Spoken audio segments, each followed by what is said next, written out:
because we're losing a lot of people because of the internet. And we have to do something. We have to go see Bill Gates and a lot of different people that really understand what's happening. We have to talk to them, maybe in certain areas, closing that internet up in some way. Somebody will say, oh, freedom of speech, freedom of speech.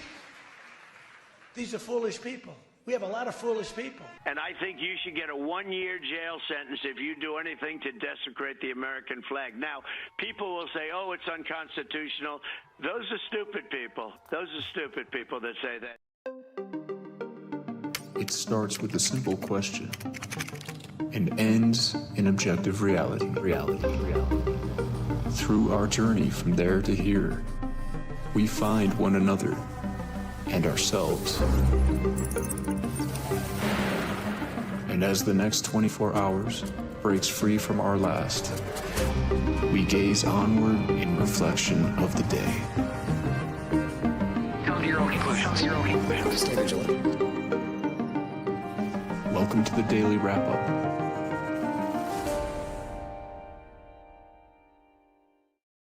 Tuesday, September 16th, 2025.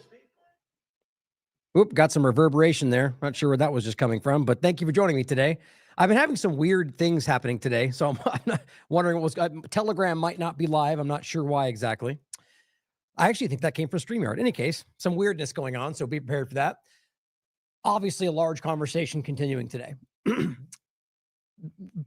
going to start with some discussion about just kind of getting you up to date on some of the more important points in regard to Israel and Gaza. That's very strange. Okay, so I believe this is StreamYard having a very clear issue. Let me know if you guys can hear that in the background. Because we're losing. That's that clip that continues to kind of play in and out as I'm talking. It's right out of the gate, huh? Internet problems all day, all kinds of crazy stuff. No big deal. You know, just another day in the technocracy, the Zionist technocratic sphere that we live in today.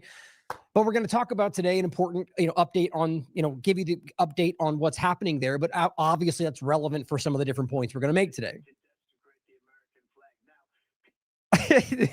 Can you guys hear that? Am I losing my mind? Is that I keep hearing the Trump saying the desecrate the American flag part. It keeps repeating. Maybe that's going to happen. Okay, you can't hear it. That is some odd stuff right there. Right there. Yeah, I believe that's coming from StreamYard. Well, I'm going to let it go, seeing as how you guys can't hear it. That's very strange things like that. Anyway, put it aside, and I'll just ignore it as I'm hearing it right now. Very strange. Okay. We're going to get into that overlap and how that relates to the larger story of what's going on with Israel and how it connects to a lot of different points in the conversation today, right? I mean, there's a lot of connections. And on that note, we're going to talk today about the continuation of the story around that. I hope it's clear, even on that last show we did, which as it was very clearly titled, Was Israel Involved? Let's look at the facts. Okay, hold on, guys. I'm going to play a video real quick, and I'm going to be right back. I can't, this is something very strange is happening on my end. Let me do one more thing. Let me actually just do this. I'm going to play a video that I think will be relevant that we're going to start with. Let's see. I take it back. I'm sorry. I can't explain really all the weird audio issues that I'm having right now, and it's very distracting. But let me get through the opening, and then I'll play something, and I'll try to figure it out in the background. Apologize for that.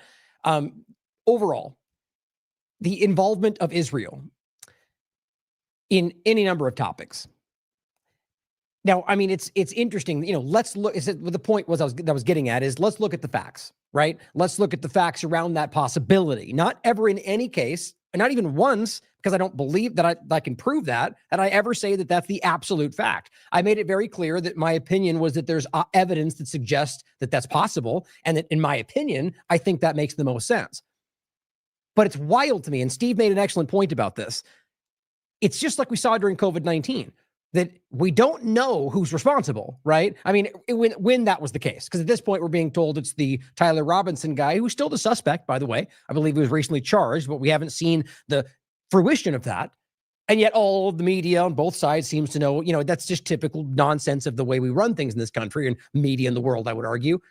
But the point was, even before that, it was the argument was we know that that's not the case, even though we don't know what's going on. Or even in this case, even if we know it's Tyler Robinson, that we don't know for a fact that they're not, the idea that people push back on something like that as absolutely no, even though we don't know for sure, speaks more to the idea of covering something up than anything else in the conversation. And I don't even mean that they knowingly like covering up an event that took place, just that they seem to be ready and on guard to say never that point, never that, no matter what, before we even find out. That's not the truth. Just like with COVID-19, it's not the vaccine. We know for sure it's not, but we don't really know what's happening, but we know it's not that. That's ridiculous. Even though we now know for a fact, as we did then, it was that. But that shows you something. And so recognize that unwillingness from a lot of people to even consider at that point. And look, it's not like we're just it's not like for a lot of people doing this, I think, objectively. This is not about trying in any way you can to connect something back to Israel. I'm sure there are people doing that. I'm sure that's part of the conversation.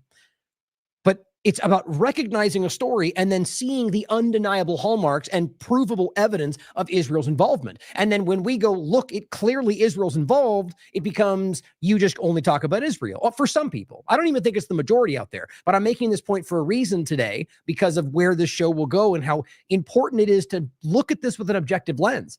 And then regardless of whether it is provable or even turns out to be the case that Israel was involved with something in any way around Charlie Kirk, all of the points we're bringing up are still wildly important to the way this government is involved with your government and the way that the Israeli policy is in many ways dictating what you're doing in this country. It's alarming.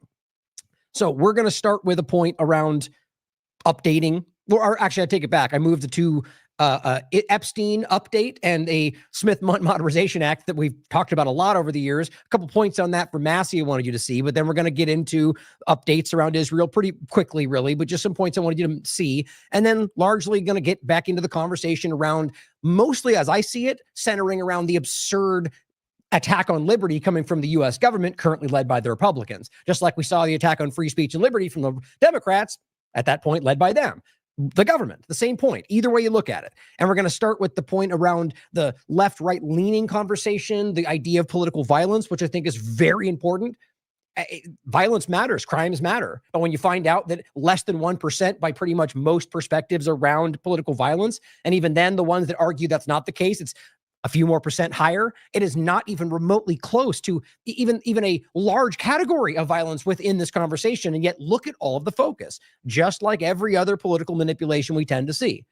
And we're going to go from that into the attack on free speech, the doxing push, and all these different things we're seeing, all of which are very clearly attacks on liberty, free speech, constitutional rights. But I think are just even that, I mean, that is always an agenda because it's easier to control people without those things. But building to where we see this going, the rationalization for doxing and surveillance and, basically anything the government needs to do at any point is okay as long as they yell a certain word. The very people that are supposed to be the champions of free speech and the Constitution, some of them are the liars at the top, are the ones that are driving this home. It's disconcerting. So let's start with, unmute this and see if disconcerting. Yeah, something's definitely playing in the background. Let's start with, that is strange to me. So I'm going to get right in with this point, and while something's playing, I'll try to figure out where the heck that's coming from. Thomas Massey put this out, and I want to make sure we update it on Epstein because it's definitely interesting to see how quickly that story went away. Like in the midst of like an incredibly obvious cover-up. There's any number of adjectives or like whatever just happened there. Clumsy, like the left didn't really go as hard as it should have. If we're being told that it's actually just the right, which again, people that I think are paying attention can tell that it's not just one side of the paradigm, but the government and the way they played this out makes it look like one side or the other is battling, and then it just goes away. Except for some of them are still pushing for that. But watching right now more than anything, the Mike Johnson, Republican, Trump-led side of this, ignore that and push back against it. Now, this has been continuing. This is Massey on the 11th. Think about the timing of this. The vote took place in the midst of that conversation. Nobody really talked about it. 217 of the 218 signatures they have 217 of 218 required. We just need one more congressman to sign the discharge petition in order to force a vote in the House on the bill to release the Epstein files. Victims deserve justice and Americans demand transparency. We have 217 signatures. This is the 13th, and they're waiting for one more. Point is, they got to this point. This is just leading up to it, calling attention to this. On the 16th, tonight, Congress will vote to lower the age of to prosecute minors as adults from 16 down to 14, separate story, in D.C. Let me get this straight. He says Congress wants to prosecute 14-year-olds as adults, but they don't want to prosecute adults who sexually abuse 14-year-olds. Release the Epstein files. Fair point to bring up to that, doesn't it? Now, he also adds, and this is the New York Times pointing out, breaking news, Peter Mandelson and the British ambassador to Washington was fired after emails revealed his, whoops, hit the button with my knuckle, close ties to Jeffrey Epstein. Isn't that interesting? So where's that coming from? Where's this new information coming from? You know, like, and a lot of this is not really new necessarily, but the idea is that there's so much more to be revealed that your government, primarily the group that told you they would reveal the whole Democrat shebang, is the ones that are the ones keeping this close to the chest.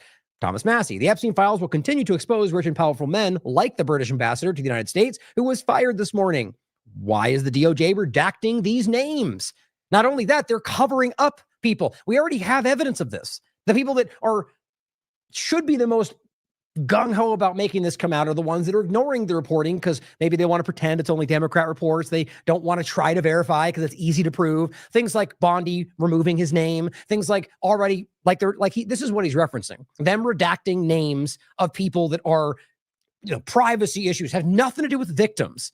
In the case we're discussing here, this is about names that were redacted because it was Trump's circle of people that he knows. This was undeniable, and they admitted this. But they claim it's about privacy or about something else. They know that their own team is very largely the ones that are the most influential, that are the least, that seem to have the least concern for the actual principle of it all, are the ones that don't really care when this gets, my point I'm making is I think the majority of conservatives care about stuff like this. They just don't have the push and the influence. I think the same thing's happening on both sides, quite frankly. I don't think the right and the left that they talk about represents the majority of people anymore. I just don't. The right does this. The left thinks like this. And I think it's a minority of the conversation on either side of it. I think we've been lost in this false illusion, this mirage they put together for quite a long time. And it's only getting more pronounced right now because people like us and people in the media that are calling these things out are getting more and more traction, and more large people are driving into it because it's obvious that it gains them something. The truth. Surprise, surprise. Call to activism says, what the F? Breaking. Kash Patel says there's zero evidence. Zero, that Epstein trafficked young women to other individuals. Right, because you typically traffic to yourself, don't you? I mean, this guy has to be the most incompetent person in this position I've ever seen. And there has been some bad ones. We know this is a lie, he writes. It is. It's absurd that he even tried to push this out. The head of the FBI is now personally covering for child predators on live TV. You've seen most of the files. Sure, that he even tried to push this out. The head of the FBI is now personally covering for child predators on live TV. These young women too, besides himself. There is no credible information. Wow. None. If there were, I would bring the case yesterday that he trafficked to other individuals. And the information we have again is limited. Wow. No one. For the information. Guys, okay, so somebody's not giving me the truth in the chat here. In the case. Wow. How seriously can't hear all this? Not giving me the truth in the chat here. Okay, I need to break real quick. I'm going to play something. I mean, I can hear it myself in the video. There's repeating audio, so I'm going to be right back. Yeah, I thought so. I can't believe nobody told me. This starts, and it's really fascinating to go back. It starts in 1996 with Netanyahu, who wrote a book called Fighting Terrorism. And the thesis of the book is quite straightforward and very dangerous. He says, there's Hamas, there's Hezbollah, they oppose Israel. It's not good for us to fight them directly. That won't work. What we need to do is topple the governments that back them. So what we need is regime change throughout the Middle East. And he actually gave a long list of 7 countries that included Syria, Libya, Iraq, Iran, Somalia, Sudan, and Lebanon. And systematically, the United States has done Netanyahu's bidding for almost 30 years now, going to war with every one of them, except for the big one that Netanyahu so much longs for, which is the war directly between the United States and Iran. We have to condemn the atrocities that happen every day to Palestinians in the West Bank. You mentioned sexual violence. I was part of the human rights vetting process for arms going to Israel, and a charity called Defense of Children International Palestine drew our attention at the State Department to the sexual assault, actually the rape, of a 13-year-old boy that occurred in an Israeli prison in the Mosque in Jerusalem. We examined these allegations. We believed they were credible. We put them to the government of Israel. And you know what happened the next day? The IDF went into the DCIP offices and removed all their computers and declared them a terrorist entity. I think it is vital that atrocities not happen to anyone, not sexual violations, not any kind of gross violation of human rights. We are looking at a situation where there is so much dehumanification, where people are not seen.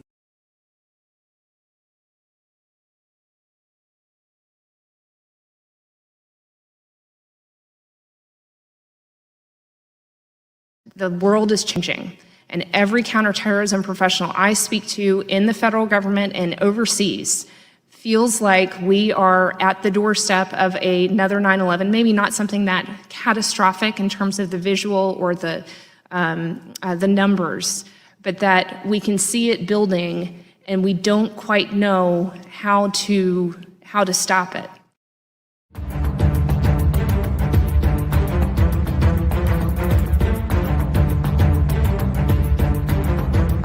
The just general. And of course, the existence of al-Qaeda at all would not exist without support from the U.S. national security state. Right, and so similarly, there's a new effort to create a new boogeyman for the purpose of rebranding what was the tactics and the destruction of the previous war on foreign terror to a war on domestic terror. So what you have to do is you have to create a boogeyman that, instead of looking like the people you want to invade for oil and for geostrategic gain and other reasons in the Middle East, oh, these are the bad guys, their religion is bad, they are bad, let us bomb them and turn them to rubble. You know, now it becomes, oh, okay, we need a new boogeyman that looks like the people we want to target now. And so that they have to look more like, you know, right-leaning Americans, whatever that means. So that's essentially what we're seeing here. And so this is not me trying to say, talking about these are actually the good guys and these are actually the bad guys. You know, these guys bad, these guys good. That's not what I'm trying to do here, because people, you know, invariably misinterpret this stuff. But nevertheless, in order to stop the war on domestic terror as it plans to be launched, we have to disassemble the narratives that are being used to construct that. And we have to understand what's really going on here. And a lot of my work for TLAV specifically over the years has been pretty much laser focused on a lot of this domestic terror stuff. So anyway, I'll let you direct this where you'd like to take it after my little spiel there. No, that's just great way to start. That was just perfect. It really was just laying this out. And it's really is frustrating, just on that, quickly on that note, that you even have to make that statement. That's part of the game being played, where you pointing out something is automatically assumed to be pro or against, when really it's just pointing out a fact, you know. And it's frustrating because, to my point, the reality being is, you know, you could find pockets of white supremacy or extremism pretty much anywhere you want to look, any country. So it's not that we're trying to say that it doesn't exist or it does. It's simply your point that they're taking advantage of something to achieve an end. And that's the only point we're making, you know, and so it's important to say that, even though it's frustrating that we have to. So I'm glad you laid that out there, because even tying it into the pandemic stuff, you know, and Russiagate, it's really interesting to make those overlaps, you know, those connections. So I'm glad you did that. So let's start really. I want to do, and also the last point, you deserve to be given credit for this, as much as I know you hate when I do that. I think it's incredible to see how this is not just a guess. I mean, we're talking about even like the election special coverage. You know, I mean, these are things that were mapped out in incredible specificity that we've seen play out. So I just want to show, that's why I titled it that way, because of things like this, where we can get into the 2017, you wrote this for Mid-Press News.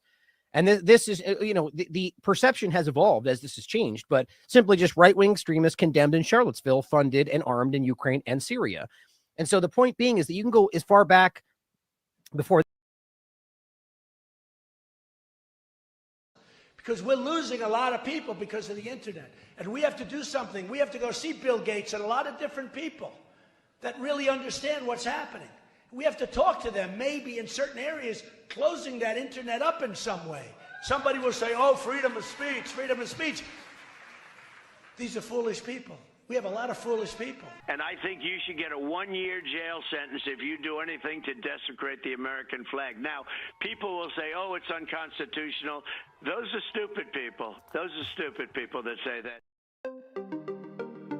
It starts with a simple question and ends in objective reality.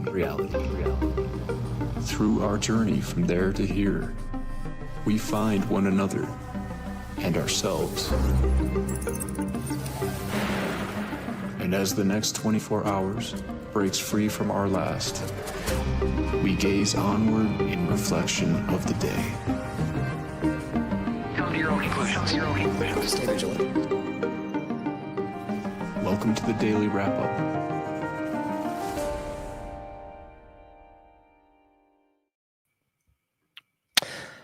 Tuesday, September 16th, 2025. Thank you for joining me today. Had some difficulties getting started there that I don't even want to get into because of how obvious it is to me that this is something happening to this platform, but I'm not going to get into it to waste more time. So let's get back into the show that we just wasted 30 minutes trying to get started today. For those that are going to see this on the replay, that we just, it's ask somebody. It's insane, the stuff that we're dealing with on this platform, but I'm going to get right into it today. Ultimately, for those that were tuning in earlier, might be slight redundancy, but we're going to get through it quickly today. The simple point I'm going to start with today is the reality of how important it is to understand that we should be able to ask the question about whether or not a long-term culprit who has a long history of doing things like we just saw might be culpable or involved with something we just saw today. And my point is, like the show we did yesterday in regard to, is Israel involved with what happened with Charlie Kirk? Let's look at the facts. The idea that people could come out and say that we know it's not that before we even know for sure what the reality is speaks volumes. Like in the COVID-19 timeframe, we knew it wasn't the shot, but we still don't know what it is yet.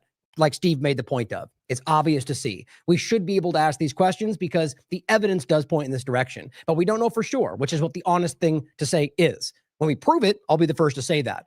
Till then, we're going to look at the evidence wherever it points, even if that makes people uncomfortable. Now, we're going to start with some important points around Epstein, Smith Modernization Act. We're going to go through some more points around Israel that I think are relevant to keep up to date on. We're going to get into the meat of the conversation up to date from now forward in regard, or rather the last show forward, from Charlie Kirk, the overlap, free speech attacks on liberty, doxing, all the stuff they're doing, the wild hypocrisy of the Republican Party right now in doing everything they call out on the left, and why the government's using this to attack all of us. So let's start with an important, I have to get this back up. Give me a second. We're going to start with the Epstein part of the conversation. And I want to make sure you saw this because it is interesting to me how hypocritical, or really just, I mean, that too, how hiding the story, but the reality of how this has gone and how much this should have already been, this is a prominent conversation, I think, for most conservatives that aren't at the, upper echelons of the team sport politics nonsense. But those people don't seem to care. And right in the midst of all this vote happened and people did, and they ultimately put this aside. Quickly going through this yet again, the point is Massey's been trying to call attention to this. The votes, the signatures needed. Why are the rest of the government ignoring this? And the last point he recently made was tonight on the 16th, this is today, Congress will vote to lower the age to prosecute minors as adults from 16 down to 14 in DC. He says, let me get this straight. Congress wants to prosecute 14-year-olds as adults, but they don't want to prosecute adults who sexually abuse 14-year-olds. Release the Epstein files. Good point.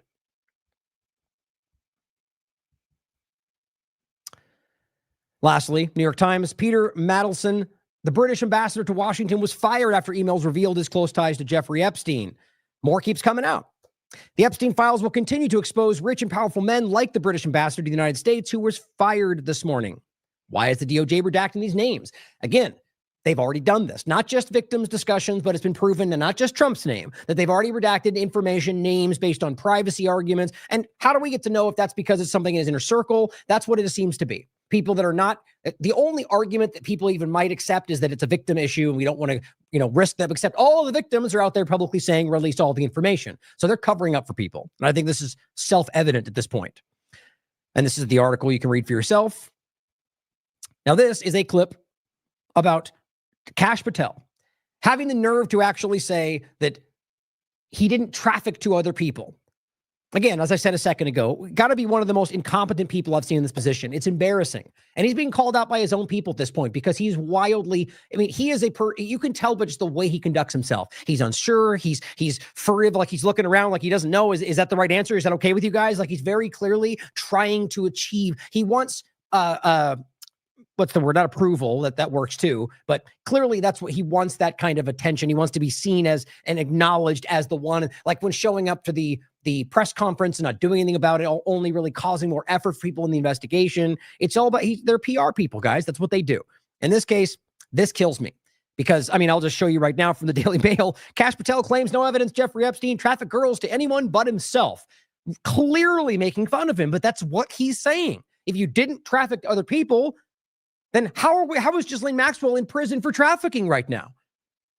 Watch for yourself. You've seen most of the files. Who, if anyone, did Epstein traffic these young women to besides himself?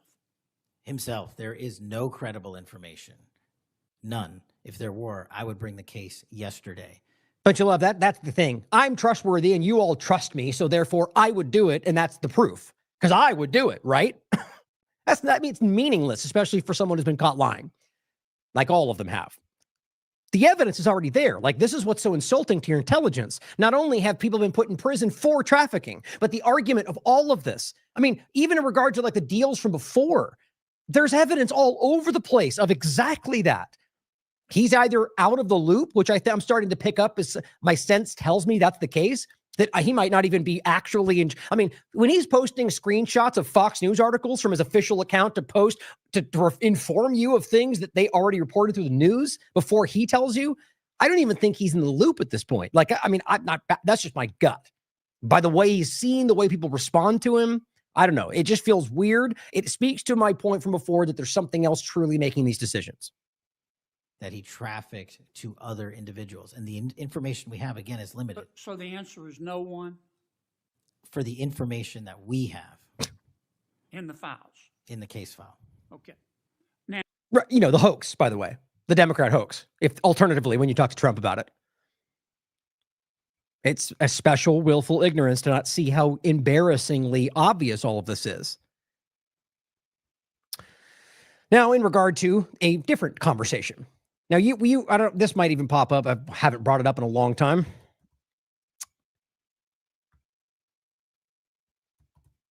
Yeah, look at that. It did come up. The Smith-Mundt Modernization Act. We've talked about this for a long time. Here's one of the many shows we've done, or this is an article I put together back then when I was, I guess I did do a show on it, it looks like as well. It was called the Smith-Mundt Modernization Act and Mainstream Media, the legalized deception of the American people.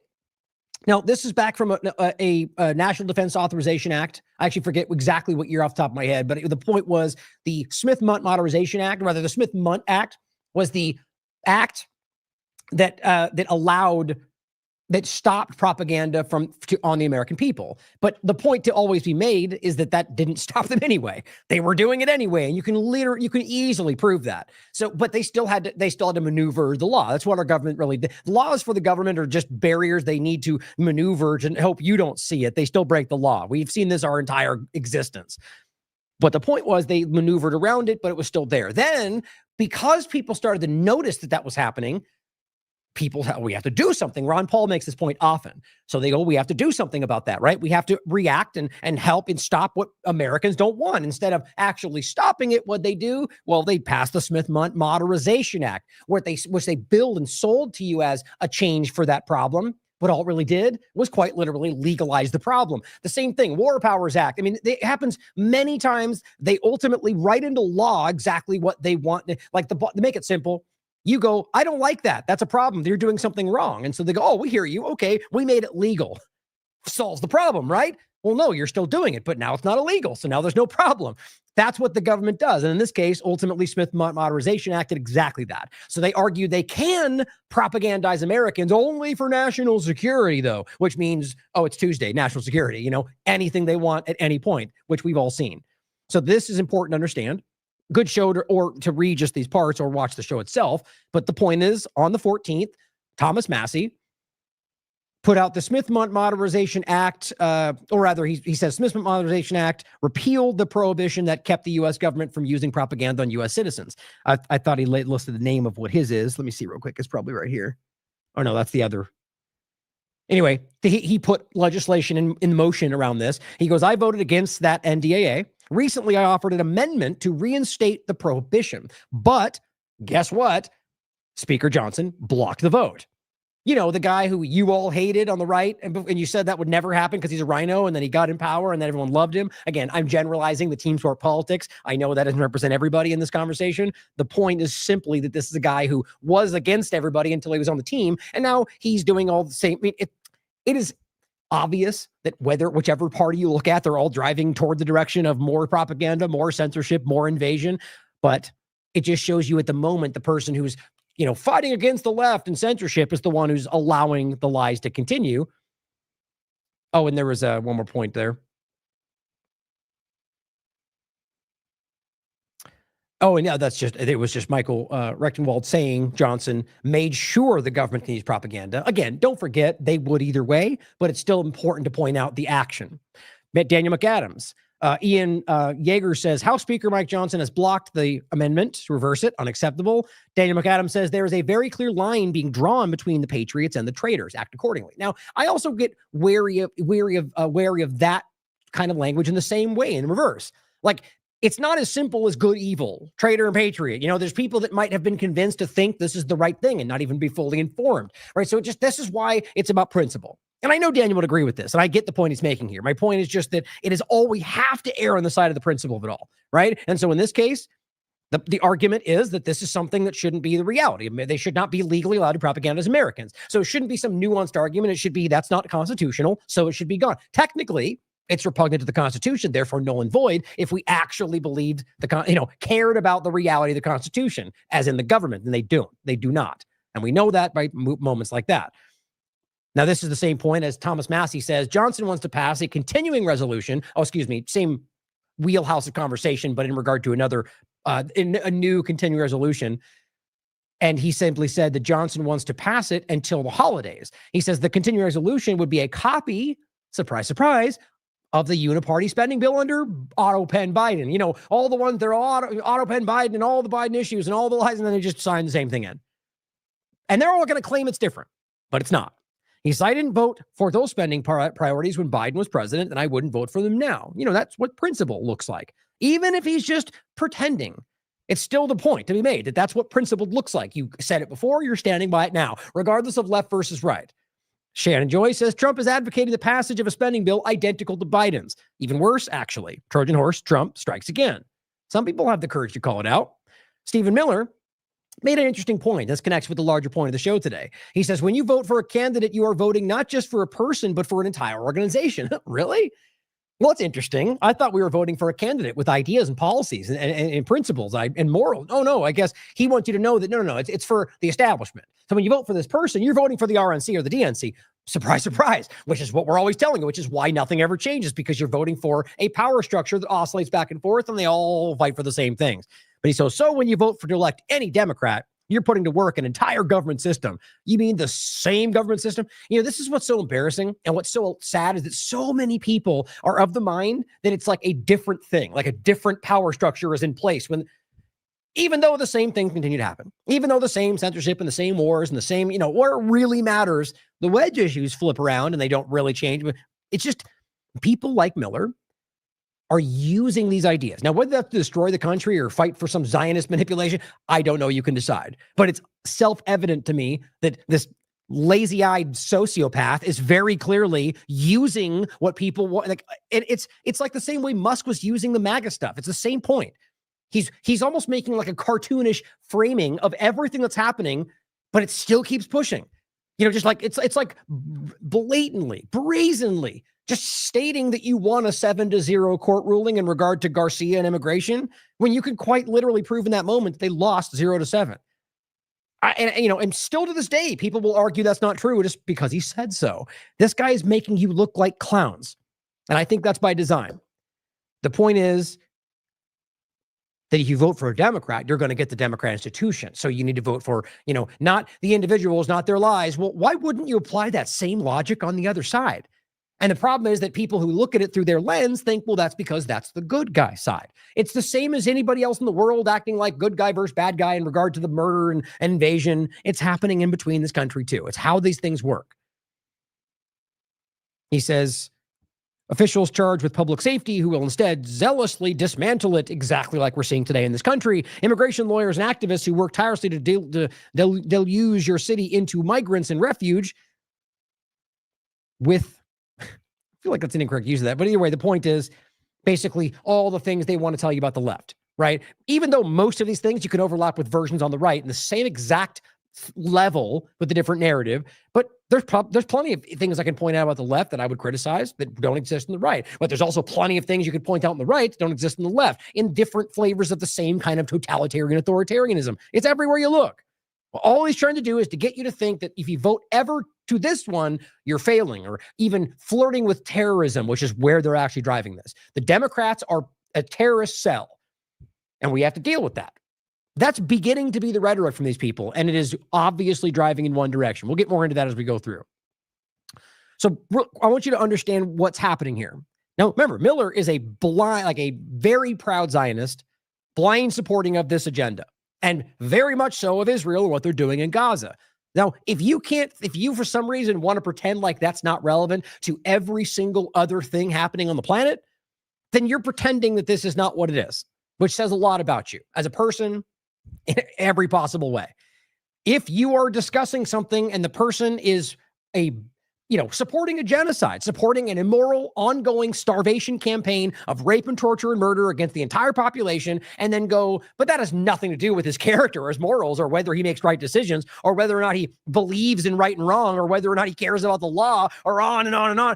I mean, obviously it's relevant. So that's why people push back on that. Act like you're just always making it about this. Well, that is you're talking about a genocide that we've never, to the level to which we've never seen before, to the amount of technology, to the amount of bombs that have been used.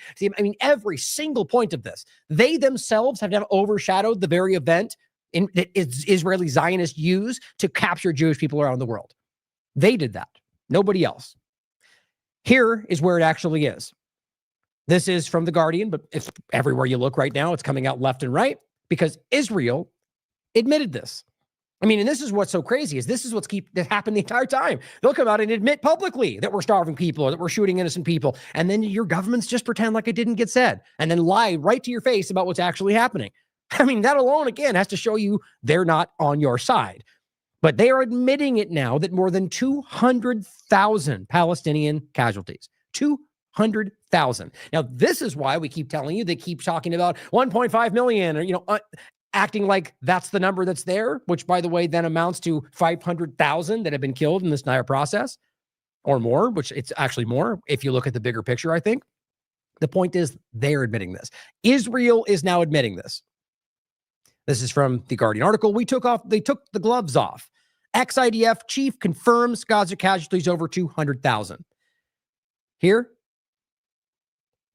Khaleesi points to a report from Middle East Monitor. Now, take it for what you will. But if you're talking about the numbers that keep being floated and the numbers they're using to cite for new locations and everything, that seems to be a gap of about 500,000 to 600,000 people that they're not accounted for. Khaleesi says new data shows Israel has killed over 680,000 Palestinians in Gaza. And it's not hard to wrap your mind around when you know they've used more bombs than the last 3 major wars we can talk about combined in an area that it's a fraction of the size in a time that's about the fraction of the length that was used. It's unparalleled, guys. 380,000 babies under 5, 99,000 children over 5 years old, 479,000 children murdered by Israel. Israel is not defending itself. It is wiping out Palestinians en masse. I agree. George Galloway points to something that Netanyahu said, of course, in Hebrew in front of Israelis, and that's why the public will pretend like it didn't just get stated, but he literally said, we are going to fulfill our promise for a two-state solution? No, but you might think that because that's what he tells Americans his promise is, or what he's striving for.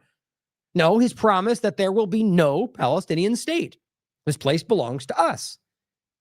Yeah, now if you think, oh, he shifted. No. That's always been what he's been saying. If you just care to look for yourself, they've always been clear. This is our territory. So when they go to the UN and the rest, they pretend like they've never actually wanted this. And every single moment they have done what they could to sabotage this. And again, I'm not making this opinion. You can prove this. UN documentation, Netanyahu laughingly admitting it in a leaked video, all things you can prove, but it comes back to what the narrative is and the liars of liars tell you. But as George Galloway says, don't speak about a two-state solution ever again in regard to them, he means. Because they don't want it, they're never going to allow it. That's why they funded Hamas, to make sure that they could stay divided. That was the whole point. Here they are posting on their main account. There will be no Palestinian state. This place is ours. The mask is off, guys. They're not even hiding it. But your politicians will continue to gaslight you, right? Just like Trump in the beginning, telling you that if only stupid people think that's free speech. Okay, so for a matter of fact that that's free speech. Like the flag is also free speech, protected, Supreme Court, rulings every which way. And so he tells you that's what dumb people think. Okay, so ask yourself why the person that you support, who you think supports you, would gaslight you to incorrectly understand something. Why would Trump lie to you about whether that was an issue of free speech? Or worse, do you think he doesn't even know that? I mean, these things matter, guys. So when they lie to you about what's happening here and tell you that's not what's going on, or that they want peace in the Middle East, just think about what that truly means about the people that are deceiving you, or that they are deceived themselves.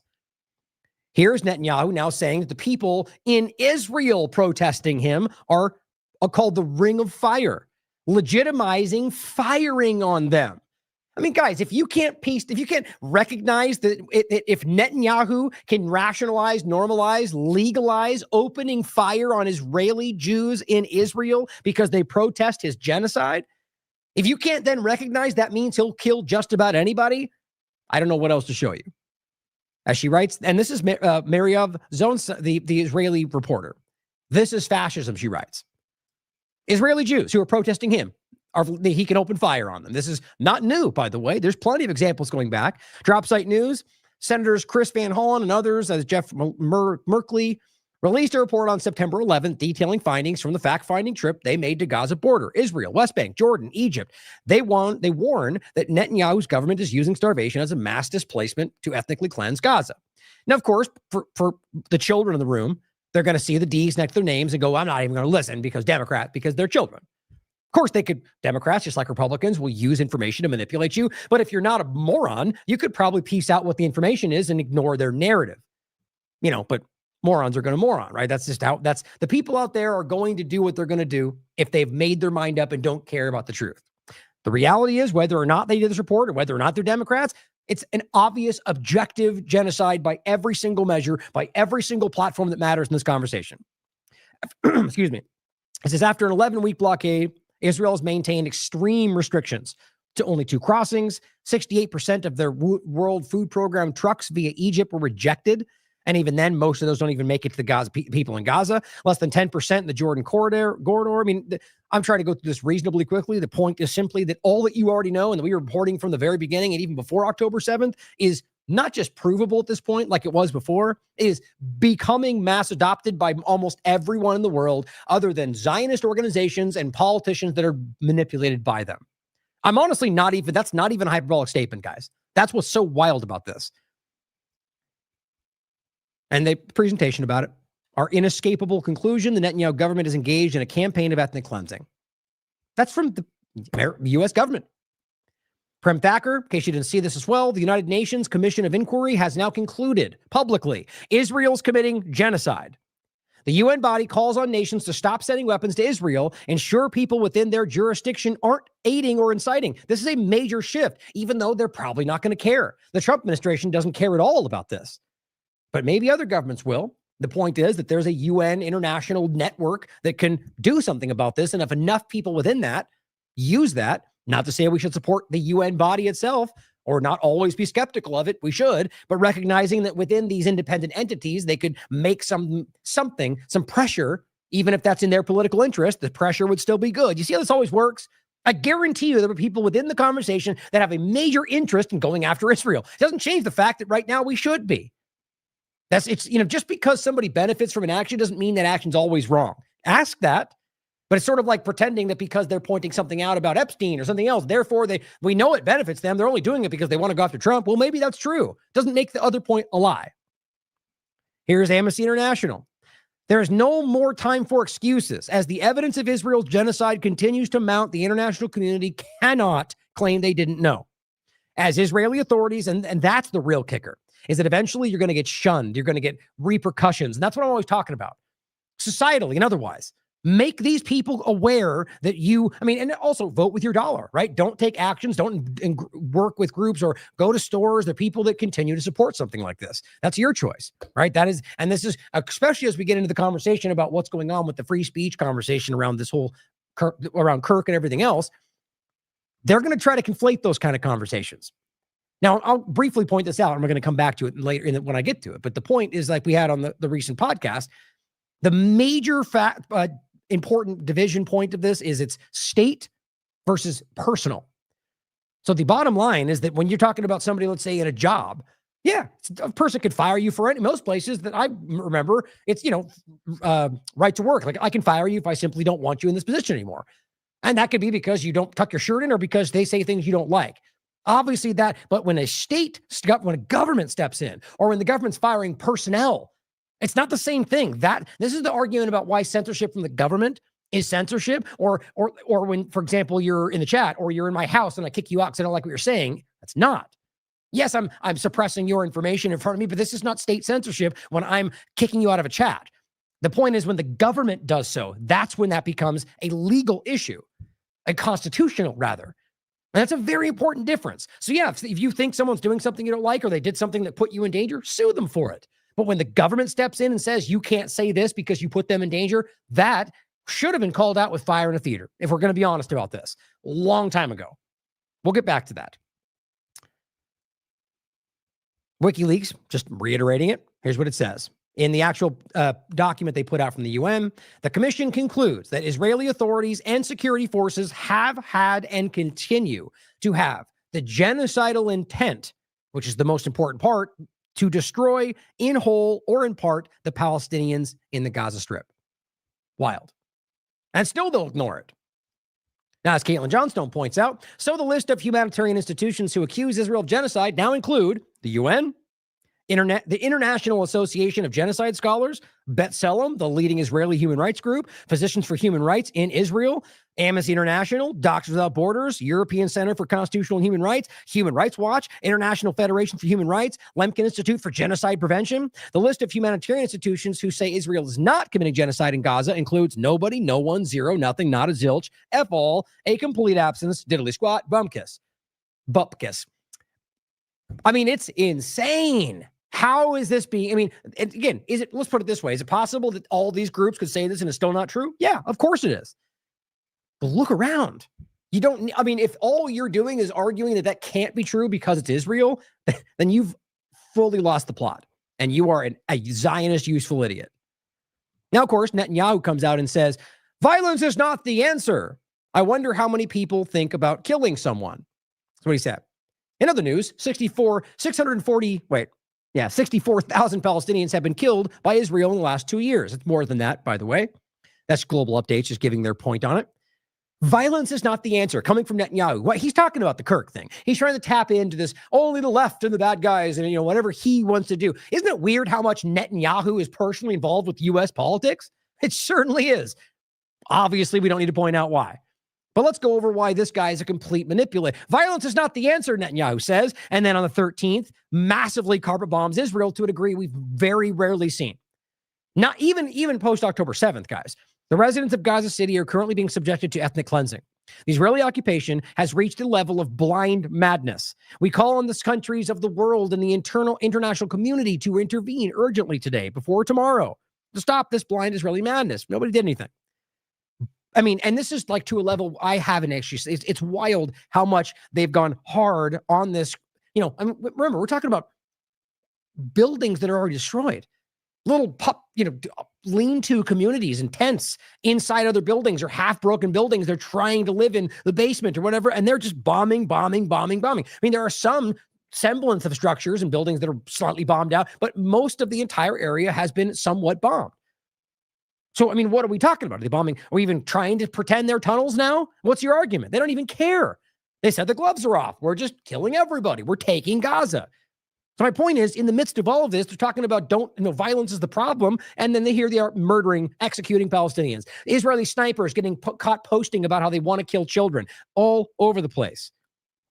Next day, 14th, over 50 airstrikes in Gaza, 5-0. What is happening in Gaza City has passed the stage of extermination. The IDF drops tons of bombs on 3 schools housing displaced people west of the city in Shanti camp. Israeli destruction of the largest residential building in Gaza.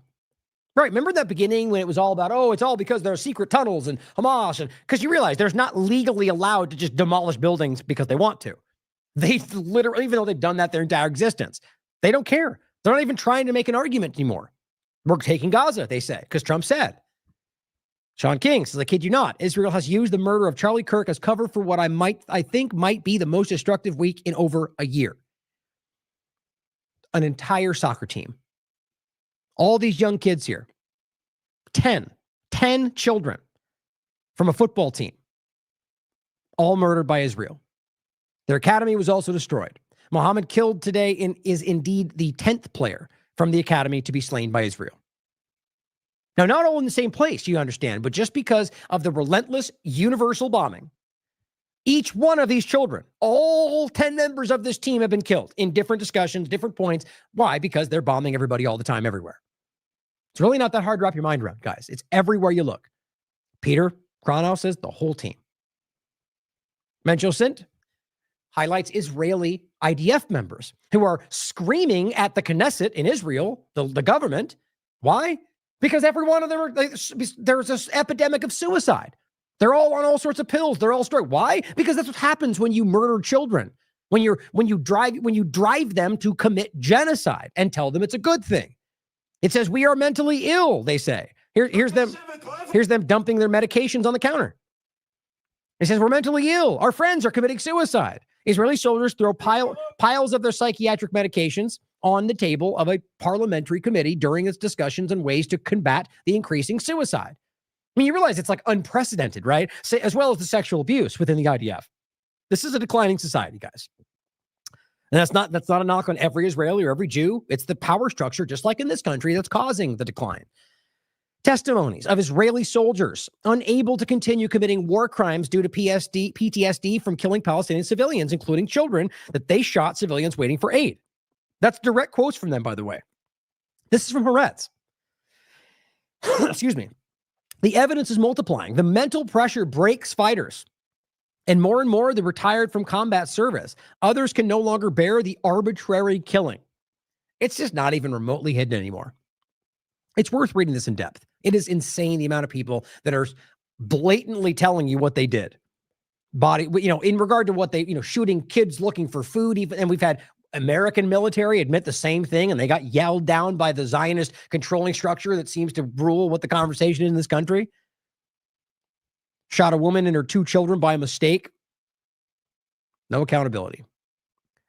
In the West Bank, you might have seen this, over 1,000 Palestinians being abducted, marched down the street.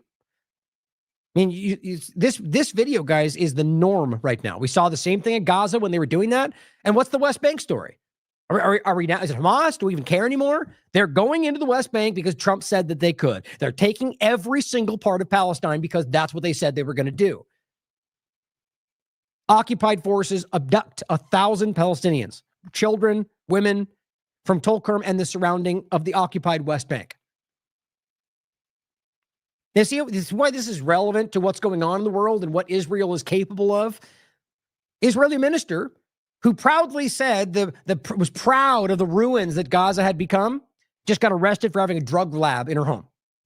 Very public story. Police raid, go on social equality minister finds drug lab at her home. Just another example of the morally ambiguous, morally destitute Israeli government, or really any government for that matter. But I do think those are all very important to understand. And I'll be doing a show tomorrow. We'll go more into just, I think, a little bit more in depth on some of the updates on what's going on with Gaza and what they seem to be doing. But let's get into some updates in regard to Charlie Kirk. I'm going to start with an article from Ken Klippenstein that I think is interesting in Substack in regard to the investigation he personally did into the family of Tyler Robinson and him and the comments around it. Now, what we're getting is a lot of he's a radical lefty or that he's an absolute righty. I think the evidence shows that we don't know that. And both sides have faked imagery, which I think speaks a lot, actually. So taking like the same image and putting a MAGA shirt, one put like the DNC on it. They're both getting caught making these things up. The evidence is that clearly his family was very Republican, mostly MAGA people, I think, and that he was pretty much apolitical. That was before this article. And yet then lately got into politics was the argument. And then he's somehow a lefty because, look, he's wearing a mask in that picture. And you look it up for yourself. It's wildly flimsy. Certainly could be. I mean, it makes sense even. But you don't know for sure. Or the idea that he's living with a trans person. Now, the argument does appear to be that this is a person he was in a relationship with. But even that does not prove somebody's a lefty, guys. I mean, didn't Alex Jones have a whole thing with trans? We're going to talk about that. The point, though, is clearly there is obviously an overlap. And the point, regardless of any of it, that you don't know, then we shouldn't claim we know. Or like the idea of the trans writing turned out to be completely made up.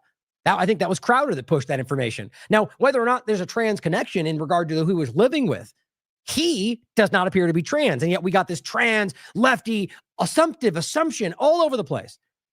And if the idea that there was the writing on the all of it sounds to feel like there's some kind of an organized pusher. Why would that be the case? Why would he be told that there's trans ideology written on these bullets when that didn't turn out to be the case? And now it even turns out that the writing that was from Helldivers. It's a video game. I mean, and this is something I saw, again, before this article. The evidence was already being floated around that. And yet they made it about fascism and they made it about LGBT. Well, maybe. Or maybe he's just a guy who lost it for some reason. Or maybe he's a guy who was MK Ultra or used in some weird way, which there's nothing about this adds up. And that ultimately people are trying to jam him into whatever corner they can use. Kind of like you're doing with Kirk right now. All the people acting like they want to, save his memory are more than not the people out there that are taking advantage of it, bastardizing his memory for their purposes.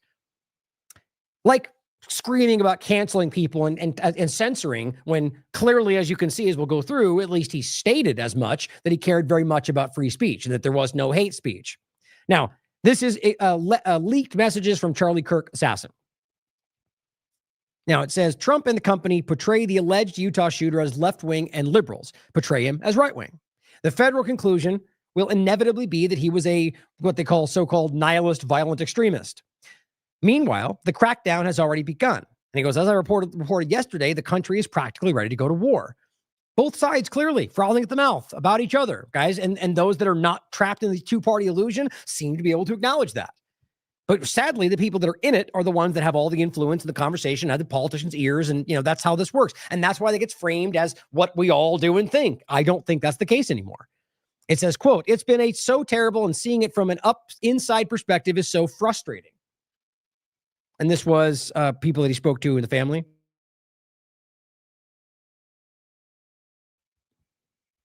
About like watching all the conversation about his politics. And it says a friend of Robinson's since middle school told Ken, it says the childhood friend who asked not to be named for fear of threats provided me with the above pic, which apparently was seen nowhere else before this. And that was his point, is that the pic was what he used to verify that they had inside, information, or they knew him from inside. And it says, the childhood friend who asked not to be named for fear of threats provided me with the above non-public photo of Robinson on a camping trip, a favorite activity of his, to corroborate their relationship. It says, I think the main thing that's caused so much confusion is that he was always generally apolitical for the most part. That the big thing, he just never really talked politics, which is why it's so frustrating. It says the picture that emerges bears little resemblance to the media version. Now, look, whether he's slightly left or right or however you view it, what's being pushed from either side seems to be flatly, it seems to be hyperbolic, right? It's about everyone trying to use it the way they want, and nobody gives you the full picture. No one's honest about it within the left-right paradigm. That's just always how this seems to work to me, in my experience anyway. The picture that emerges bears little resemblance to the media version. Robinson, I am told, though quiet, was a well-liked person with a supportive family. The friend group who he interacted with on Discord, far from some kind of militia camp or Antifa bunker that's been portrayed by one side or the other, represented a range of different political views, but mostly talked about video games. So, this is where we get into like the patsy part of this potential, right? Yesterday, FBI Director Kash Patel said in an interview that Robinson, quote, subscribed to left-wing ideology, which, I mean, really, there's very little to actually suggest that. On either way you look at it. And it says, citing his family's remarks to the investigators. But those close to Robinson say there was a lot that says there was a lot his family didn't know about him. Quote, their ideas are based on someone they didn't fully understand, the childhood friend told him. Though the family was generally supportive of Robinson, they didn't seem to know about his relationship with a transgender person named Lance, his friend said.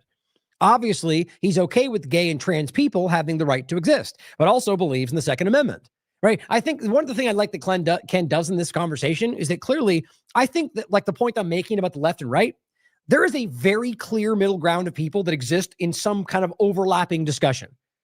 And the left-right paradigm never wants to acknowledge that's the case, because if we're not stuck on these paradigm sides, they can't control your ideas. That's how I see it anyway. And so it appears, if you look at the bigger picture, this person was like, who knows what the motivation was, if this is even really what actually went down. My point is that simply, if this guy was the shooter, I think it speaks to something far darker and more insidious than the left-right paradigm. More so about something that is manipulating people unwittingly to take out action like this. All these people that hear voices or somebody, all these weird statements. Again, it could just be that the guy went crazy. But I don't like the overly simplistic version of this, where he just lost his mind, right? It's sort of like in the health world today. They just go, oh, yeah, sometimes you just get cancer. And I'm like, no, you just don't. There's always a catalyst. There's a reason. Whether it's anything, whether you get the flu, you get sick, you get a cold, you don't just happen to get it. There's a reason. Your body's either unable to fight it off or something. That's the reality. But weird that we have this idea today in this country that, sometimes you just get sick. That's just not true. There's always a catalyst. And it's the same point here. I think there's more around all of this, right? There's more to the story. At least my gut tells me in regard to, he wasn't just snapped and went crazy, or he didn't just, go to a college and suddenly just want to kill people. Like, it's kind of insane and almost like I don't know why this makes sense to most people, right? Okay, so I understand that political ideology can be very influential, but what if the argument that you go to college, or you go like from being basically apolitical, you overlap with a few people, and within a very short period of time, you just you believe that you want to murder people for the politics? I see the same. And look, I do this every day. I'm in this. I look at all these perspectives. I've done this long enough to watch this thing oscillate. I see the exact same alarming extremist kind of push from both sides of the top of the left-right paradigm. And it's not like the fringe. That's the push. They're driving people from the left and the right to be radical against each other. We've been calling this out for a very long time. Anyway, the point is that I think that it's much more than just somebody just snapping or that alone. I think this is where you start to get into at least asking the question about things like Catherine Austin Fitts discussed in regard to neuroscience and the way that these things affect, or at the very least, the multifaceted picture of all the pharmaceuticals, all the propaganda, all of the different things that kind of add together to cause someone to potentially do that. That's my point about the catalyst. In any case, that he, supported the Second Amendment, but also supported people's rights to be what they wanted. Surprise, shocking, I know. The phrase inscribed, and by the way, you could say the same thing about me. Exactly. Right? I very much believe that those people have the right to do what they want with their own body. I don't believe it should be forced on children. You guys know my stance on all this. For those new to the channel, I was aggressively calling this out at the time, and I still am. It's weird to me that the trans movement gets almost revitalized by what they're doing to it. Let's be real, guys. If you follow my work on this, or anybody for that matter, the trans movement wildly fell apart. It's still very clearly there, and in some places it's much more prominent. But you realize it went from in your face everywhere, everyone's got the right to do all this nonsense, to where they shut down the leading clinic in the UK, and all of a sudden it was a completely different conversation, and then just kind of backed away. To argue that that was stronger than ever and led to these shooting cells that are carrying, anything's possible, question at all. But to me, that seems like a very overly simplistic, self-serving argument to tap into something that they're already trying to use. But question it, for sure. My point, that what I was saying in the beginning, is that, you could argue, if my opinion about this and the believing in the Second Amendment, my point is to make is that there's a lot of people that exist within the reality, the gray, not just one side or the other. The phrase inscribed in one of the bullets casings from the shooting, "Hey, fascist, catch," though widely reported to mean he was a man on the left, which is one of the arguments they made, which, by the way, again, calling someone a fascist is not a uniquely left or right thing, guys. Anybody with two brain cells to rub together can see that fascism is clearly the thing of the day in the U.S. politics, left and right. But he says is in fact a reference to Helldivers 2 game. And there's all sorts of the Discord chat, not in the Discord, Discord chat room, but in their personal chats back and forth, I guess. The point was that this is something that was commonly brought up, as well as the arrows that even they pointed to might be a game thing, believed to be actual, reference to Antifa, but ultimately was also Helldivers. Private Discord messages shared with him by the friend of Robinson's confirmed that Robinson wasn't some political martyr. A search for the posts of Robinson's containing keywords like Biden or Trump turned up one for each. The Trump post was the passing reference to the 2019 impeachment inquiry. Biden one came on the day of 2020 election where he provided an update to another friend asking about the status of the vote. Pretty benign. The childhood friend is a member of multiple Discord chats with Robinson. Now watch as they break into all of those or force their way in or demand access, even though that's against the law, free speech and privacy, the whole thing. There's no reason to believe that, the idea that just because they make the claim about this one person, even the idea that should then immediately make suspect everyone in that chat room. And that's what he actually gets into this. Is it doesn't appear that chat room was even remotely what they're making it out to be. It says, even the goodbye message he sent. Oh, it says, childhood friend was a member of multiple chat rooms. It says he described the group as trying to grapple with Robinson's motive, just like everyone else. It says even the goodbye message he sent is in one of our servers was so hard to believe. We all just thought, what a weird joke to make. Then the news came out and we all were calling each other saying, check the news. Now, remember, the point was that the planning of all this and that apparently did not happen on Discord, according to Discord itself and according to pretty much all the evidence, but rather that there was after comments like this and so on. But the game was what they're trying to rule in is the idea that, like they did in the past, like with Parler, that they used it to plan it and therefore the platform is culpable. And where these agendas go, even though at that time those people used all the other platforms too. It's the same way every time. But it says, it was hard to believe. We all just thought it was a weird joke to make. Then the news came out and we all were calling each other saying, check the news. He said, yeah, I don't know what makes a person like him decide he's going to drive 260 miles, which is very weird, upstate to shoot someone like Charlie Kirk, then come back like nothing happened. It leaves a lot of room for speculation and theories, which is why I think they're so rampant. Now, I'll quickly point to something we're going to get to in a second, where even Cox is reporting that they're not really cooperating at this point, or at least that was the last part that I saw. Maybe that changed today, which is ultimately that he is, I guess, the claim is that he turned himself in, which is what the reporting shows. But now that it's not necessarily admitting, like pleading not guilty kind of a thing, like you wonder if there's more to this story, as usual. But it goes on to say,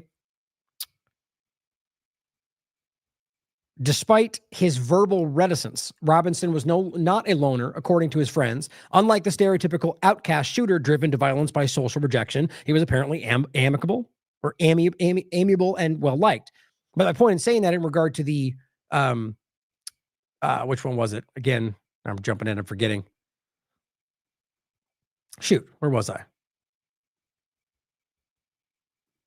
I thought that was closer. Anyway, the point of where were we? Damn it, I'm forgetting the point I was going to get at there. It was important. Yeah, we'll keep going. But there was something I just mentioned about what Cox had said. That's so frustrating. Well, continuing. Don't know what makes a person like him decide to do that. Randomly drive. I think 260 miles, that's a long way to do all of this. And then come back like nothing happened. Oh, that was the idea that he was pushing back on the investigation. And so my question would be, is it possible that there's more to this in regard to what was posted? Because all we know is that there was messages posted. So he gets done, and allegedly all this was posted in a very weird way. And I'll point to a message about that in a second. So is it possible this was something else? And that's why he's now saying, no, I didn't do that. But then why would he have turned himself in? It's confounding. It doesn't really add up. Unless, he's just worried that something's going to happen and now he's pushing back on it. That makes sense.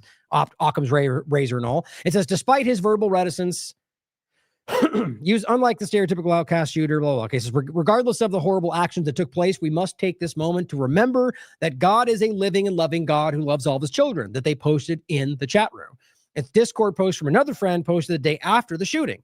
says, while Charlie Kirk's politics were not acceptable to some, I ask that we all say a prayer for him and his family during these confusing times.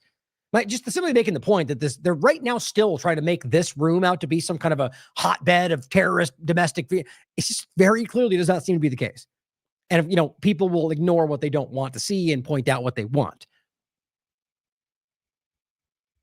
Finishes by saying the federal government, the Washington crowd, and corporate media based in Washington and New York, and I think the left-right paradigm in the team sport politics sides, see the country in wholly partisan terms.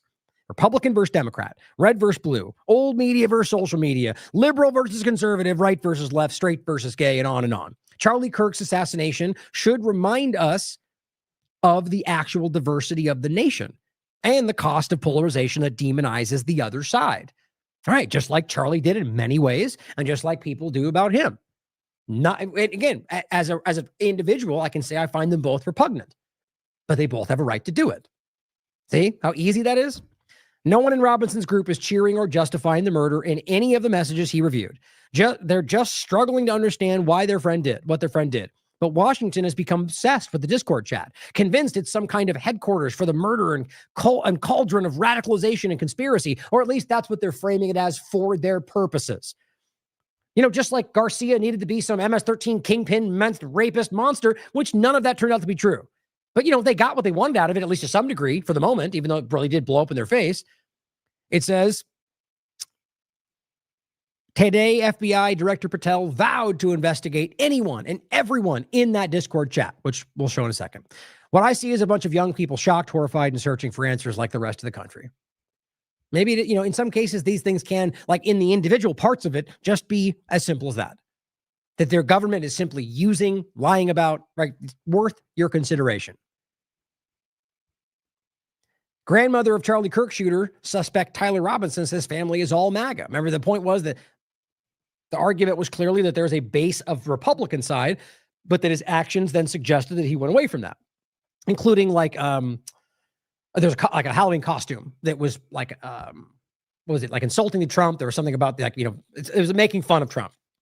So all these are the points they're using. They're all subjective.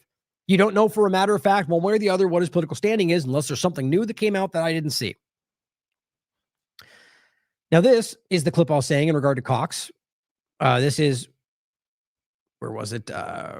Governor Spencer Cox saying everyone around him is cooperating, but he is not. Now, that's just a weird thing to say, right? Like, now, look, hypothetically speaking, if this is something happened to this kid and he's like coming aware and going like, wait a minute, where am I? What's going on? Like, my point is like, it's extreme. It's far-fetched. It's possible though. This would be something that would make sense, that the guy is simply now going, wait a minute, I'm being railroaded, or even the story about him turning himself in with his father and the pastor. How do we know that wasn't all just made up? And this is the narrative we're being sold, right? James Lee says he turned himself in, but's refusing to cooperate, but everyone else around him is. Looks to me like a conspiracy is unfolding right in front of us in real time. And anything new on the investigation? You say he admitted that, confessed? No, not again. He is not confessed to authorities. He is not cooperating. But right there. What do you mean he hasn't? So you mean so we're being told through second and third hand sources that he claimed he was guilty. He posted something like that, which you can find.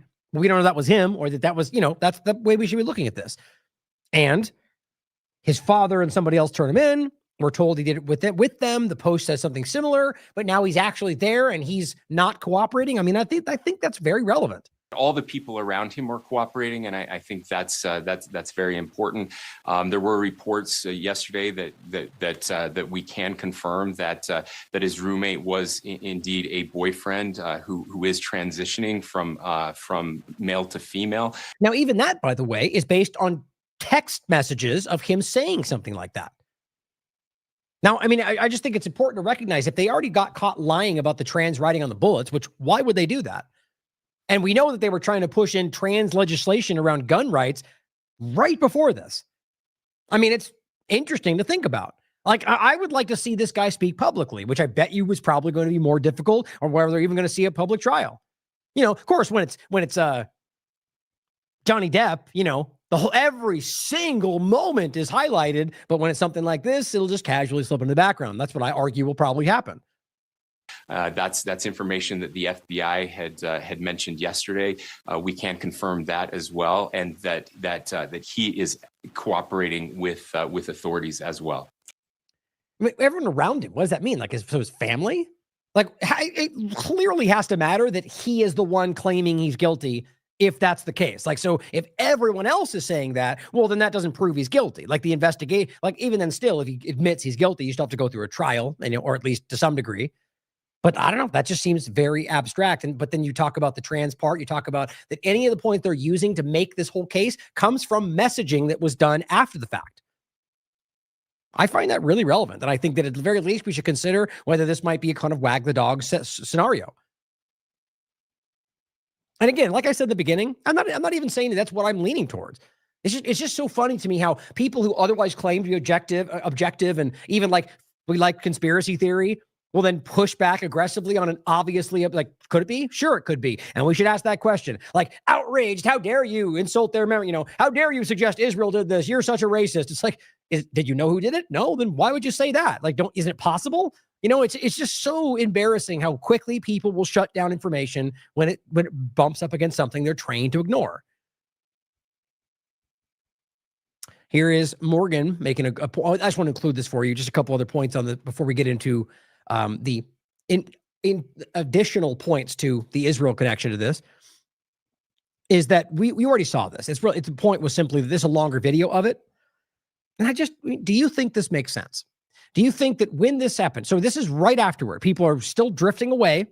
And the part you saw I showed in the last show was where they did this. They took the chair that Charlie was shot in, they climb up and take the camera down, and he puts the camera away, which you don't get to see it because oh no, there it goes. It comes back. He puts the camera away, the camera that would have caught the entire thing, right?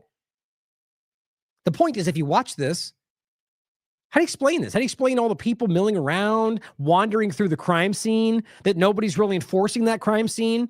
How do you make sense of that? There's authorities all over the place. Wouldn't this be taped off and there be an investigation and like forensics, and people have already tromped all back and through the whole thing?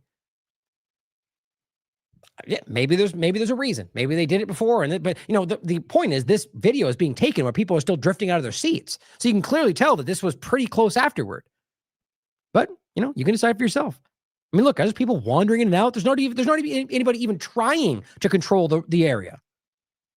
I also agree. I think that doesn't matter. It's just like with Butler. There's plenty of examples where you're like, okay, we know, like the Secret Service, as even Bongino would tell you, probably not now.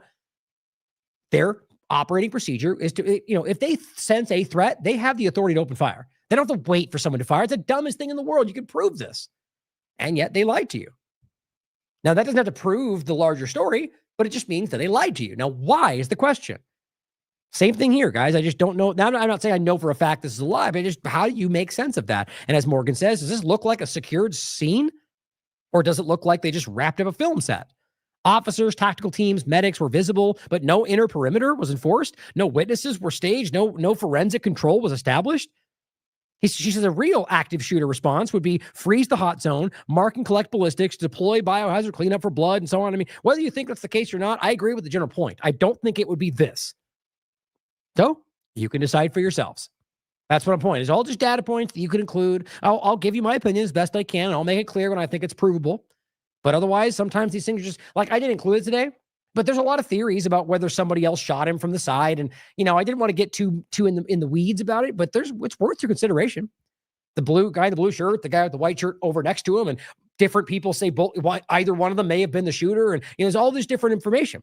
But like the other stories, I bet you that people like Nick Sorter here himself, all these team sport politic clapping seals, they're going to come out and go, what the government said, the government narrative. Because that very government is the rebels fighting the deep state still somehow, even though they're in power. Don't even try to make sense of it. These guys are Q people, really, at the end of the day, is what it feels like to me. The same kind of trust the plan mantra without even, who cares if the facts line up? I'm winning. The bottom line is clearly we should be. I mean, it's falling apart in front of you, like we saw with Butler, but these same people were just like, what the government said. I don't even think we fully even wrapped up the story. Well, who cares? Move forward, right? Nick Sorter, FBI Cash Patel confirms FBI is investigating over 20 people in Kirk's in Kirk assassin Tyler Robbins' Discord chat. Again, even Kash Patel calls him the suspect. But then Nick smartly writes, "There is no way nobody knew anything." Okay. I'm sure he mistyped that. He probably means no way nobody knew, or that nobody knew. No, I guess that's the only way you can write that. It's just ignorant way to write it. It's dumb English. His point is he's trying to clumsily say it's most likely that other people had knowledge. But, very, very well done. Overall, that's a blind assumption. That's what it looks like to do a self-serving assumption in the direction of what you hope is the reality, but stated as a fact. There's no way they didn't know anything. Well, it turns out that's the most obvious, the most likely reality is that nobody had any idea. That there wasn't some radicalized situation. This guy, for whatever reason, whatever drove it, whatever manipulated him, whatever he decided to do, had nothing to do with the Discord chat in a larger sense. Now, I could be wrong, but that's what the evidence right now shows. Nick does not have any extra evidence to make that case. He's just leaning into the narrative. Lefty, lunatic, and that's why we know it's a training ground, and they're all working with Mossad, or rather, Hamas. Here's what he said. Oops. Well, said to pause. My point was just that I'm making fun of him, by the way, in case that wasn't clear. The idea is that this is something that should be measured, and we should wait for evidence to make claims, but not the new media. Investigations. The FBI investigating the Kirk assassination as part of this broader pattern of anti-religious, anti-Christian violence. We are investigating. Isn't it funny, by the way, that from his, because he wants to make that case for people that he supports that it's anti-Christian, but why is it that everybody over there is calling it an anti-Semitic attack? You know what I mean? Like we'll fit it in the box that we want. Nothing dishonest about that. Charlie's assassination fully and completely, and running out every lead related to any allegation of broader violence, and we're producing results on that we'll disclose when appropriate. Good. I'm glad to hear that. Let me just ask. Yeah. Oh, great. I'm glad to hear that complete non-answer with nothing of substance. Great job.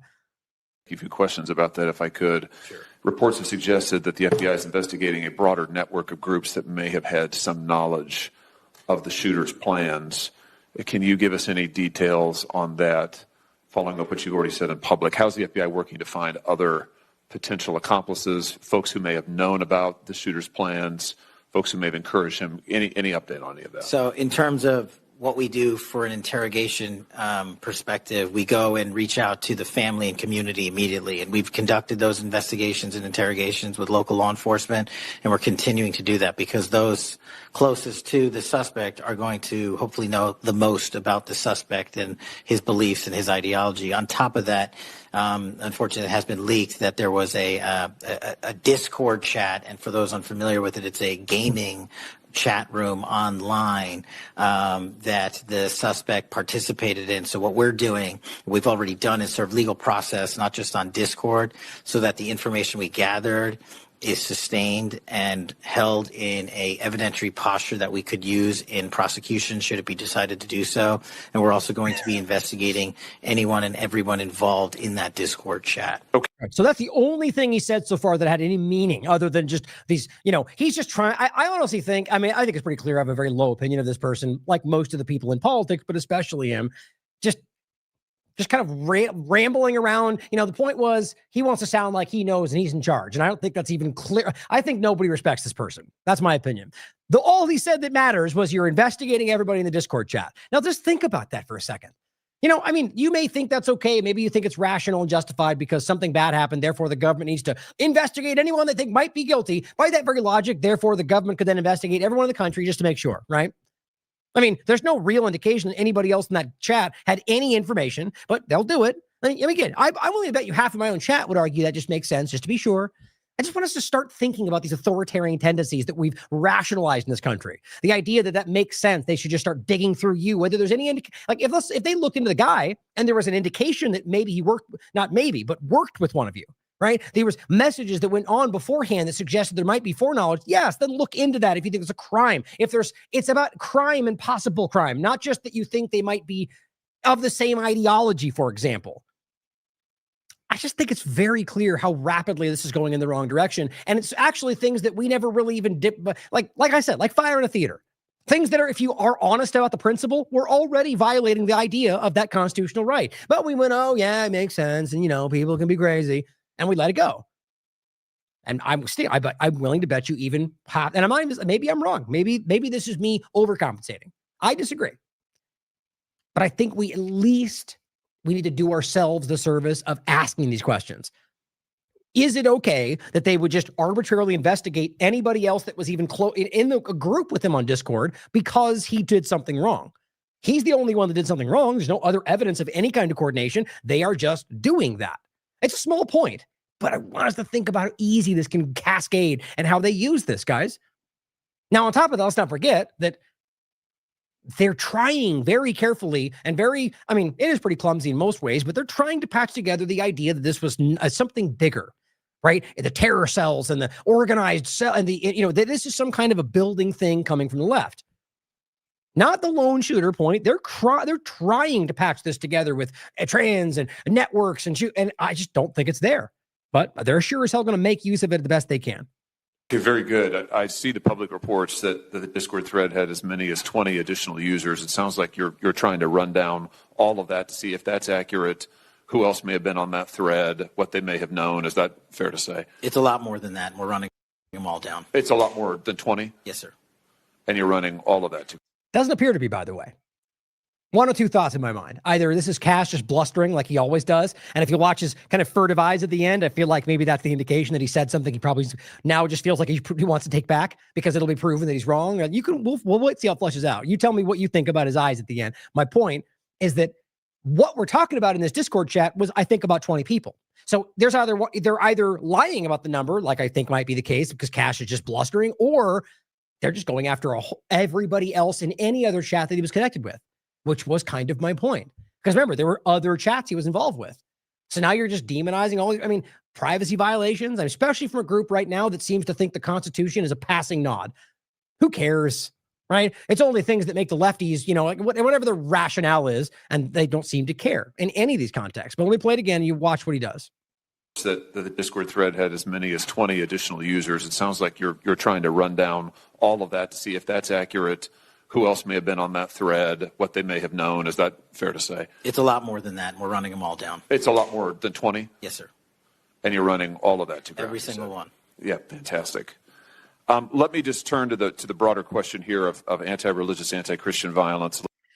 I get the sense it's like, did I do good? Do you think I'm a moron? Oh no? Oh yeah, right. I did good. that's the feeling I get from every single time he presents himself in front of people. Such a pleaser, like wants to give. What's the word I'm looking for? I started to do it earlier. He wants. It's so close to my mind. Validation. That's what it is. I just get that screaming from him. And it's like he just wants to be validated by the team, by the group, and that's somebody who's very easily manipulatable. My opinion, clearly. But the idea of invasion of privacy, all the overlapping points, but there's no way nobody knew anything. The idea is that they've already cast it out. They've already decided that anybody there with them are all radicals. These people have decided that anybody that is a Democrat is a lefty, lunatic, crazy person that's going to destroy the country. But that's totally okay to say because they're just right? Not like that's inciting violence the same exact way that it's happening in reverse. Trump's a fascist. Oh my God, you're going to kill us all. It's like, okay, well, I also agree that he is a fascist authoritarian, like all of them are, right? The point is, regardless of whether they're making a correct statement or not, it does not then invalidate or justify violence, or even that's even connected. It's just such a lazy argument, but they are using this to shut down your speech, to invade your privacy, to control your life, like they've been doing for quite a long time. Now, again, the information shows the platform was not even used in regard to what happened, but they're using this anyway, which will then also overlap with censorship on the platforms, right? And controlling through these platforms. Every one of them, from Twitter to Discord, all bowed to what they put forward. They're allowing them to dig through their information. It shouldn't surprise anybody. Twitter, right? Not like that should surprise anybody, but those that still pretend it's somehow this free speech bastion, it's just another aspect, another part of the plan. Murray points out, I try not to be a conspiracy theorist, but I have a really hard time believing, and this is a good way to look at this, that in a short text exchange, because understand, the only way we get most of this is from the after the fact back and forth texting that we're told is him. And remember, he's now, saying I'm not cooperating.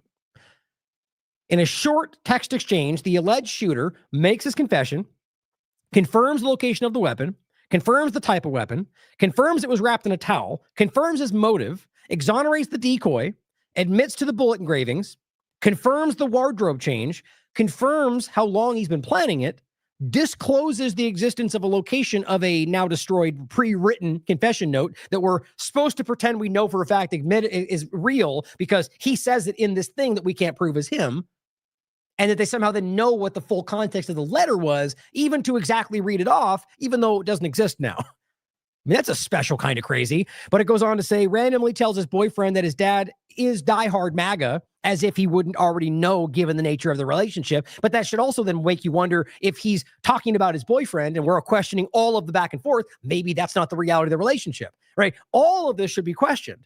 And it says, and is worried about his dad, grandpa, being upset if he doesn't come home with the rifle, not the fact that he just used it to commit a murder. He goes, not to mention a 22-year-old terminally online Zoomer using phrases like squad car, drop point, sweep the area, my vehicle, till I died of old age, my old man. He says, I'm sorry, I just don't believe it. Meaning what his point is the age. Is it possible that this person has just kind of the, what's the word I'm looking for? Just blanked on it. I thought of mannerisms, which is for movement. That, the speaking like he is from a different age group. Whatever, I forget the word. Obviously that's possible. Grew up around certain people. But what it actually speaks to, if you're objective about it, not proven, but speaks to, is that this is somebody who is not 22-year-old. Right? Just worth considering. I agree with him. I think there's a lot of anomalies here. And that's not always the case, guys. There's plenty of examples of stories that I've said I think it's being hyped by partisan media. But there's, like with Butler, I do think there was a lot of anomalies that never really got answered. So Matt Walsh comes out and says, left-wing violence is the greatest terrorist threat that Americans face, and it isn't even close. No, you're very, very wrong, by the way, but who cares about facts? Don't let the facts get in the way of your self-serving narrative. We must actively dismantle and crush these terror networks. You see my point? What terror networks are we talking about?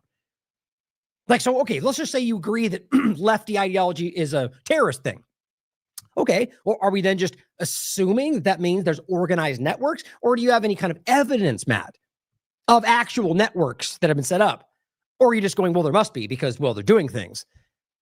Do I need to make that any more clear? Do we not see how these people are putting forward some very, very serious ideas with nothing to back it up?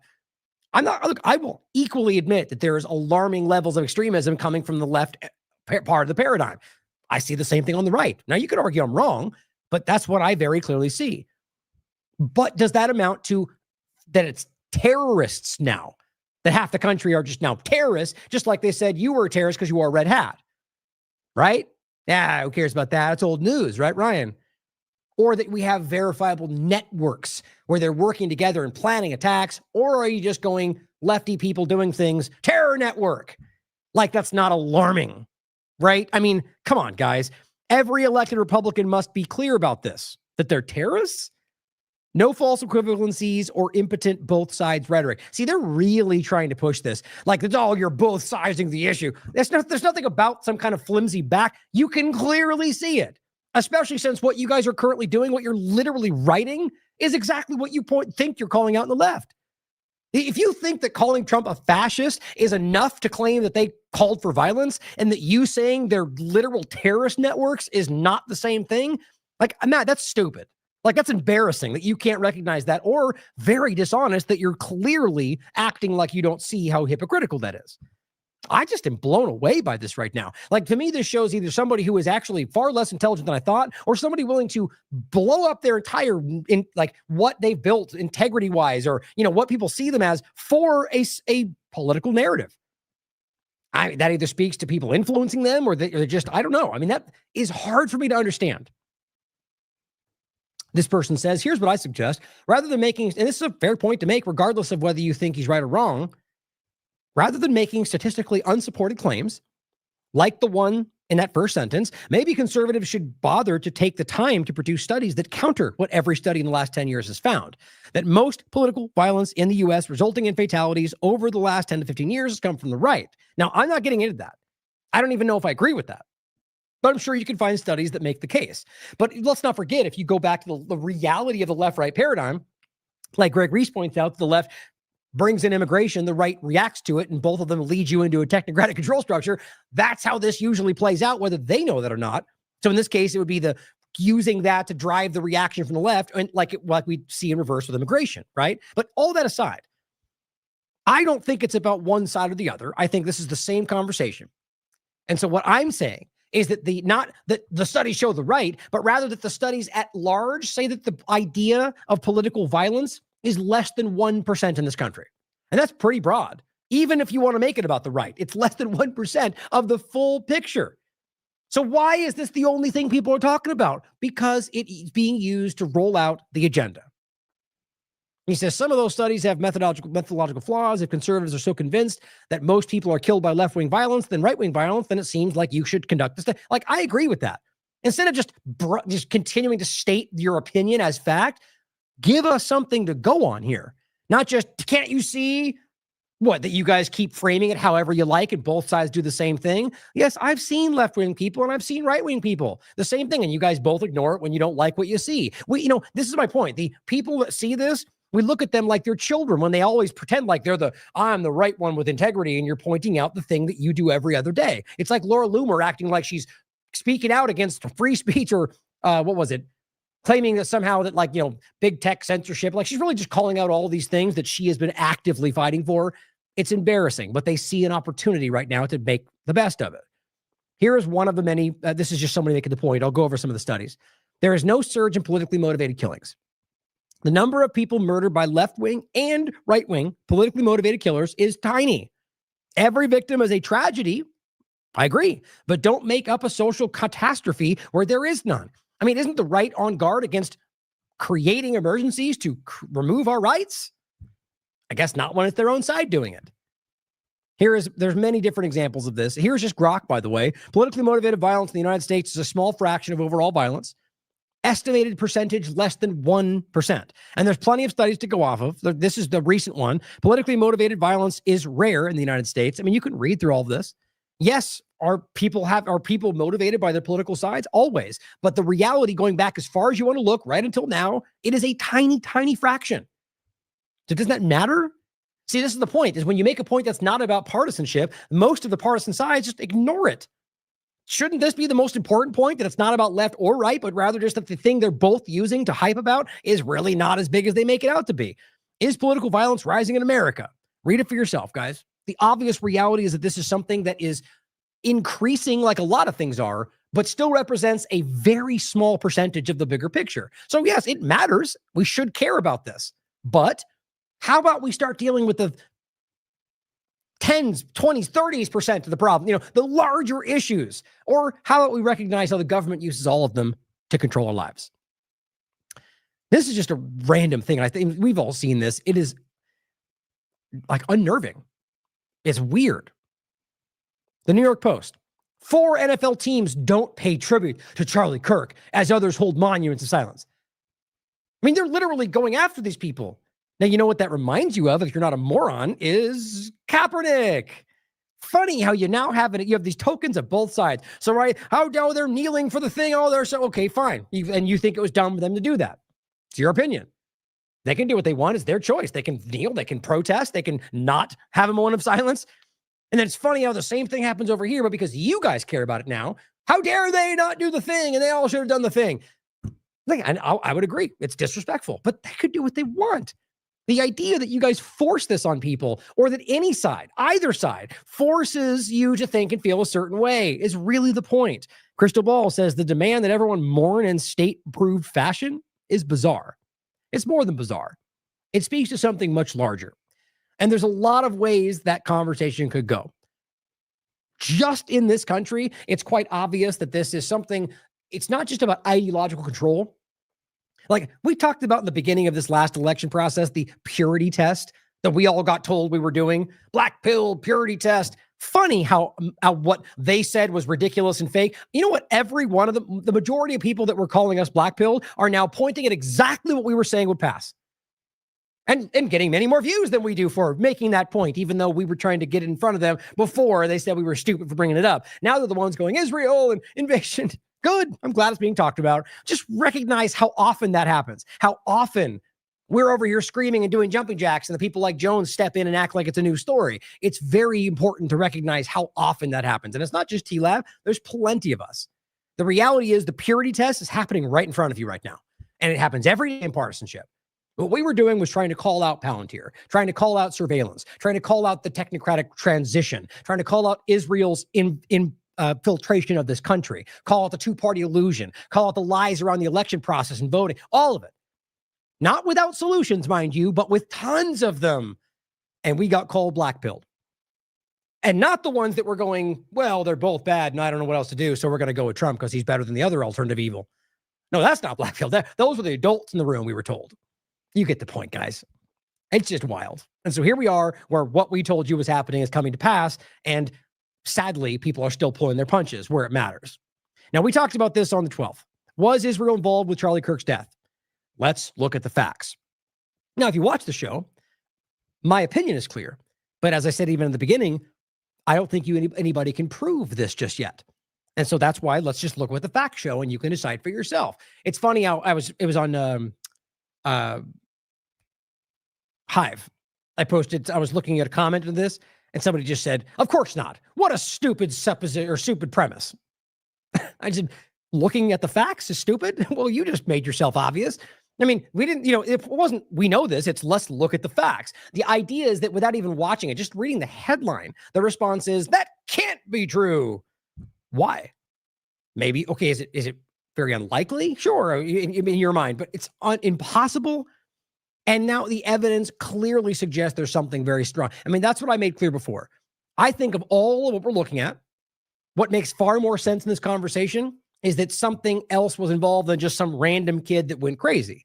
Now, that's just my opinion based on a lot of this, but it could also be as simple as one of the up there points of just somebody who got driven to this, lost his mind, radicalized by the left-right paradigm and took crazy action. Certainly possible. But again, make sure you watch this show because I think it's very relevant. We'll give you pretty much a crash course on it to get into the new points today, but let's make sure we dive into this.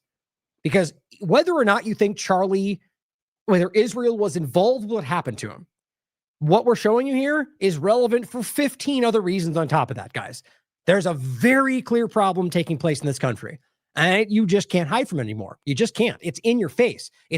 They're laughing at you at this point. So Mel points out, first of all, the people that are acting like, oh, I'll just read it first. It's right here. Corey Walker says, whatever one thinks of Israel, they are not going to assassinate Americans on American soil. Aside from the many times they've done that, by the way. If they were to take the level of risk, they'd waste it on a podcaster. It's how derisive. Like, you realize how wildly influential he was and how, paramount, the most important battleground of information was being held in Charlie's demographic, and he controlled the largest influence of that demographic. That was Israel's battleground for influence in the world, or at the very least in the United States. That's not my opinion. ADL Greenblatt was making that case. I mean, you have to see how clearly that is more for Israel to act on than I've seen happening in other places of the world where they've killed lots of people. Point, though, why wouldn't they take out Candace Owens or Nick Fuentes first? Well, I just made the case. Obvious reasons why. That was their largest battleground. Turning Point USA, which we'll get into more, and the funding around it is, I think, a very, one of the most important points in this conversation for Israel's propaganda network in the United States. But the simple point he's making here, and this is a clip from, it's worth watching, by the way, it's the one from Propaganda & Co. They're not going to assassinate Americans on American soil, was the case. Well, as she says, the state of Israel has assassinated so many people, the Wikipedia page on this topic has broken it down into decades. Look it up for yourself. I've seen very few like that. Look, and this is Wikipedia. Now, not every one of them are American citizens, but guys, you can go back and look at how many times, whether it's UK politicians, Americans, or even people on flotillas from the US or anywhere else, it's not secret what they've done, or scientists or any number of people in the military sphere. Israel has a long history of doing exactly this. Harrison Smith points out, this is just in addition to what we saw before. Now remember, the Greystone article we went over yesterday, or on the 12th, excuse me, and Additionally was Harrison Smith from August, where he made the case that Charlie was worried, felt threatened, his life was in danger because he turned down funding and because of this overlap. We'll get into it in a second. All I'm showing you now is that Harrison just follows up on the 10th and says, I posted this nearly a month ago. It is true. My source was secondhand, but it came up during a conversation about right-wing Zionist influence. Now, it continues where he says, I have confirmed that the source of the Gray Zone article is in fact not the source that he had. So he says that means there are at least two people people close to Kirk who made extremely similar claims. Now, again, that doesn't prove that it's true, but it adds to the credibility of it, as well as all the other information that we have that really does back this up. Now, what I find funny is Alex Jones is clearly, sidling up to the conversation, even though he's out there screaming the opposite when it matters. That's what he's posting there. I mean, in the very beginning, his whole argument was that this is not possible, but now he goes, possible Israeli threats have been confirmed. I mean, I'll show you in a second. He came out early going, here's why we know it's not Israel. Just gaslighting you. But I think this is honestly my opinion, how he uses the people like Harrison or whoever else, or Owen or Greg or people before they recognized they were being used and left like this as counterbalances to his screaming lies. But here is Khaleesi pointing out, according to multiple reports, and we already told you this, we'll play a clip for you in a second, just using this to put it back in the conversation. Benjamin Netanyahu offered Charlie Kirk $150 million in cash to adopt an even more ardent pro-Israel stance for Turning Point USA. Kirk refused. Now, this has been backed up by a lot of people, including Candace Owens in his inner circle. So what I think this is important for is what we're going to get into in a minute. Here's another clip of Nick Fuentes. But for all I know, he's reporting just what Gray Zone reported. But here's Nick Fuentes saying the same, that they offered him money and he turned it down.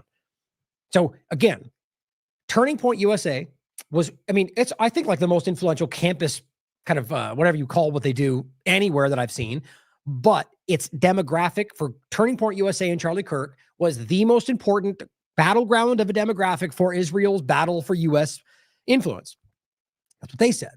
And Charlie Kirk just happened to be the most influential in that demographic. So you keep all this in mind, and then you recognize this. You recognize Charlie Kirk that was starting to, and this is the previous article, not this one, the last Gray Zone article. The point was he was starting to recognize what was going on. I'll show you some clips that you can watch in a second.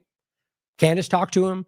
He was on with Megyn Kelly, Patrick Bet-David, Ben Shapiro. No, it was not one clip they took out of context like Mario Nawfal lied to everybody about. No, there's many, many examples over weeks where he was clearly saying things about Israel that he hadn't said before that were very uncomfortable for the Israeli narrative.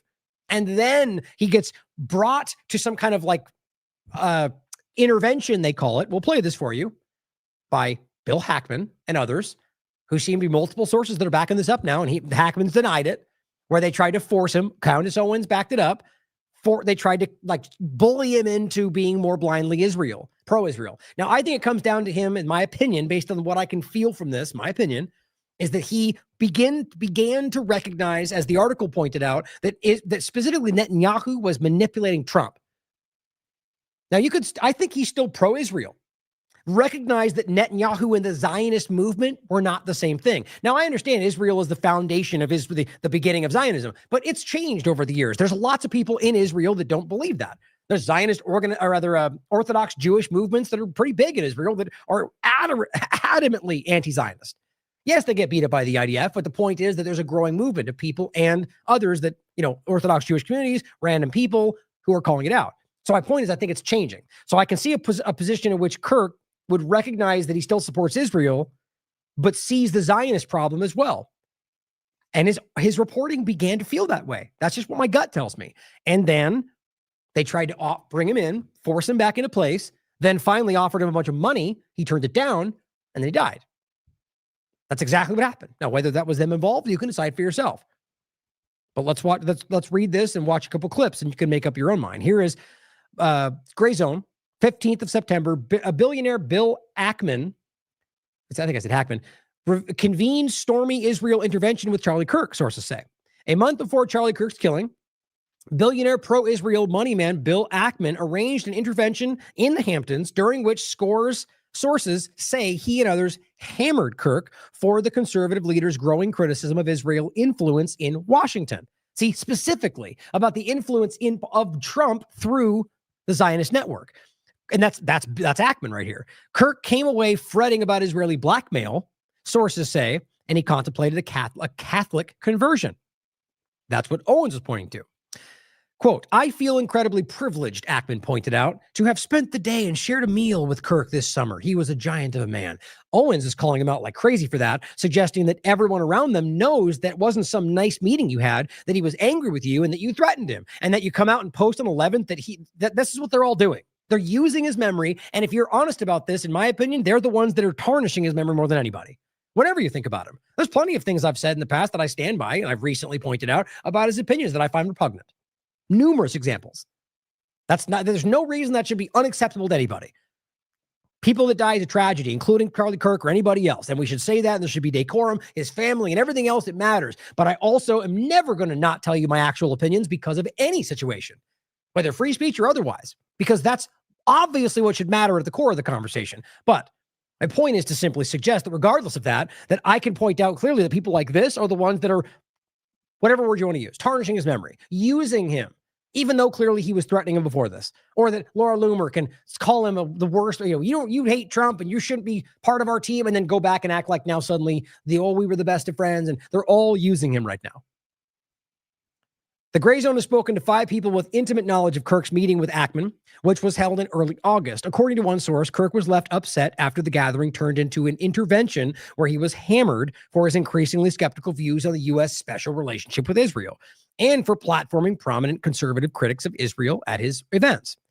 That's where this really started, with Tucker and David Smith, and on stage, it was this whole big uprising. Since publishing this report, the Gray Zone has learned from one attendee of the Hamptons event that Ackman convened the influencers under the auspices of a discussion about Zohran Mamdani. Now, again, whatever your opinion of him, it's very clearly something the Zionists don't want, and the supposed threat he posed to the West if elected under New York. But the meeting went off the rails when Ackman personally confronted Kirk about his views on Israel. The public face of the UK Lawyers for Israel, Natasha Hostroff, who was there, joined in the argument and began screaming at Kirk, according to the sources.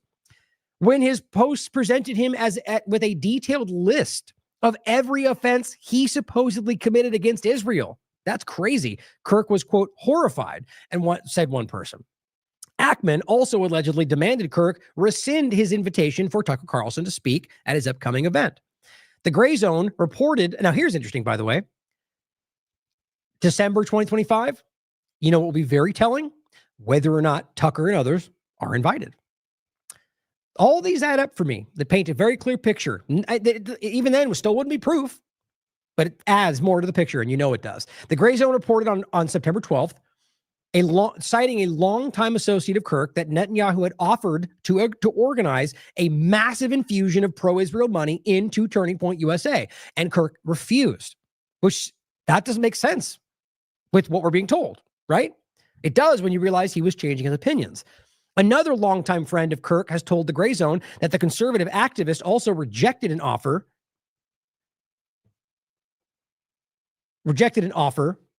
Netanyahu delivered 2 weeks before his death to meet him in Jerusalem. All of this continues to paint that picture, guys. Kirk, according to one person with inside knowledge of the meeting with Ackman, said he left feeling as though he had been subject to blackmail. Doesn't that ring true with what we know about this? In a series of text messages with the Gray Zone, Ackman described the account of his meeting with Kirk as totally false, except when he says, I have the receipts, except when asked for them, he declined to give them. And he's recently posted a long thing on Twitter about how it's all a bunch of lies and didn't give any receipts.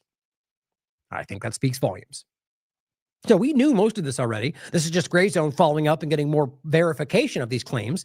Here's what he said when he spoke with Judge Napolitano. My September 12th report, which provided background about the pressure, the mounting pressure that Charlie Kirk was under from pro-Israel forces, from Netanyahu's cutouts in the United States. I gathered more details. The piece, it hit like a sledgehammer. It really caused a lot of, I think it spoke for a lot of people, particularly within the conservative movement, which is changing among the youth on the question of Israel. And more people started coming out, and more people started talking. and people were talking to me. And these were people who had knowledge of a tumultuous, stormy meeting held in the Hamptons during the first week of August, convened, according to multiple sources, with knowledge of this meeting, intimate knowledge of this meeting, by the billionaire ultra-Zionist financier Bill Ackman, who's close to Netanyahu and his kind of network in the United States.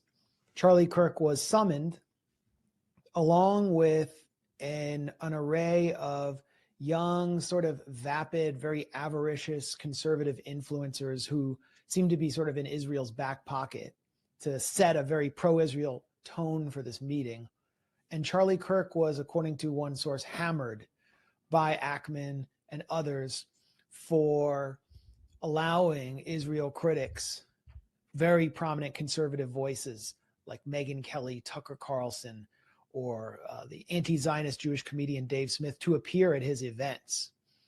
And actually, Charlie Kirk was planning to host many of these same figures again in December, and he had just added to his TPUSA major, I think it's called America Fest in December, the premier critic of Israel in Congress. I didn't say Republican critic, I just said premier critic, because that's what she is now, Marjorie Taylor Greene, which really reflected his shifting views. And Ackman, according to multiple sources, had this meeting to basically bully Charlie Kirk into submission. Charlie Kirk walked away, according to one person, feeling like there was an attempt to blackmail him. He refused any offers of funding and also refused the offer to travel to Israel and meet with Netanyahu, which Netanyahu disclosed in the wake, the immediate wake of Netanyahu's death. He talked about this letter, but he didn't say whether Charlie Kirk refused or accepted. I've learned since that he refused. Very relevant. Meeting basically bullied Charlie Kirk into submission. I don't know. I mean, I find this really difficult to ignore with all the different sources backing this up. Now, here's Candace Owens. We played this morning on AM Wake Up. Claims there were threats that were made to Kirk. And she's calling out Ackman in particular, claiming that she's expecting him to deny this. Yeah, and he did. But I don't know. You can decide for yourself. I think that this adding up with the different source material, even going back to Harrison's point. And remember, he posted this back in August, like well before we got to this point. It's hard to deny this. Like, and again, what I mean by this is just simply the idea that Israel in some way created what happened here to stop what was beginning to fall apart. It's worth considering. The Hamptons, and he had more than one event, but he had essentially what was staged, an intervention was staged by Bill Ackman, because Charlie's rational thoughts about Israel were a no-no. This is not the route that you should be going on. And Charlie was surrounded by his friends, his quote unquote friends. Bill Ackman was very upset, and threats were made. That is what I am told, and I will tell you that I am very happy for Bill Ackman to dispute this narrative. In fact, he was asked to dispute this narrative. Max Blumenthal went out to him today, and Bill Ackman came back and said, I have receipts I can show you. And he did not provide the receipts. This is not how it went down. I know it went down this way. I'm waiting for one of them to go on record and to say that it didn't go down this way. It was at this time that Bibi Netanyahu was called and Charlie was invited to Israel. This was an under duress situation, I would say, because I've been in these situations before. When I started asking very sensible questions about Israel, as someone who had dedicated her political life to supporting Israel, many times alongside Charlie Kirk, I was met with the very same pressure. And just like Charlie was being invited to Israel, I was invited somewhere else. And when this arrived to me, it felt like a threat. You know, I got to tell you that. It felt like a threat, like not like, hey, come here and we can educate you because you're my friend. More like, this is your last chance. That's how it felt to me. I can't speak to how it felt to Charlie. And I know that Charlie was offered a ton of money in this moment, a ton of money. Maybe would fund it, you know, spend tons of money. And Turning Point, I guess, if it needed to go to a higher level, would have gone to an even higher level than it already was at. And I know for a fact that Charlie denied that funding, that Charlie denied, and what Bibi didn't include there, he declined to go to Israel for, I would describe this as like, you know, re-education camp. You know, we've seen it. You made an uh-oh, but we can help you. You know, we just need you to come out to Auschwitz and take a picture. Yeah. We just need you to come to the Holocaust Museum and take a photo. We just need you to go to Israel and we can make this better. Charlie said no to Bibi. Okay. Bill Ackman, if you would like to dispute that, I would love to hear what you say happened, because our sources and what we have, it's solid. Okay, there were conversations that took place, messages that were sent at that time, and they are solid. So I decided another person that was there, and I am not surprised this person was there. If you've been listening to my show, Seth Dillon, I was going to go out to Seth Dillon, and I decided to message him last night about this Hamptons meeting. And Seth Dillon, who is normally very quick with a response, has not yet been able to respond. I'll show you this text message chain. And I want to be clear, I am not someone who normally publicizes text messages. But my friend was shot in the neck. And I'm just not really in the state right now to be polite when it comes to the answers that I am demanding, okay? This is me out to Seth Dillon last night. I sent him Bill Ackman's tweet because, you know, he tweeted, I feel incredibly privileged to have spent a day and shared a meal with Charlie Kirk this summer. He was a giant of a man. I said, any comment on this one, Seth? He didn't answer last night.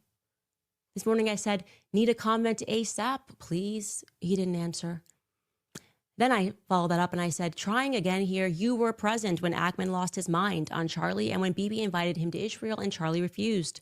Text messages immediately following this meeting are circulating. I find Ackman's statement as though the meeting was somehow cordial to be incredibly disturbing. Are you at all disturbed by that tweet? Do you feel, as I do, that this tweet significantly betrays the defined purpose and mood of his, and I presume your, final meeting with Charlie Kirk? ? He was unable to speak to me, but he did place some frantic calls to Turning Point USA. Yeah. You see, I went out to Seth, but I also went out to two other people who were at this meeting, and nobody is willing to go on record. They're all messaging each other, trying to figure out a coordinated response to say that, no, this was all quite cordial, but no one wants to go on record and describe it as cordial because they know someone's leaking, because someone's got a guilty conscience about what happened at the Hamptons. So I will again put it out there, Seth, Bill Ackman, and to the other individuals who I have not yet named, but who are going to be named later this week, who were at the Hamptons when Charlie was put under pressure, when Bibi Netanyahu called him and invited him to Israel, again, in a move that when it happened to me, and it wasn't Bibi Netanyahu, felt to me like a laced threat. I am inviting you guys, I will give you my platform, actually, to come clear matters up, to tell us what really happened, because, you know, I think Charlie was definitely on the brink of changing some of his perspectives. And I can tell you factually, Charlie was praying the rosary. Charlie was going to mass. One of my last conversations with Charlie was me joking with him saying, just make the last step, okay? You are, I said specifically, you're too smart to be a Protestant. Just take the last step, Charlie. He says, ha ha. He was speaking about Mary. And typically when those steps start taking place, you stop referring to yourself, as I did, as a Judeo-Christian. Again, it is I really just do think it has a lot more weight coming from somebody who personally knew him that well. Now, as always, whether or not somebody knows somebody else, they could still lie or be misled or whatever else. Question everything. But I wanted to add this because I was looking while that was playing. Back says, massive insult to our intelligence from the FBI. And I agree. This is what I was pointing to earlier. I'm just glad to show you something you can look at. This is supposedly this kind of like exchange after the fact. And this is how she frames it. I will have left no evidence except for the note I wrote to you confessing my crime and all the text messages laying out in meticulous detail all the pertinent information needed to convict me. And so if you read this, it reads like exactly like the guy was laying out. In this one quick exchange, he gives them literally everything they need, all the nuanced details about how and where and when and how. It's a little bit too convenient. I'm still, you can read it. It's exactly what it sounds like. It's like every single little detail and everything cited to this, and none of this you can prove came from him. I find that pretty interesting. Now, again, my point from earlier, there is still some confounding points. If he did turn himself in and that was his choice, that's contradictory to me. Or maybe he got forced to and he changed his mind. But I think we need to get this flushed out enough to find out what he actually did and how this went down. Why is he not cooperating and everybody around him is? That feels very weird. So, giving you some of these videos that you can watch for yourself. We went over this in the last show. James Lee said, this is what Ben Shapiro and what's his name? Mark Levin said. You can't be a leader of the right if you think the president is covering up a Mossad rape ring or struck Iran for Israel. Right, so we know that's what happened. Remember, the whole point was that Charlie was upset, according to the reporting, pardon me, that he was upset that Trump was being tricked into bombing Iran for Israel. And that's the reporting. But what we do know, if you're not a partisan manipulator and it's not hard to see that Trump did engage with Iran because of Israel. Like anybody else will tell you, historically, all the wars were involved with the same conversation. But regardless of that, the point is, that is what he thought. That's the point. Now, I clearly can prove to you that's the reality, but Charlie Kirk clearly was of the mind that was a problem. Now, realize he was publicly saying some of these things in regard to Iran. The behind-the-scenes part we can't necessarily verify other than Gray's own article. But the idea that he was talking about Iran, that's important. Because what Ben and them are saying, they were calling him out. That's what they were saying. Because the idea was about Tucker Carlson and Dave Smith and what happened at Turning Point USA. And this is what they were discussing. Remember, he was pointing to, it was like, oh, some of those clowns in the tent and they can't run the movement. He was talking about Charlie Kirk. And now he's working through his platform and not necessarily running it just yet, and like acting like he's carrying the microphone. That's disgusting to me. You were literally calling him a clown right before this. And my point, though, is that you can't lead the movement if, and then as James points out, 3 days later, he was gone. Daniel McAdams, and this is one of the clips, and I paused it right where you can see Ben Shapiro's big eyebrows go up because he said that we maybe shouldn't blindly take at face value the reporting about Israel from the mainstream media. That's exactly what he said. The very same mainstream media that Ben Shapiro will tell you should never trust in any context, I guess, unless they talk about Israel. That speaks volumes, actually. But Daniel McAdams says, Charlie Kirk's last interview, how many red flags does this raise? Head of the biggest conservative youth movement in the United States and formally reflexive supporter of Israel, but he begins to turn. And then he is killed. Now, we played these in the last show. It's very clear. That's why Ben's kind of, he's calling out these different things that are uncomfortable. And this one's hard to watch. Or the ones, actually, no, there's where I have them all out of order. Oh, I guess I must have put them. That's frustrating. Well, I think I made I remember that now. So all of it's in the previous show, which I included. My point was there's 4 videos we've gone over. I might even have them still on the side. One with Megyn Kelly. I think it was on his show. There's one with Patrick Bet-David. There's one with Ben Shapiro.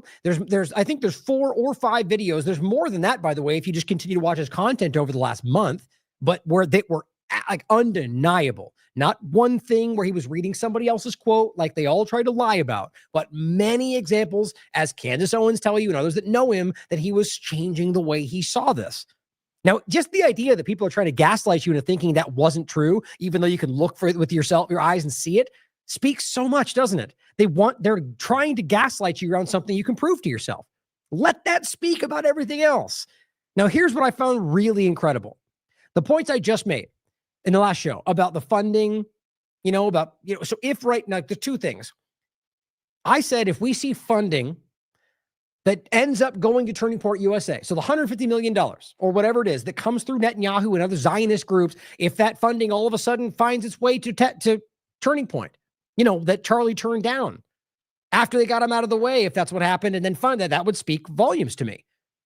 Or, it doesn't have to prove it, right? But the idea is that now that he's out of the way, well, they were able to give the funding. Did they convince his wife somehow that was what he wanted? Who knows? But my point is that I haven't proven that's happened yet. The other point, which I very much think is going to happen, is that Ben Shapiro, with all the way this went down, if he ultimately did take over Turning Point USA, which as far as I can tell hasn't happened yet, not in earnest, then that would speak volumes to me as well. That the guy that was on that battleground who was changing sides, suddenly out of the way, and the most ardently pro-Israel, blindly pro-Zionist person in the conversation picks up the bloody microphone. All these together, it's hard to ignore. Now, there's been some people claiming that he's taken over Turning Point USA. I don't believe that's officially the case, but this is what I saw this earlier today as well, and I just saw this before I went live. James Lee saw the same thing. He took the picture of this. This is what I just had pinned right here. This was the pinned on Charlie Kirk's account. I looked to see what was happening. They posted this today. And I'm thinking, okay, Charlie Kirk's clearly not here. So who's using his account? Turns out it is Ben Shapiro and his team. There's Matt Walsh broadcasting through the Charlie Kirk show today.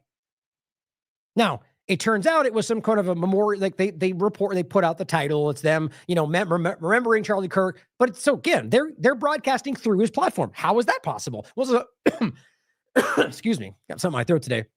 Somebody let that happen, whether it's his wife or Ben Shapiro has the access to do so. Now, he says Daily Wire has taken over the Charlie Kirk show. I would argue that's a fair way to frame that, but it's deceiving because people might take that as officially taken over Turning Point USA.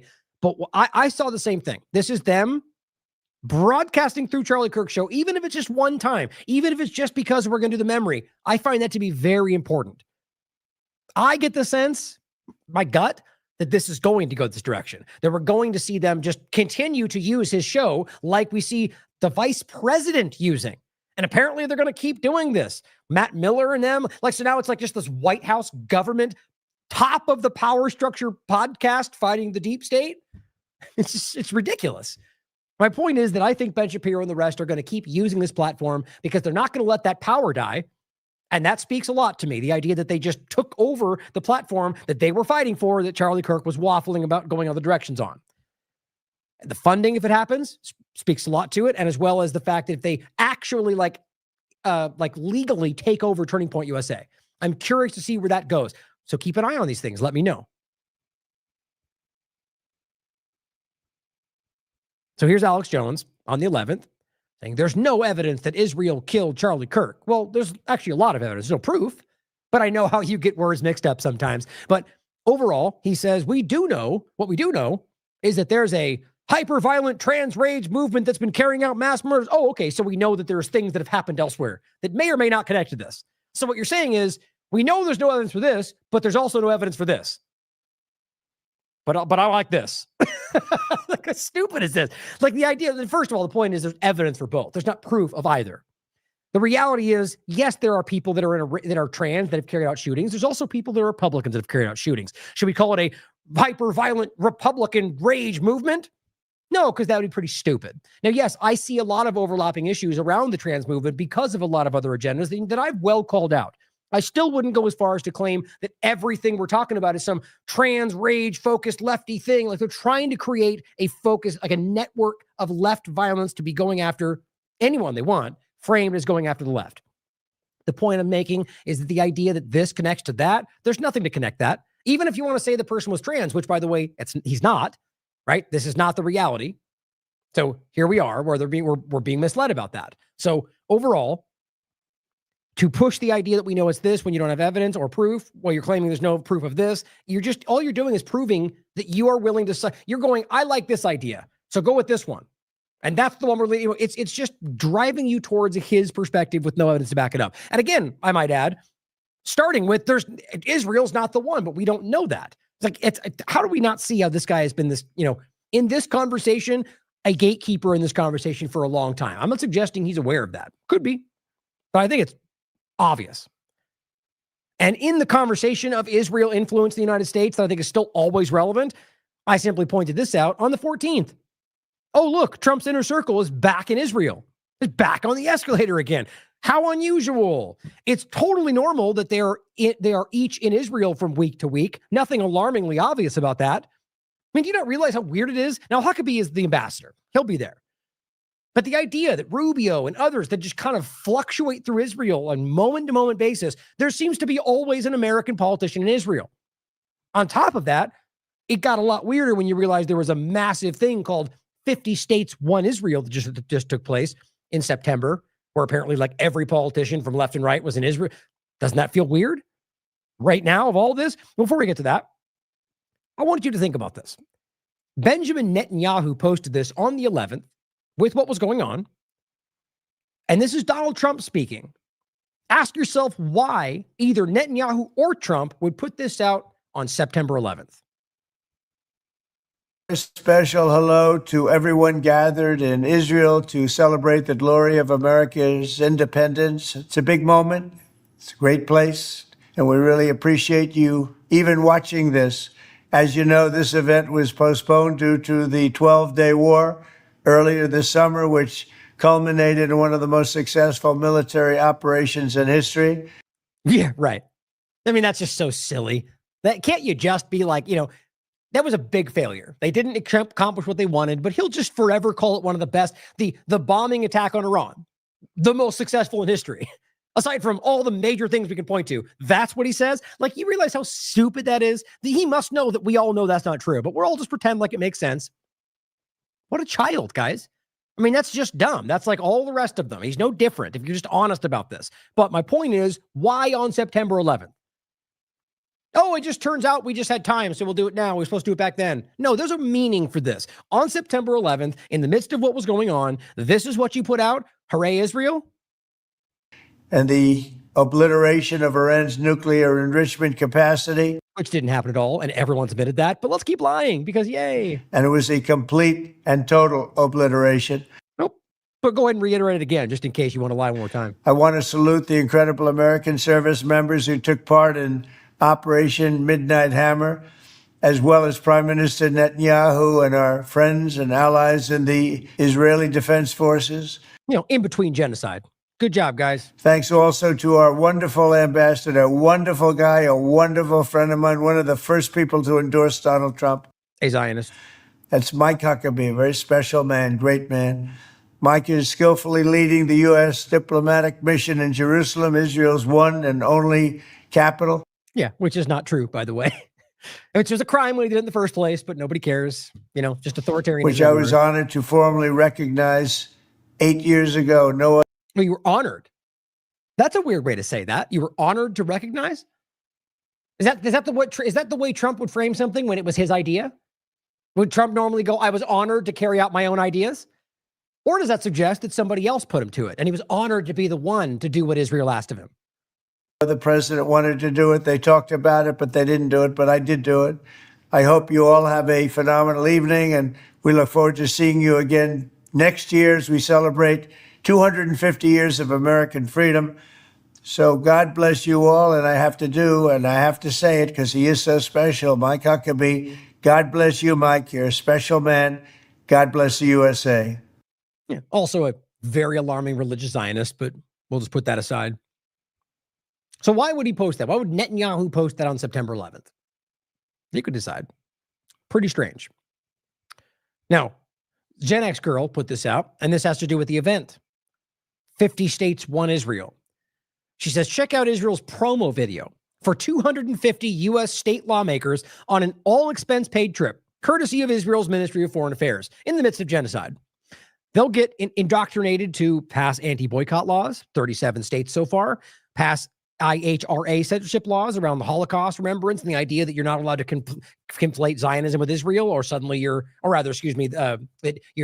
have to claim they're all the same thing, or you're racist, even though they're not the same thing. That's 35 states. Purchase Israel junk bonds, which I'm going to be putting up some content from Gen X Girl pretty soon about that topic. I'm interviewing Catherine Austin Fitz about the financial side of this with Israel coming up tomorrow. Probably won't come out. Might come out tomorrow. We'll find out.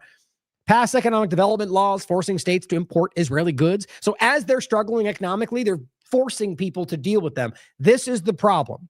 It's not America first. Never really was, guys.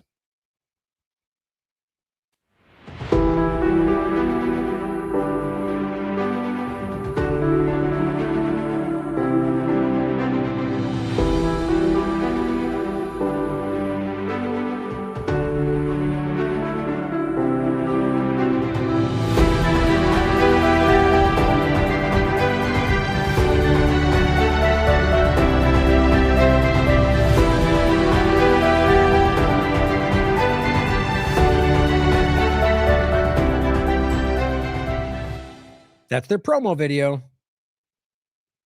It's weird. Like what this is. It's just, for all that's already going on. Like, think about this. Like, what is the necessary point of this? 250 American lawmakers that get flown in front of the Department of War, the Ministry of Foreign Affairs, who is conducting a genocide, all of which are getting funded one way or the other. Here's the United States of Israel. This is Max saying, okay, this I'll show you, won't play it, and I want to hear it again, this video. But he says it's not dozens, it's 250 state lawmakers hand-selected by Israeli government on a trip funded by the Israeli government. I mean, just think about the idea of that. In the midst of what's going on in the world, they're taking money from Israel to go over and vacation there. In the midst of what's going on, you think they're doing things for you while they're vacationing in Israel? God knows what they're spying on, tapping them with, adding to their information. I mean, you have to understand, people like John Kirk will tell you, they will spy on these people. They will tap them. They'll put information in their phone. They won't even know this. They'll go back to Congress and they'll have spy devices in their phones. It's funny how quickly people will brush this off. They just got caught putting spy devices yet again. 2019, they put Stingray devices in the White House, Israeli government. But yeah, who cares about all the facts? Because we must be racist, right? This was this guy singing in like a really high-pitched voice somewhere over the rainbow to open an event with called 50 States, One Israel. That's the logo. 50 states, one Israel. Very weird. Now here, that point alone, I think, is important just to recognize how constantly our government is being controlled, influenced, managed, corralled by a foreign government. Now, again, even if you don't think that's what's happening, I can't insist enough. The idea that we know what's going on, the idea of an ongoing, massive, deliberate, long-term, sadistic genocide that they can then just continue to cavort with them like that's completely okay. It's insane to me. While they're there, on the back of with the Charlie Kirk situation, with the theories around it, and the idea of things like this, the pager attack. The show was called Israel's Infiltration of U.S. Tech in Light of the Lebanon pager attack, which is insane in your face. Like chicken pox across the country. Israeli Unit 8200 startup companies all over this country, as Whitney would tell you, from water infrastructure to health infrastructure, dams and roads. I mean, everything you can imagine, from Carbine, from 911 call centers, Carbine, that are all scooping information for everybody using it. As Americans, they go back to Israel, or Authentics on Twitter and God knows what else. My point is that the idea of how infiltrated this is, but the idea of physical things like the pagers in Lebanon, that they claimed circulated for 10 years and they executed it without any concern where it was, killing and injuring over 75% women and children. Listen to what Netanyahu just said to these 250 American politicians. In fact, I always do this and I forget what the title is.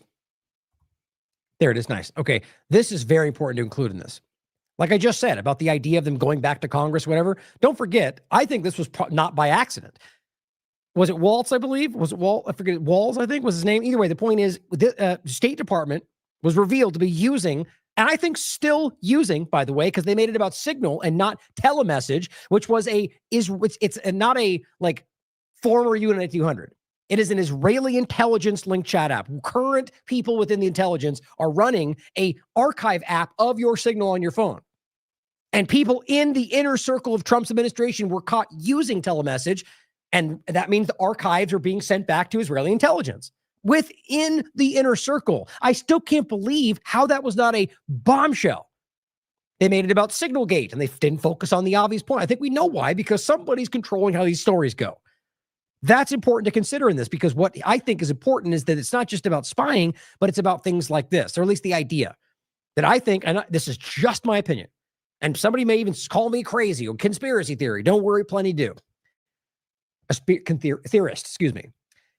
What he says here to me, with what you understand about him and what he's done and the different ways that he talks about politicians in this country when no one's paying attention, or either just Americans aren't listening, that he can easily manipulate them, play them off each other, that, it's easy to play American politicians. He's been on the record many times saying that.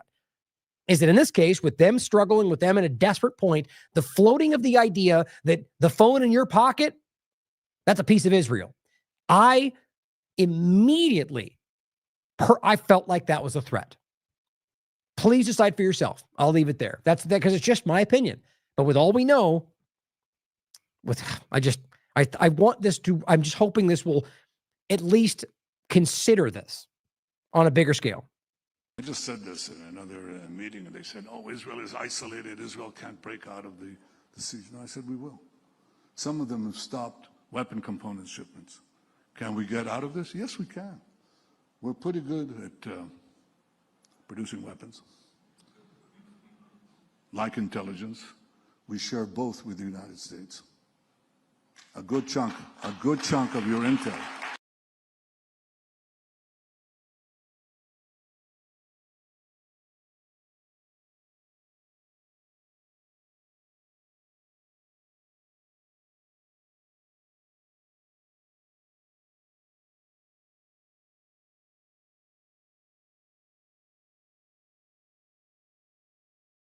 Oops, sorry. I didn't realize it was muted.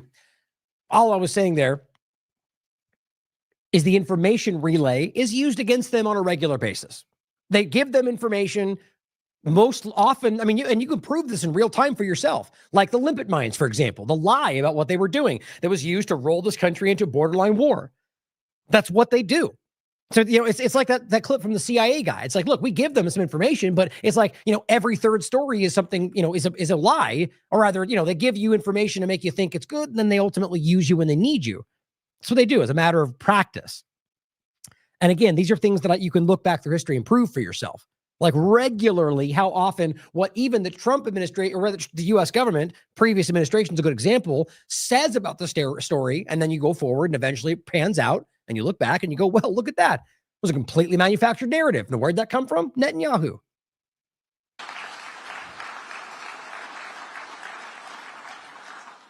And our weapon systems, we share with the United States. We're tremendously appreciative of the bipartisan support in military matters to it. What that means is giving billions of dollars to Israel for nothing so they can build things that we often buy back, or to continue to fund their genocide and wars, or to fight them for them.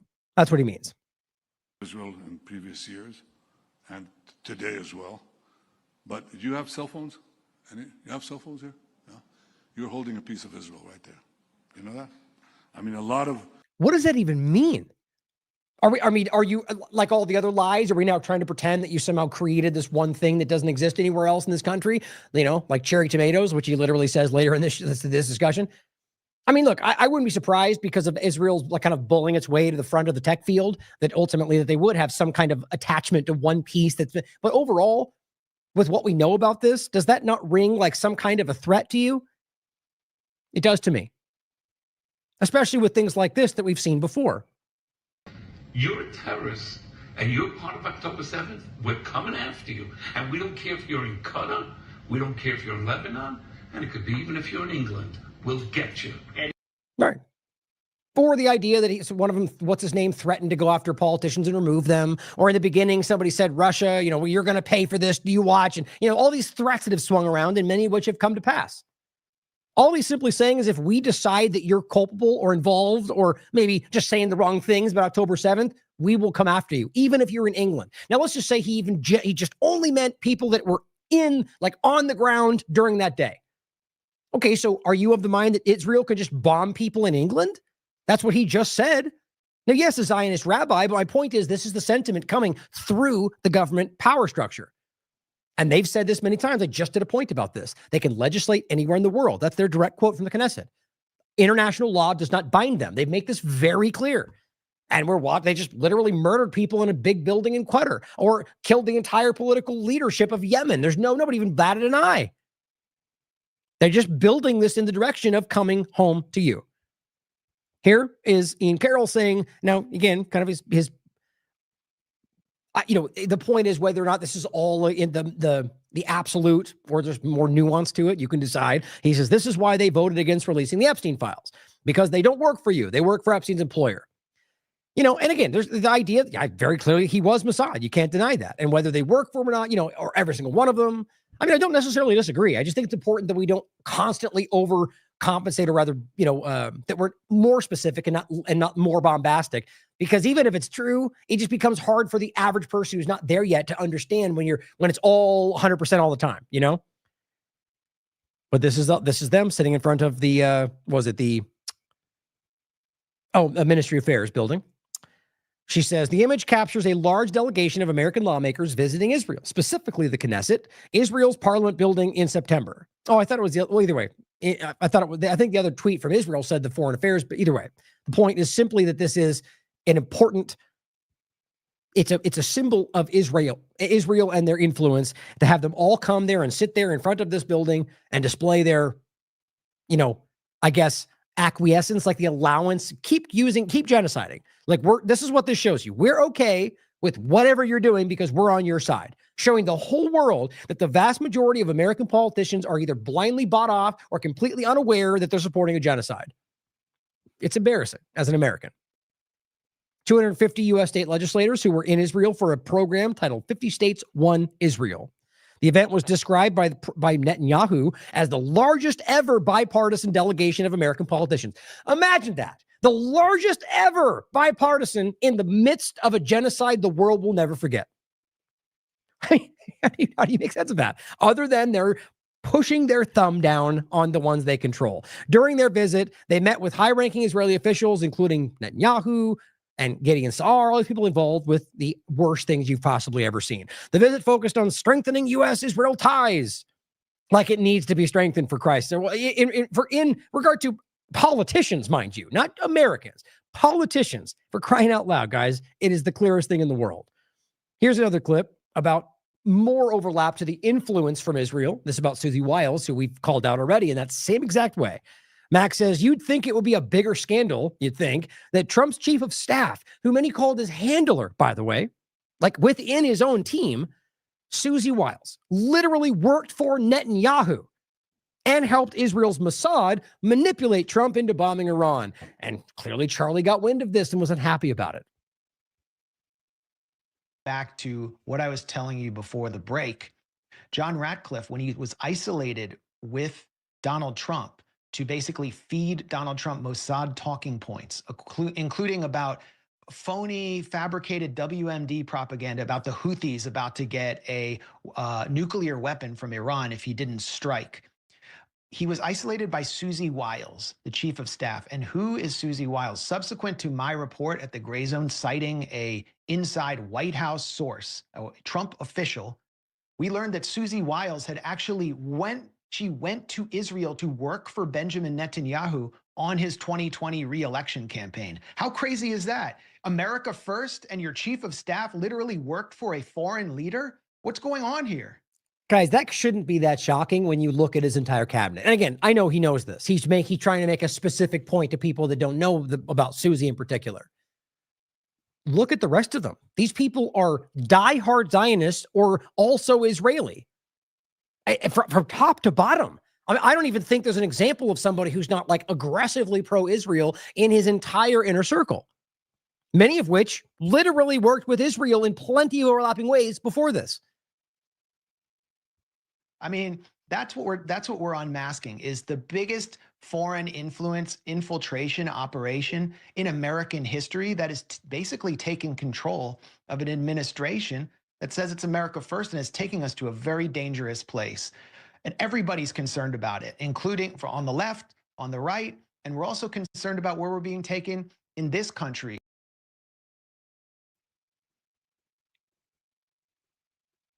An obvious example, this is being called out by Scott Ritter, with a picture of Brian Mast, of course, in his IDF uniform. And it says, there's a literal genocide taking place right before the collective eyes of the world, and no one lifts a finger to stop it. Yemen is, by the way.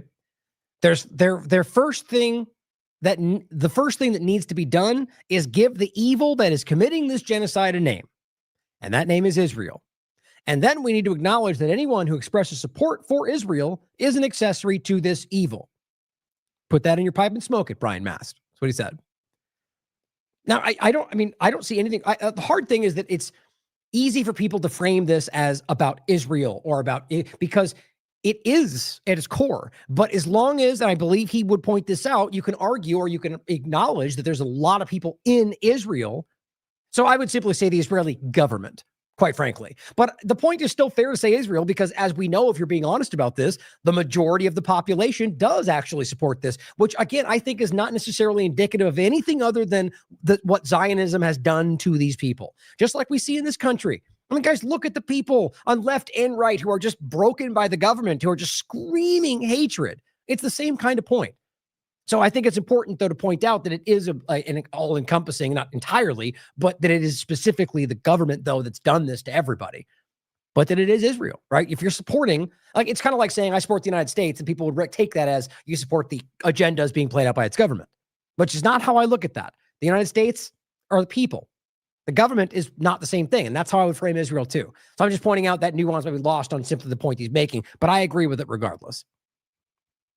Max simply points out, and I didn't grab them all just because I have so many tabs today, but it is, I mean, I have never seen it like this, even within the October 7th forward points.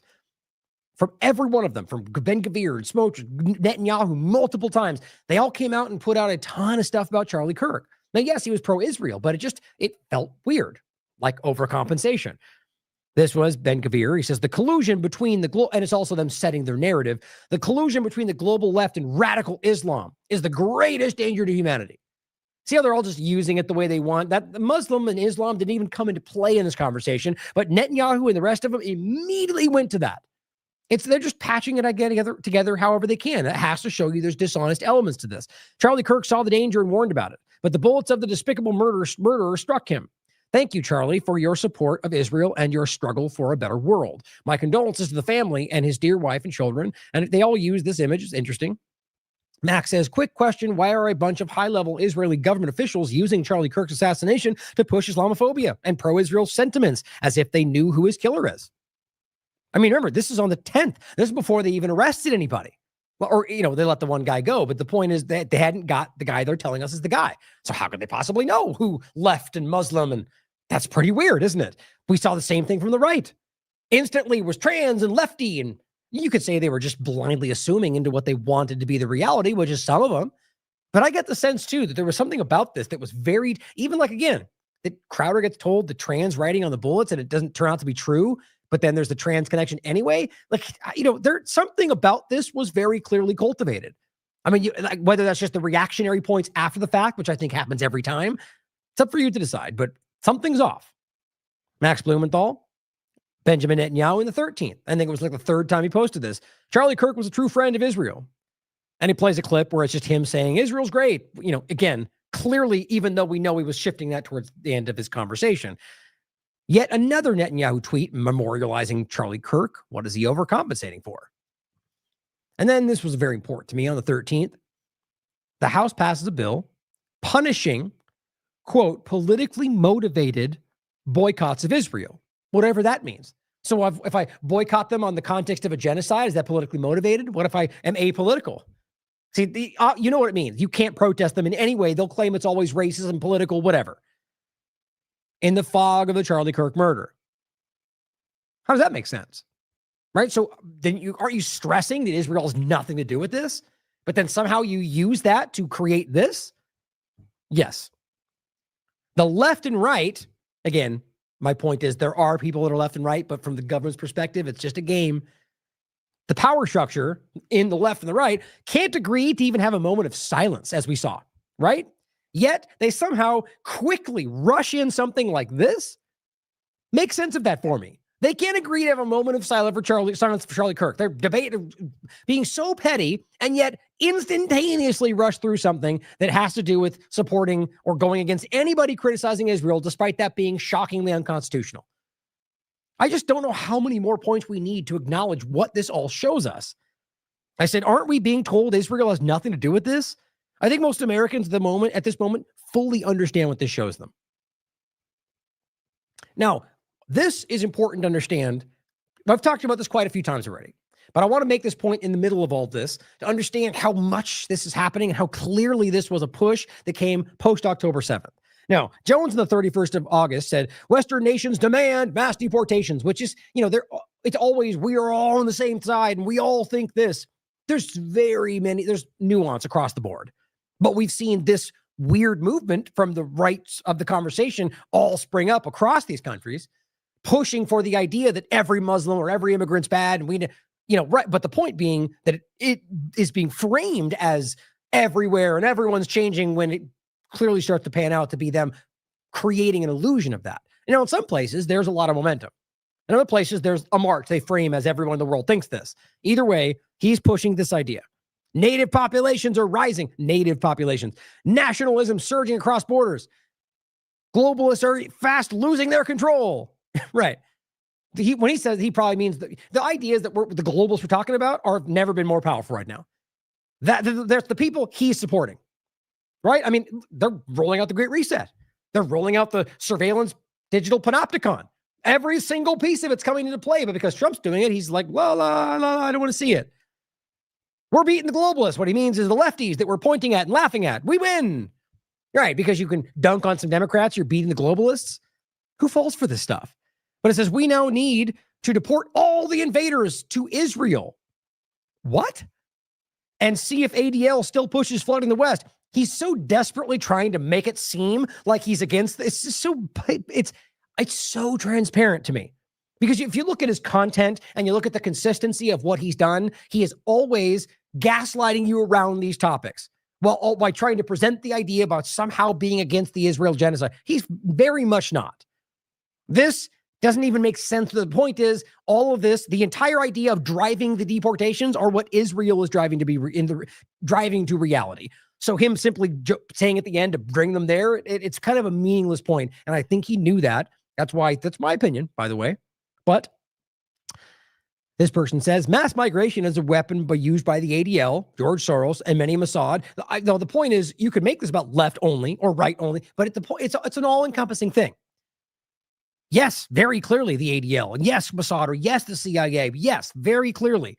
I think it's important to understand that weaponized migration has been used for a very long time throughout history. And you can quite literally prove that not only is Israel doing that, but that they're promoting this within their religious and their political spheres. It's not hard to see. I played videos and clips and people right from the Knesset talking about things like this. And the point on this is to point out first that this is just like a starting point, is that he is pushing this global get rid of all immigrants kind of a thing. And this is being used to kind of springboard the massive, the surveillance dynamics, the division. So going forward, I'll include this, by the way, weaponized migration and experimentation, tools for subversion, division, and manufacturing consent. That was August 2024. But on the back of this is just the points I want to set in your mind before we go into the other parts of this. Abdi simply points out, this is the manifestation of Israel's post-October 7th New World Order. It's exactly what Ben Shapiro, and I pointed this out before, Eric Weinstein called for 2 days after October 7th. He says, it's become clear that you are Mossad. That's his opinion regarding to Alex. But it says, following the October 7th attacks, I noticed a shift in messaging among the so-called conservative movement, particularly their thinkers like Ben Shapiro. In an interview a week after the attack, Shapiro told a rabbi that the solution to the anti-Israel reaction among American students was to revive American nationalism, to restore the U.S. to its post-World War II status as a more nationalistic, muscular Judeo-Christian nation. According to Shapiro, this was the only way to counter the scenes he found appalling on American campuses and progressive social media. The same conclusion was echoed by the Weinstein brothers. Now, the point of it all is to argue this idea that we need to, this is the idea of the immigration, the nationalism, all these points were pushed forward largely in like the way it went kind of crazy in this conversation after October 7th. Now, they've always been there. We've talked about this before this point. But this global kind of a dynamic, and particularly to the Republican side in the United States, was very clearly springboarded by Israel post October 7th through the Republican Party, and we're watching the consequences of that as they roll out all of these problems. Alex Jones, Greg Reese reports, is now already selling holy war apparel. It makes me sick how people can't see this. Holy war, just profiteering off of the grossest division we've ever seen.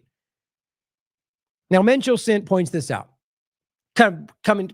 bringing to conclusion this small little segment.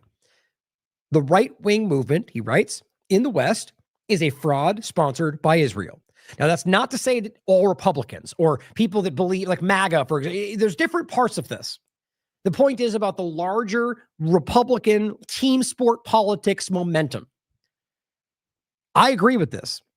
It says this is the Jerusalem Post, links down below. It says the overthrowing of Netanyahu will cause a collapse of the global right wing from the United States to The Hague. Read the tweet shared by Prime Minister Benjamin Netanyahu's official Twitter account. And they cite this. This is that in Britain. It says they're waving Israeli flags and chanting, "You can shove Palestine up your ASS. I thought it was about being British." Right? The whole thing, Elon Musk and the rest, it's all about the British flag, and we're British, and we're pushing back on our nationalism. And yet, you see all these Israeli flags and calling out, it's very specifically an Israeli-driven agenda. Well, that's pretty strange, right? I simply said people are being played, but I do not think the majority is falling for it. Yet that can be hard to see as the mainstream media and mainstream alternative media falsely frame each other as the majority. Call out these manipulators. There's supposed to be some nationalist British movement, but it seems to be intertwined with an Israeli flag. Make that make sense to me. Because what it really seems to be is that this whole thread or the whole vein is being driven by like an Israeli nationalist mindset. Not to say that being nationalist is necessarily a problem. People tend to conflate that with racism. It doesn't have to be the same thing. The overarching point to me is that this is about something they're driving to create that actual threat, to make this the reality. The same way they've done in every genocide I've ever seen, in Rwanda, in Bosnia, in South Africa. They drove the racial divisions and they literally fanned the flames. Everywhere you look. Since I bring it up, I'll include the show for you. Because this is not some off-the-cuff passing point. That this is provable from every document source material from the UN to Wikipedia. If you could look up Rwanda, for example, and find out how shockingly clear it was that Israel was involved with that from the beginning, middle, and well past it, supporting the genocide. You just got to start paying attention to this stuff. So my point in all that was just going back through the weaponized migration, the driving of these populations against each other, specifically in the West, as religious Zionism believes the collapse of the West is necessary for the bringing on of the end times. That's a real thing. It's very easy to look up. So I'm of the mind a lot of this is being driven through platforms like Alex Jones to create the justification for these actions, whether it's for the internal surveillance state, technocratic style, or it's about the larger global agendas while he pretends he's fighting globalism while he literally rolls out the red carpet. Michael Rechtenwald says the Charlie Kirk assassination has people on the right blaming people on the left for political violence. Again, that represents less than 1% of the entire picture. This construction plays right into the hands of the ruling class controlling the state, which commits the vast majority of violence against the people. Our enemy is not left or right, but rather those on top oppressing us and the world at large. I wouldn't be surprised if the assassin turned out to be an intelligence agency, patsy, or plant. I believe the majority of average people are in this camp. Aware, probably side one way or the other, probably have more of an opinion about certain sides, but at the end of the day are capable of considering this point. I'd love someone to prove me wrong because I think it's very difficult to see these things. I don't mean in the sense I'd love it. I mean, I'd love for someone to try so I could find out. But at the end of the day, this is very clear to me based on how this conversation's going, the splitting down the right, all of it. So my point is going off from the point we just came from in the white migration is that they're from within. My point was the authoritarian kind of controlling of our lives. This is one of these examples. Censorship, doxing. I mean, everything we held sacred, everything the Republicans claimed they cared about more than anything. whether it's gun rights, just the Constitution. And they're spitting on it right in your face and nobody seems to care. Or rather, the people that are supposed to care seem not to. But as Nick says, so President Milei releases a statement on Charlie Kirk. The left is always at all times places a violent phenomenon. Okay, so it's completely okay to say literally every single left person. But that's not broad stroking at all, right? At all times and all places, a violent phenomenon full of hatred. And that's not driving violent rhetoric, right? No, because if they're all the time violent and crazy, then it's justified to take action, right? And that's what people are pointing to. That's no different than saying, if you're arguing saying Trump is a fascist is enough to claim that's leading to violence, what do you say about this? And Nick's like, yay, he said the thing that I'm supposed to support today. Cheering it on like the child that he is. Milei is blaming the left. Elon is blaming the left. Trump is blaming the left. Keith writes, all the big pro-Israel Jewish accounts are blaming the left. And we don't even have a shooter in custody. This was on the 10th, guys. We do, then we don't, then we do. Oh, I get it. He should have been a comma right there. Like the point is, we do, then we don't. He says something is way off. Now, regardless of what happened next, how do we not laugh at how insane it is that people across the board were screaming crazy left before we even had a shooter? How is that not enough to recognize how ridiculous all of this is? People like Nick, all of them. David Icke calling out Jones, and I pointed this on the 10th. He came out on the 10th before they had a shooter, and he said, the Democrat deep state killed Charlie in a desperate attempt to shut down populist free speech and conservative nationalist voting recruitment on college campuses. Went real specific with it, right? Who cares, though? Who cares? None of that panned out so far, even with the narrative they're pointing to. Who cares? Because he'll just move forward. He won't address it. I'm still waiting for those big breakdowns about Comey and Obama and Clinton. How's that coming, Jones? Are we still going for that? What about Bill Gates and the rest? You said we're going to be arrested if President Trump could be kept alive if he got elected. How long do people let these kind of morons manipulate everybody? David Icke, as always, the barely one-dimensional response from Alex Jones. No nuance, no shades of gray, just buying the obvious and taking the bait from the very deep state he now pledges to fight because the left did it.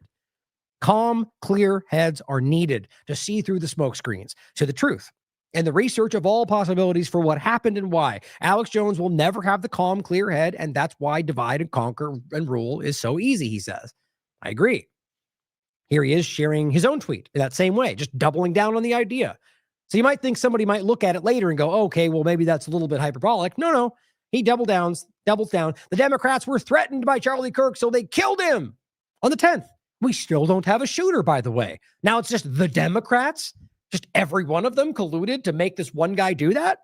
Or are you suggesting their ideology manipulated him and then somehow they still planned that somehow in a specific way?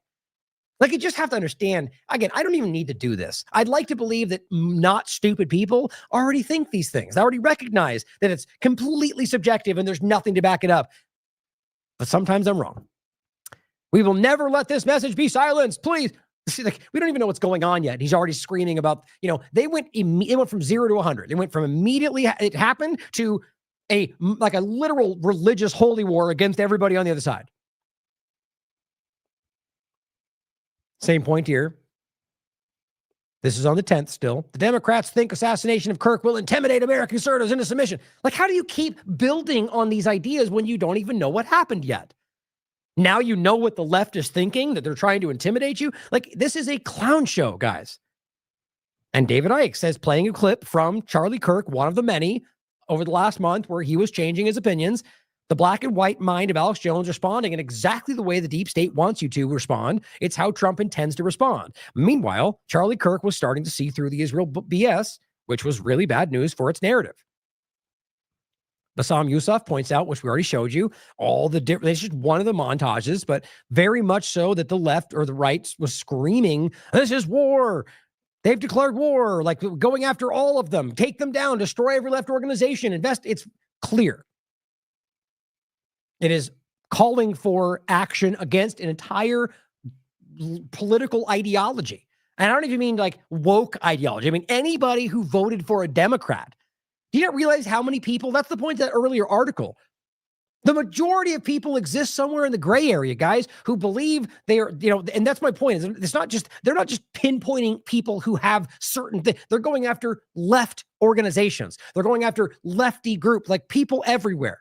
It's a broad stroke, ignorant effort, but it's not even about Democrats. It's about control. It always has been. But it is about Democrats for specific idiots trapped in it all, which is the same point as always. And even then, if somebody then right now went out and killed an entire group of people claiming they were motivated by this, I still would not say the other person should be censored. I still would not say it's their fault. You can say that they're responsible for it in the sense that their actions drove to it, not legally speaking. They have a right. It's free speech. They can say what they want. Again, I'll even push that line to the conversation of whether or not we should protect somebody saying, go kill that person. That's a conversation we need to have, especially today. Because I think the point is we need to start drawing these lines really deep and say the principle is what matters the most. So is there, before the idea of making laws in that case, just going by the Constitution, the constitutional reality of our country, if somebody says any words, there's no crime there. When they act, that's the crime. I get it. Again, half the audience here probably would just go, well, they did call someone, they did threaten to kill somebody. And yes, we've created a law that makes that a case today. I'm not even saying I'm that right for me is something I think we collectively need to have a conversation about. Understanding that the government is using that against us.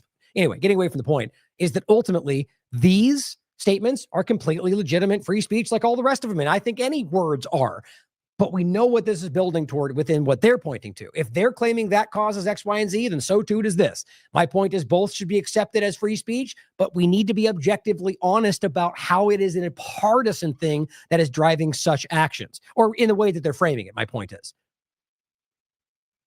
Because I think it's much bigger than that. I think it's government manipulation. I think it's any number of overlapping problems, pharmaceuticals, propaganda.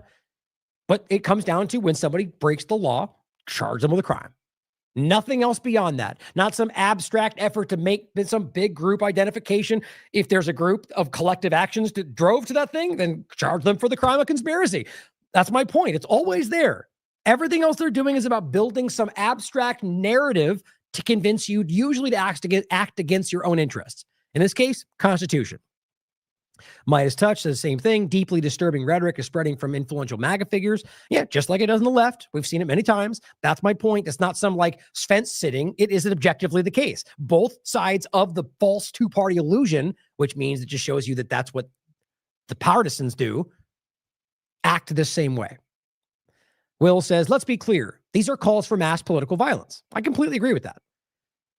Going, war with somebody, the point is they're going to go, no, I meant political war. It's like, okay, maybe you did. That's why it's free speech. And even if you didn't, it's still free speech. But when they say it, they mean violence. It's all because you framed them as the bad and you're the good. It's just lazy. But it says they are not really related to Kirk's assassination, about which nothing is known. It is people who have been looking for a reason to call for Democrats to be killed and their cities bombed. I wouldn't even disagree. I would also say the same thing happens from the left, as we saw evidence after Kirk's death.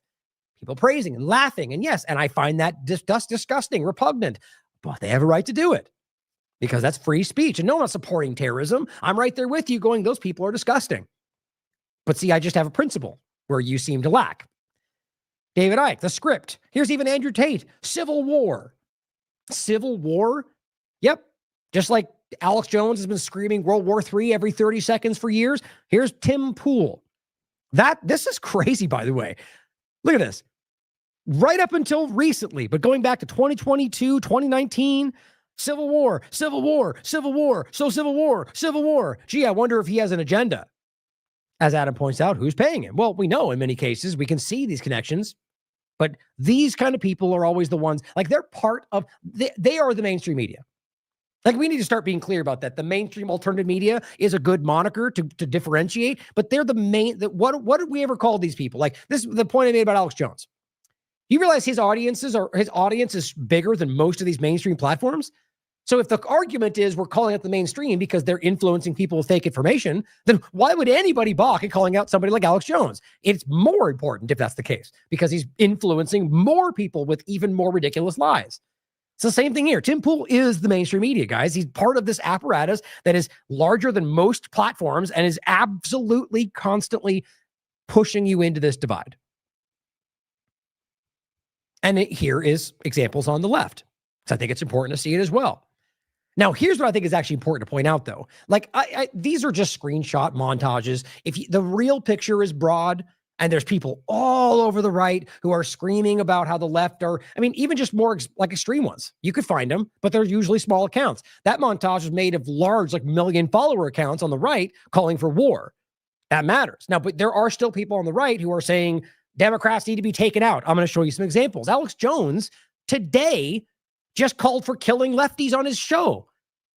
You know, it's not hard. These people are building this rhetoric. My point, though, is that you can find those extreme examples of actual calls to violence. On this side of it, you can find people on like very large lefty accounts who are making plenty of statements about how, you know, Charlie Kirk was a bad person, and they're making that out to be the same as, you know, calling for his death. But there's these that seem to get the focus. I hope I made that clear. So it's kind of like both building, like you have the kind of extreme large accounts that usually play a little safer but are calling for the same kind of thing, and you got the ones that are smaller that are just like, kill them all everywhere you look. These are the examples of the small on the left. I'm simply pointing out that you're not finding these large right lefty accounts that are out there going, kill every every Republican. I think what we're seeing is clear division, divide and conquer. All the bots, all the unknown accounts are out there driving this nonsense narrative that most Americans probably don't really involve themselves in, and we're being driven to attack ourselves. But the point is, you can't see them. Rest in piss. Go get Trump next, was something one said. Elon next, please. But either way, you have to understand every single one of these things are protected under free speech. I don't care what you're, you know, the idea that you somehow think that it's special because Trump's the president, or the idea that, you know, or that you wouldn't care if it was Biden and you did the same thing then. The point is that regardless, go get Trump next. The idea is that you're talking about something, the same game they play when they're saying, oh, he really meant it like this. He didn't mean, he meant politically. You could always play that game. That's why my argument is that it's speech is protected across the board. But nonetheless, you would also say it's disgusting, repugnant. The man just died, and you're literally laughing at the fact that he died. Yeah, I think you're a terrible person. But you can decide for yourself. Most of these things, though, as we'll show you, are very, like, I think every one of these, in fact, are tiny accounts, barely any engagement, which suggests bots to me. But you can find larger examples of this that are driving in a direction that is borderline calling for violence. Now, this was one of wokeness calling out this was one of these debates. And they say, Oxford Union's new president calls the right cancers that must be taken out by any means necessary. Well, isn't that like exactly what we just showed you? Like identical verbiage coming from large million follower accounts on the left, or excuse me, on the right. Let's get all mixed up. But he celebrated the okay, all the statements. I'm not condoning. I think that, again, it's repugnant to do that. But are we actually arguing that he doesn't have a right to say the exact same thing that you're saying?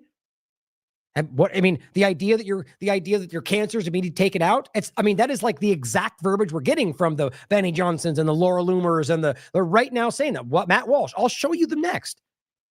They're killing this country. Need to be removed. Maybe he means we're talking about individuals, right? So he doesn't mean from office. So what do you mean removed? I mean from society. Like they'll always try to bend it to be not the bad thing. They're all doing it. Any rational person can plainly see that what the wokeness account is highlighting below is identical to what the right is all over this platform saying about the left right now. You all know this. So it's really just extremist ideology, guys, not just a particular side. Call them all out. Here's Matt Walsh. 16th today. This was left-wing LGBT terrorism. Right, because why is it LGBT terrorism?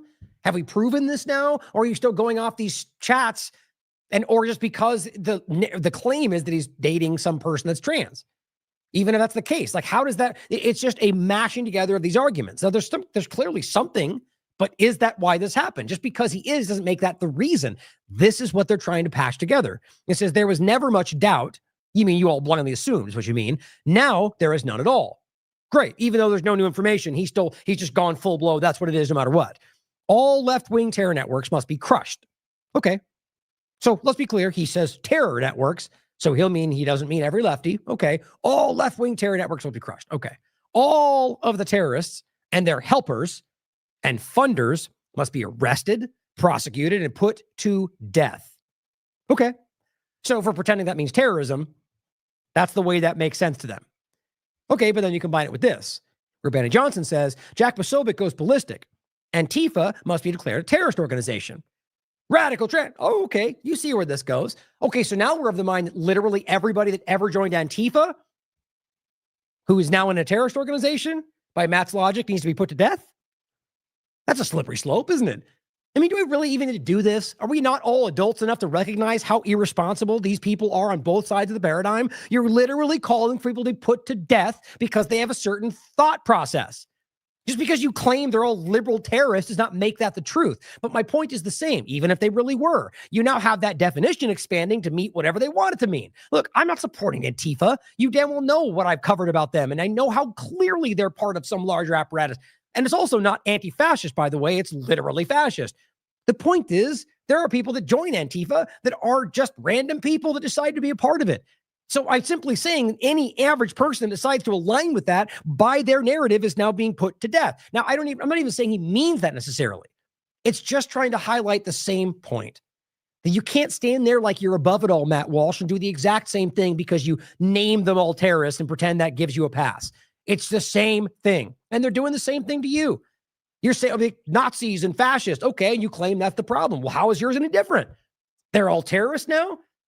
I mean, it's just so sad how clearly these people are either this deranged and lost in their own BS or are deliberately trying to drive this country into chaos.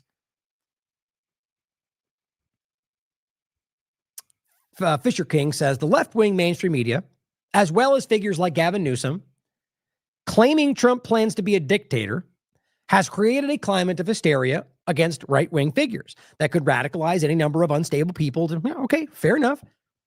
I mean, it's a little bit saying he's a dictator and then that driving people to literally murder somebody is a little bit of a stretch, but it's obviously possible. My point is, is coming.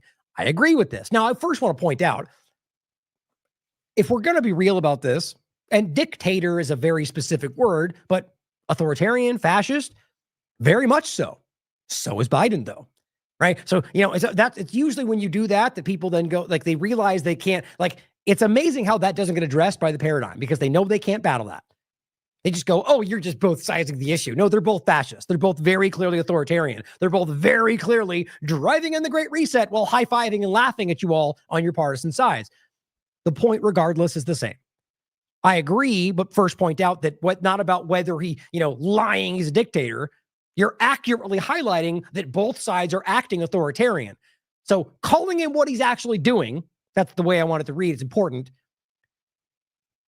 Claiming to be a dictator has created this climate of hysteria leading to killing people. But I said, I agree, but the exact same thing is happening from either side, which we just literally proved to you. This is not unique to one side. If we can't be honest about this, then this will continue to benefit government, to the benefit of government control. You just can't claim that there's only one side of this that is claiming the other side is like, if you're going to say dictator or fascist, which is what, even Stephen Miller points to a post about calling him a fascist and says, you have blood on your hands. You guys can't stop calling them pedophiles. Matt Miller, people at the highest level, lunatics, terrorists. And that's not the same thing. Oh, but it's right. It's okay because they're correct. That's their argument. Look, even if they are correct, the argument is that you're correct that every single liberal or Democrat are all terrorists? Come on, it's just stupid. All it will do is drive people to act irrationally. And even then, I still wouldn't say they're culpable or responsible for the fact that other people took action based on their words. As much as I would argue that they should be seen as trying to create that, if that's what they're doing, intentionally drive, but still, there's a line, it's a principle. You have to side on that. In my opinion, you understand? I'm going to make this it's a hill to die on at this point, guys. Lefty lunatics, Trump calls them. And the Hill says Trump can't pretend he doesn't traffic in violent rhetoric. It's a very clear political government thing. The lunatics, then that means they're crazy and should be disregarded or be arrested or whatever. And it's what he very much pushes. They all do. Stephen Miller says there's an ideology that has steadily been growing in this country, which hates everything that is good, righteous, and beautiful. I mean, it's just like I don't even know how to express how stupid this. I mean, this is wildly over the top. And guess what? Very reminiscent to usual Zionist propaganda. Instead of just saying, attack the things that we hold sacred, you have to make it so over the top that they hate everything that's good and righteous and beautiful. Right? Sunsets, they hate them. Puppies, they hate them. It's like, what are you talking about, Matt? He's trying to make it broad and extreme because he wants you to look at every single one of them. They hate everything. Like they're just mindless, irrational terrorist maniacs that want to kill everything you love. It's just not the truth. The people that point to about the woke politics is the same nonsense they're pushing from the other side right now. Celebrates everything that is warped and twisted, depraved. So you mean every single lefty everywhere? What about the ones that believe in the Second Amendment and the ones that recognize the left extremists are crazy? And so too on the right. It's envious and malicious and soulless. Oh, now they're soulless. Every single person in the left ideology has no soul? Guys, people, you need to laugh at somebody like this. This man, like I said, this lazy-eyed sociopath who clearly is driving in Zionist ideology is trying to destroy you with like absurdly bombastic, hyperbolic claims about half the country. It is an ideology that looks upon the perfect family with bitter rage. Now, look, there's points to be made about the difference of opinions about how our society should operate. Some of which are pushing in things that are super dangerous. It's just like you can point the sides of the right calling in things about people who are here with a different skin color or somebody who doesn't say the right things, is born the right way. You can find these things in every side. And I mean, look, if I'm going to take those 2 points, 100% the trans ideology is far more concerning to me.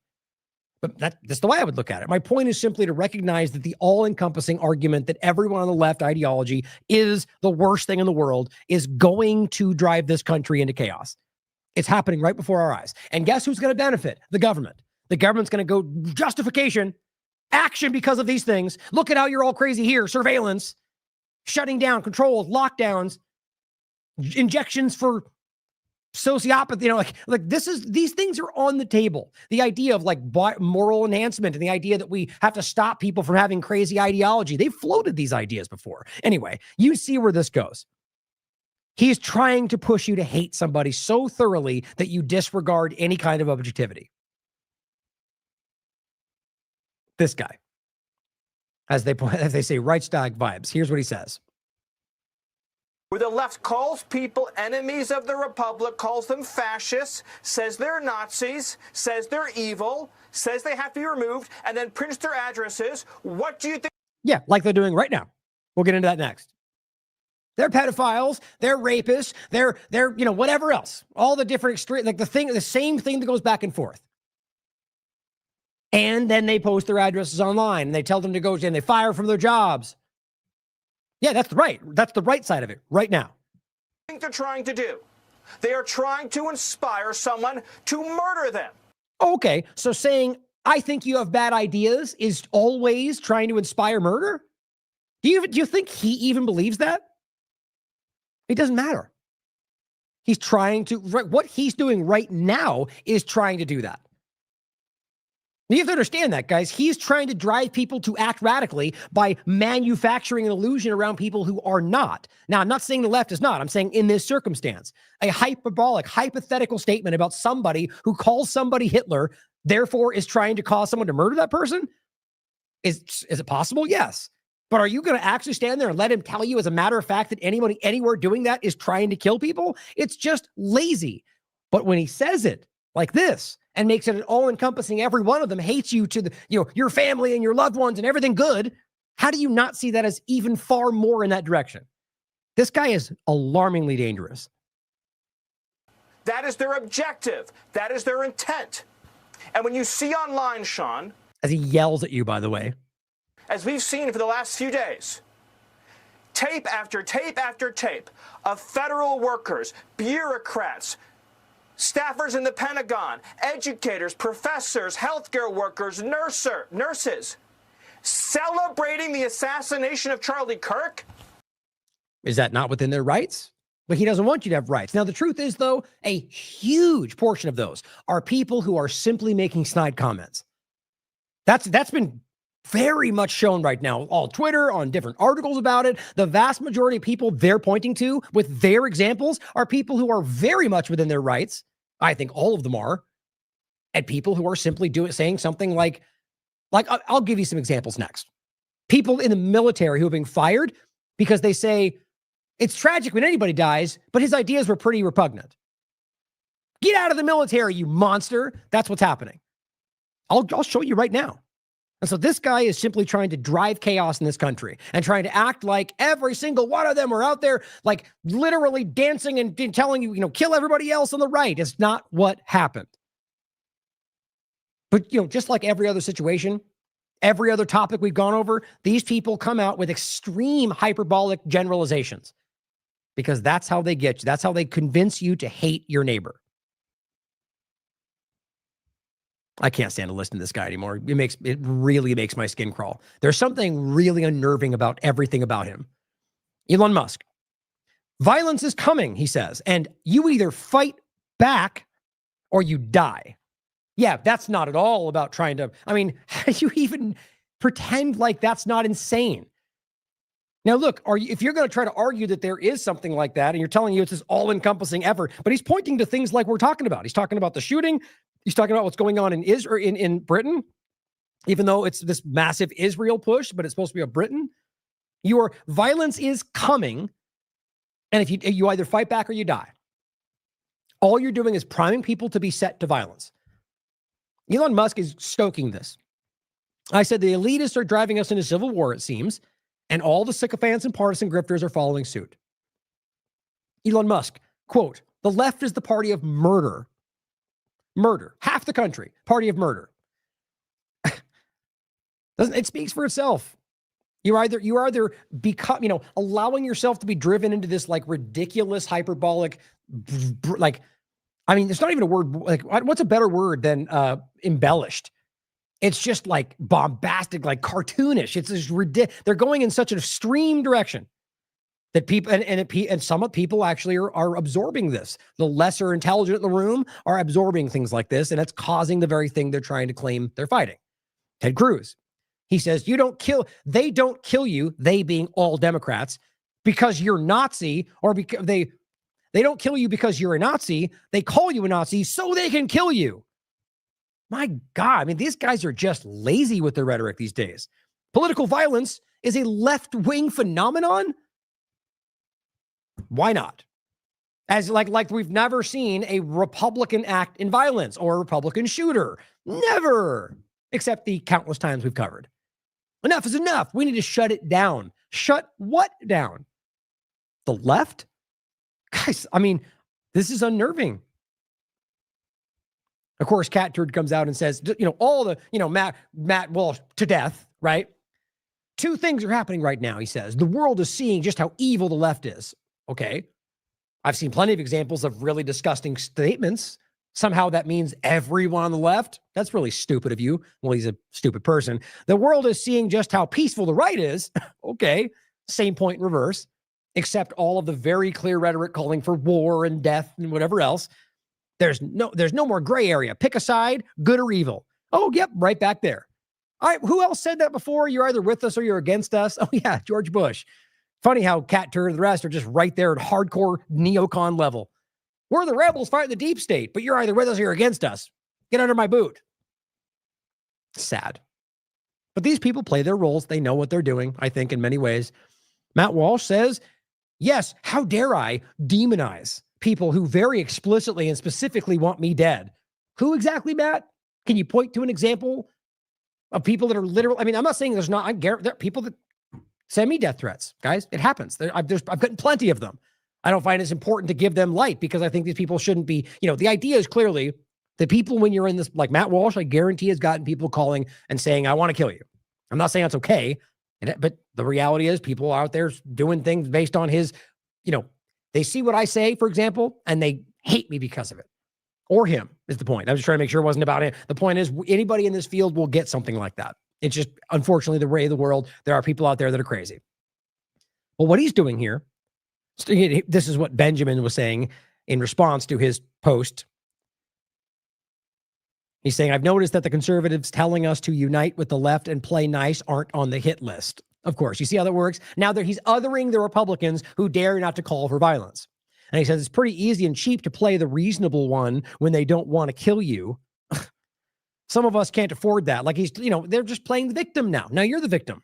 He says, I don't really see many conservatives asking you to unite with the left. What a lot of conservatives are asking for is that Americans refrain from extreme rhetoric and demonization. See? Logic. That which you have engaged in constantly to the benefit of absolutely no one. See what a balanced argument that is?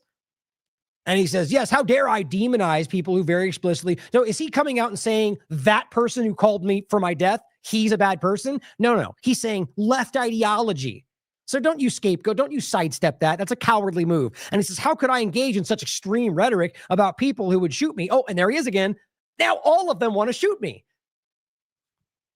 Again, these people aren't stupid. They're trapped in this logic, and I think they're too petty to say I'm wrong on this. That's what I think. Elon says clear incitement to murder is unacceptable, even as hyperbolic rhetoric. What exactly is clear incitement to murder? And again, I'm gonna take a hard stance on this. The idea of words are not. I mean, when did we get to the right telling you words are violence, guys? How did that happen? Weren't they the ones calling out the left for saying words were violence, going, you're such woke softies? Now they're going, words are violence? Yep. Funny how that happens, huh? Just like we told you, people who are nonpartisan seem to have the right of it, usually, it seems. But he goes, but this is not merely speech. They actually do want Matt to be murdered. Oh, you know that then. Elon is actually telling you he knows what they feel because he's really smart. Ridicule. That's crazy. He's literally trying to convince you that he knows what they're feeling to justify Matt's stance. Some would do it themselves if they had the chance because he knows, right? He's a mind reader. God, I'm kind of blown away, guys. I really am today by how stupid this is. Clear incitement to murder is unacceptable, even as hyperbolic rhetoric. Who are you pointing to, man? If you're pointing to an example of somebody doing it, then call their name out. The idea that you contend you're like, that guy wants to kill me, but then all the left is the same. You're children. It's embarrassing. And there was, I'll keep going. There's another point I was going to make, but I'm going to finish up here. We've got 2 more segments. Jesse Waters. Charlie Kirk's alleged assassin was labeled extreme leftist.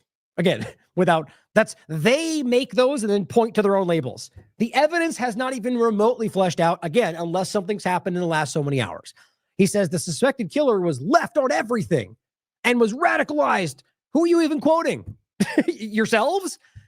It's just so left on everything. Guys, it's such a lazy way to play this game, but you see where this is going. Radicalized into fascist online. Oh, you see, using the game points he wrote on those bullets, if that's even what happened. Democrats can't win in the ballot box. So you could have ended right there, and at least you were framing somewhat what happened, even being hyperbolic. Then he goes, Democrats can't win at the ballot box, except that Biden just won, but you'll tell us he was stolen from. I don't think either of them vote for anybody. I think we're all played in that regard. So before you go, he believes in the one, no, you're all being played. I don't believe your vote translates to the outcome. So if you're going to over here pretend that they stole it there, but somehow Trump won over here, you're all children in my mind in that regard. But the point is, Democrats can't win at the ballot box, so they're using bullets. It's treason. I feel like they're almost intentionally pushing the boundaries on how silly this can get. So now we've connected it to the idea of voting and Democrats and the 2020 election and so on. And you're saying now that they can't win, so this guy shot Charlie with a bullet to help them win the election? Okay. I guess because his narratives would change. It just doesn't, it's so abstract, and that becomes treason. So now you're making up a narrative to make sense of, that all lefties are doing this one thing, and that's treason. Now, I mean, that is just clumsy as hell. And I can promise you, I would argue I know very clearly why. Because treason becomes something that is actionable. That's an insurrection. That is action against the government by an organized source. That means we can roll out the military. We can ignore everything, which is what they're already doing. It's about creating why do you think they arbitrarily declared Tren de Aragua a terrorist group? Because they wanted to create this idea that it was an invasion. They could use the Enemy Aliens Act, and then Venezuela was invading us, but Biden did it at the same time. It's just lazy. Their own narratives from moment to moment contradict the original argument. In this case, Jesse Waters is trying to tell you that this all amounts to the Democrats' treasonous acts because somebody shot him that they can't even make out a Democrat yet. Anti-fascist political strain. Anti-fascist. The country needs the spiritual reawakening. Oh, and now we're getting into the whole holy war religious side of this. To me, it screams everything we've been talking about today. And Charlie was the turning point. Oh, wait. I said, now it's treason. These people are deranged on both sides. It's not both sides of an issue. It's just objectively clear that they're acting deranged on every side of whatever we're talking about in regard to partisanship, which they claim is only two sides. And my point is it's the government. Call out the alarmingly extreme political agenda of both sides of the two-party illusion. The partisan division agenda has never been more bombastic, obvious, and vulnerable. Vulnerable. That's important. Laura Loomer says, how much do you want to bet? Oh, great.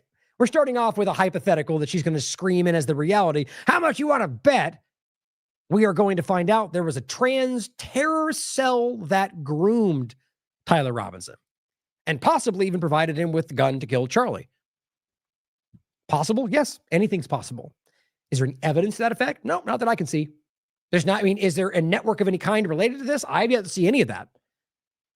What they're trying to create is the idea, so the treason, terror cell, terrorism, it's all the same. It's the language you use to create an actual organized effort. Like you're creating the boogeyman.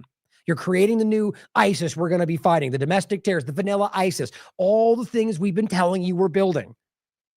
It seems like this was very premeditated. Oh, it does? In what way? Are you just making things? Yeah, that's what she does. She just screams BS. Like, what evidence do you have that suggests it was premeditated? Go ahead. She doesn't. There's not. We've seen the body of evidence. There are literally shooting clubs now where trannies meet up and learn how to shoot rifles, like a lot of people do, all over the country. Because of trannies, you argue that's immediately a problem. I do also think there's an issue in regard to where the ideology has gone or where the idea is of like what the medications and stuff are doing to them. Yes. But that's not proof that people are organizing to do X, Y, and Z. The point is she's simply saying trans can't have guns. Right. She is the obvious. She is what we're always talking about. She is creating the movement to go after the thing she claims she's fighting. I fight for the Second Amendment, but then she does stuff like this that drives the action that drives to undermine that very point. If they commit a crime, then take action. The idea that you're trying to build an ideological movement to go after people before they take action, otherwise known as pre-crime. Funny how that's aligned with what Trump's doing right now. We need to fight it. They're training for war. Now she's turned them into training for war. I hope I'm painting this picture well enough, guys. This is insane what they're doing right now. And then here's what Musk is doing the same day. This person says, I'm now 100% confident that Charlie was assassinated or was carried out by a radical left-wing transgender terror cell. Funny how this just floats through the conversation with no evidence to back it up, but it gets parroted by certain right-wing talking heads. Tyler was dating, which again, these are things that you have yet to even truly verify based on statements and posts that I don't think have actually proven to go back to him. Dating and living with a transgender man. Let's just even say that's the case because it does seem like that is the accurate point. 2 of the bullets found had engravings consistent with radical far-left transgender. Oh, and there we are. You mean totally not the truth, though? That it wasn't far radical left anything and wasn't anything trans on the bullets? In fact, it was references to the Helldivers game, and that's it? Okay, let's see what else they got. The boyfriend is friends with a transgender. Okay, Greg. So now we're going over into this hypothetical. This guy knows a guy who does something over here. Maybe.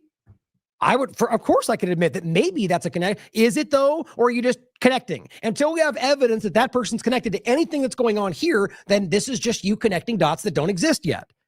We should consider it. Yes, I would too. But this is them proving to you that this is 100% assassination care. See where I'm going? But this wasn't the only transgender account that had prior knowledge. Oh yeah, remember that one we showed you? Remember that random weird account we showed you right in the beginning that had nothing to do with this connection that was actually quickly censored? And then they're just patching together stuff, guys. This gets crazy.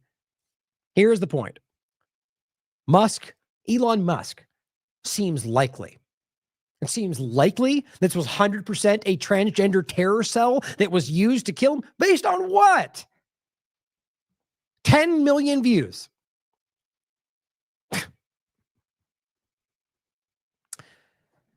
Now, this is Matt Walsh saying there's a big difference between the left canceling people and the right canceling people. So let's go ahead and just acknowledge that he's admitting that the right cancels people, which I've been saying for a long time that they've never really admitted. Matt, thank you, Matt Walsh, at least for that. It says the left cancels you for saying things that are true. Okay. Sometimes not. It's broad strokes everywhere. But I do agree that the same thing he's about to say about the right. My point is, yes, that does happen, where they don't like that you're calling out the truth about Israel, for example. But so too does the right now. It's not just Israel either, but that's just the easy point to make because we're all in the midst of it right now. But just think about that. It's happening right in front of you right now. They're both doing that. But it says, to the extent that the right cancels you, it is for saying things that are abhorrent and sick. You know, like Israel's committing a genocide. Obviously, that applies. But, you know, you make it broad, go into many other points. He just wants you to believe that when we do it, it's okay and right because we're the good guys doing the right thing. When they do it, it's wrong and bad because they're the bad guys doing the bad thing. So you're a child. You're a subjective child that makes the case for whatever you want. I mean, you're broad stroking entire group of people to make the case that they're always right. I mean, you are, I'm blanking on his name now. The guy from COVID, you know, I'm right even though I was wrong and you're wrong even though you're right. It's just, that's what you're doing right now. It's pretty sad. An important distinction. So I said, this is pretty embarrassing. I'm not sure if he or others doing this are able to recognize how ridiculously hypocritical they look. But it all comes down to we can do it because we're the good guys, because we're right. Like every government manipulation ever, by the way. Think about that. We're the good guys fighting for freedom so we can murder who we want. You know, I mean, if I know there are people out there that genuinely believe, like, let's just even give the point. Let's just even say the left is far more problematic in this regard than the right. You still can't continually argue that everything left is the problem or that the right doesn't do this at all. You know, those aren't true. That's what he's doing. And this is where it gets especially interesting because up until this point, all we've seen is narrative and you know, same things happening from left and right of the government for a long time. This, I think, speaks to two things. Pam Bondi speaking about hate speech and free speech. I think this is the continuation of the government's effort to absolutely be able to control what you say, left and right, but also the fact that Bondi and Hegseth and all the rest of them, Patel and Bongino, are the junior team. These people are really bad at this. They're clumsy. They don't even understand the real nuance of the arguments. They're just blind Trump supporters and willing to take a fall when they're told. I think that's why they're there. So when she stands up and does this in a bombastic way, even Steven Crowder and others like Benny Johnson, I mean, everybody who right now is literally calling for this, go after them, fire them, get them removed from platforms. But then when she says it out loud, they go bad. Isn't that ridiculous? So let me play the clip for you first, and then we'll go into this more for the podcast. You're going to want to hear this. Speech, and then there's hate speech. And there is no place, especially now, especially after what happened to You'd be forgiven for maybe on the podcast assuming that that was from 2020, or rather, what would it be? Even before that, 2016. And that was the left telling you that hate speech is everywhere and you can't stop it. And the right was going, there's no such thing. You can't censor me with hate speech. By the way, exactly what Charlie Kirk said. We'll play that for you in a second. But here she is using Charlie Kirk's memory to claim that we can censor people and you're not allowed to have certain ideas because we claim it's hate. And then there's hate speech. And there is no place, especially now, especially after what happened to Charlie in our society.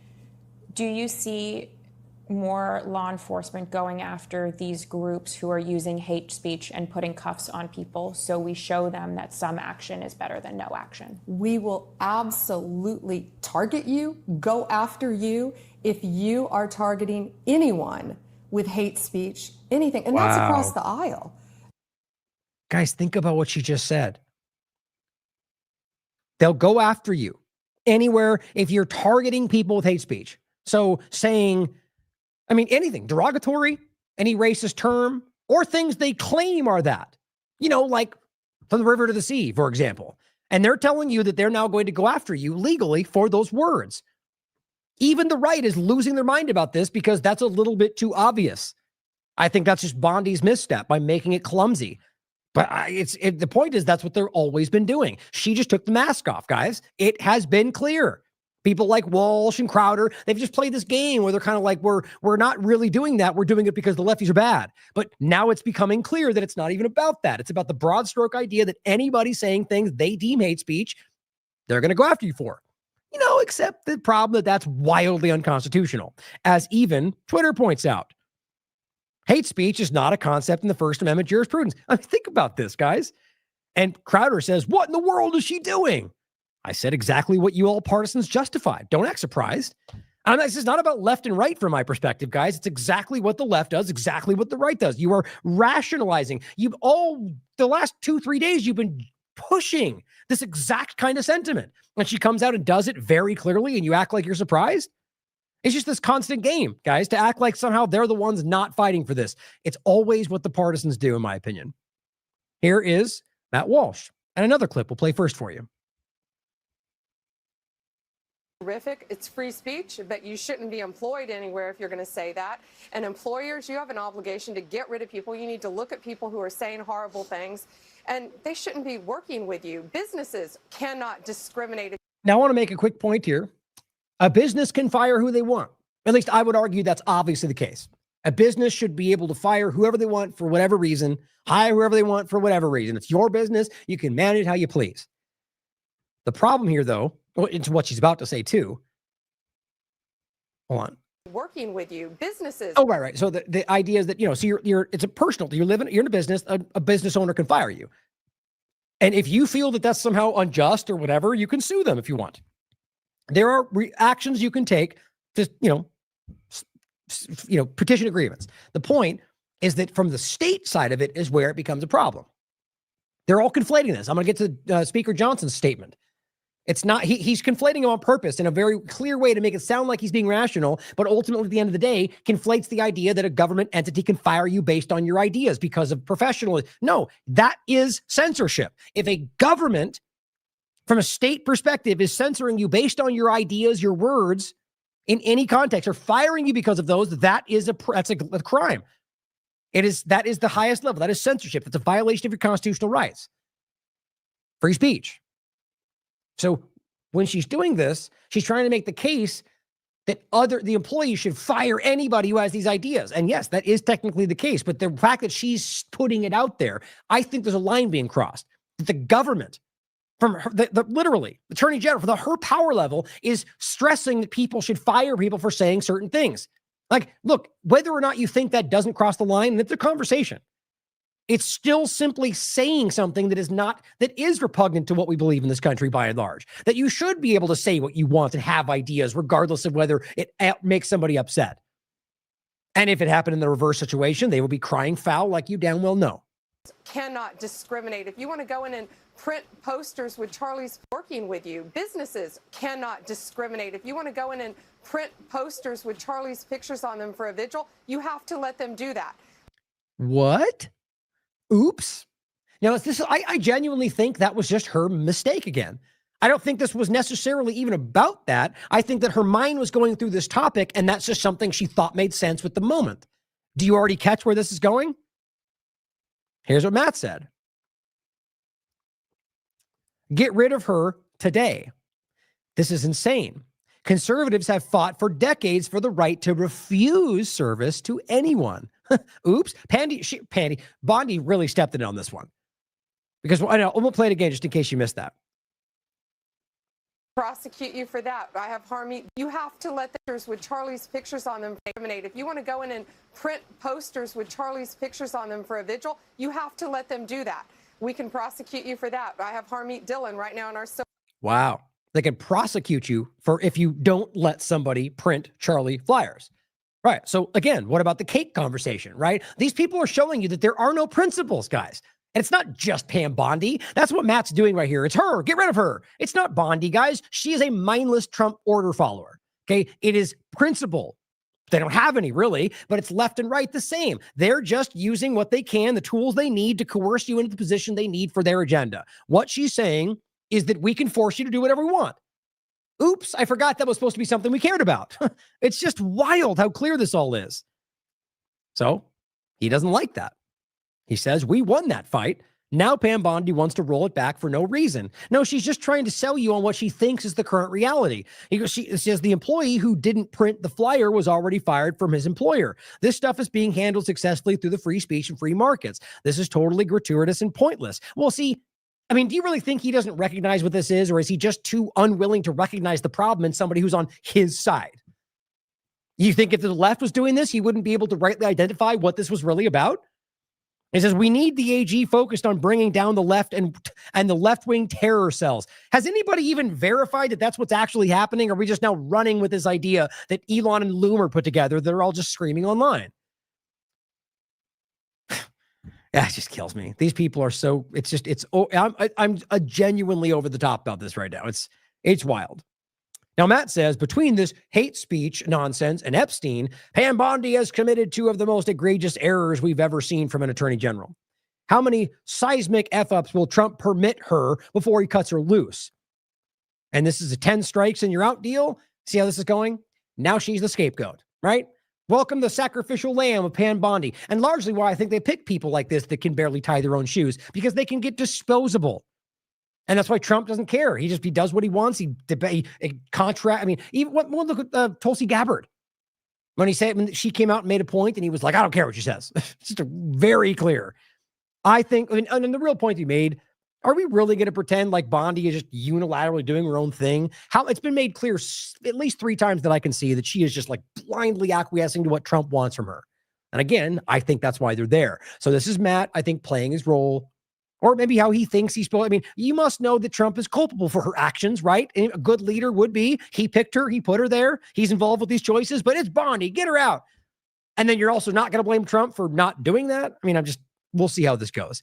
The reality clearly is I think she's going to be framed as the problem here, because she is, but they're all just as ridiculous. Here's JP Sears. Any trust I had in Pam Bondi just went down the toilet. If you don't have hate speech, you don't have free speech. Finally, somebody who can say the right thing out loud, like the reality of this, but only when it suits their interests. I'm not even talking about JP. I mean, like in the context of, and maybe, I don't know, I haven't watched his work in a while, but the larger conversation on the right and left, they don't ever make this case unless it's something they want you to agree with. You don't have to have hate. Says, if you're on the right, do not be tempted to cheer on the surrendering of the First Amendment just because we're now the ones hearing words we don't like. He gets it. But that's what's happening, JP. Hope they can call it out. Bondi doubled down. She came out and said, and this was this morning, hate speech that crosses the line into threats of violence is not protected by the First Amendment. So she's trying to push it a little bit further, right? Like trying to make it about, really the argument is within the current legal structure, I believe there is a crime in regard to like threatening violence against somebody, even though my argument I already made. I think that needs to be discussed. But that's not what she was talking about before. And that then becomes its own category and fails to then be hate speech if you're calling for violence against somebody in that regard. Like hate speech is like, derogatory terms. Like all the different slurs and different things like that, or screaming somebody as a certain way because of a certain thing. That's what they call hate speech. And again, there's no legal reality. That is not a real thing. That is something that's been created politically to make an argument. It is simply speech that they argue is hateful. And it's disputed and debated about where those lines are by everybody. But she goes, it's a crime.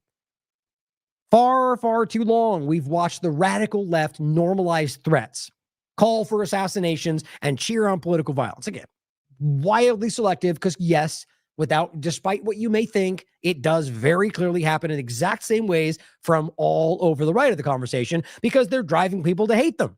It's easy to see. It says it's a federal crime to transmit any communication containing any threat to kidnap any person or any threat to injure a person of another. See, this is my point. Yes, they've created a law. Now, if it's repugnant to the Constitution, per Mayberry versus Madison 1803, it is null and void. So I'd like to stand with the Constitution personally, not Pam Bondi's current interpretation of the laws passed by unconstitutional congressmen influenced by Israel. Okay, but the bottom line for me is that words are not violence. Words are not crimes. Now, yes, I get the line. That's why I think it's a discussion to be had. I think a lot of people argue that that should be a crime. Hey, maybe I'll be overruled. But I think the argument needs to be laid out about what's important here. The law is still there. So if you commit that crime, you can be held accountable for it. And the person doing that crime knows that. So they can make the choice to commit the crime knowing there's accountability for it. The idea that you might think it could happen is why, the idea is always we need to stop it before it happens. There's no way you can miss that. That's pre-crime. That is it's an untenable situation, guys. It will not be, it'll end up to your detriment. So I think that's really something we need to talk about. But she says, likewise, it makes it a felony to threaten public officials, members of Congress, their families. See what I mean? So end of the day, that becomes, you shouldn't be in office.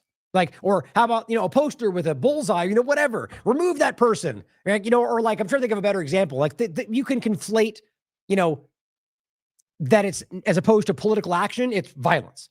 And then they'll just make that what they want. Or, the river to the sea means kill all the Jews. Like, we already see where this goes. And no, it doesn't.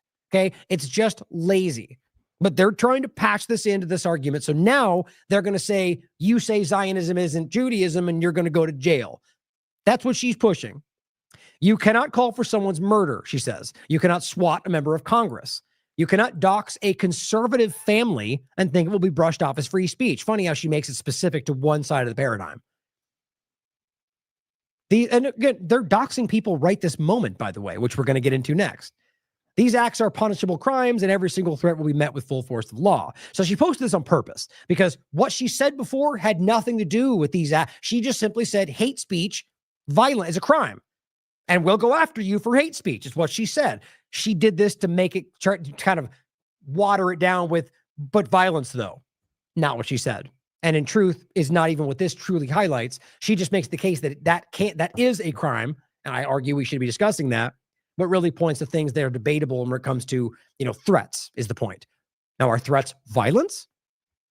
But it says free speech protects ideas, debate, even dissent, but it does not and will never protect violence. But that's my point right there. When did words become violence, Pam Bondi? You see, she's right about that. But that's actually the reality of the law. So the problem is you're conflating words with violence. Like, what if you're in the midst of an argument? Or, you're kind of, you're in a fight, let's say, and you yell something that you don't necessarily mean. Are you now going to go to prison for the rest of your life? Like, I'm just trying to make the case where you have to understand that words can never be violence, regardless of whether you're threatening violence or not. I think it's important. So here we are, where she's making the case that they are violence by the way she wrote that. It is clear this violent rhetoric is designed to silence others from voicing conservative ideals. Conservative. Right, because it never happens the other way around. I mean, it's just transparent, guys. We will never be silent. We will never be silenced. So she is literally fighting from the attorney general position as an advocate for one side of the American people. These people are shameful, guys. Shameless. Feckless. Oh, wait. Sorry, I keep doing that. And you have to understand, Republicans are calling this out everywhere. Justin Amash says, Pam Bondi is now doubling down on conflating hate speech with true threats and actual crimes and other acts that aren't crimes, packaging it all under labeled violent rhetoric. She is deeply confused and unfit to be attorney general. I agree. Even Thomas Massey comes out and says, hate speech is a term used by those in power to describe thoughts they don't want spoken. It's antithetical to the First Amendment. Absolutely. Decentered News had a great clip on this, comparing her statements to what Charlie Kirk was actually saying. Worth watching. Speech, and then there's hate speech.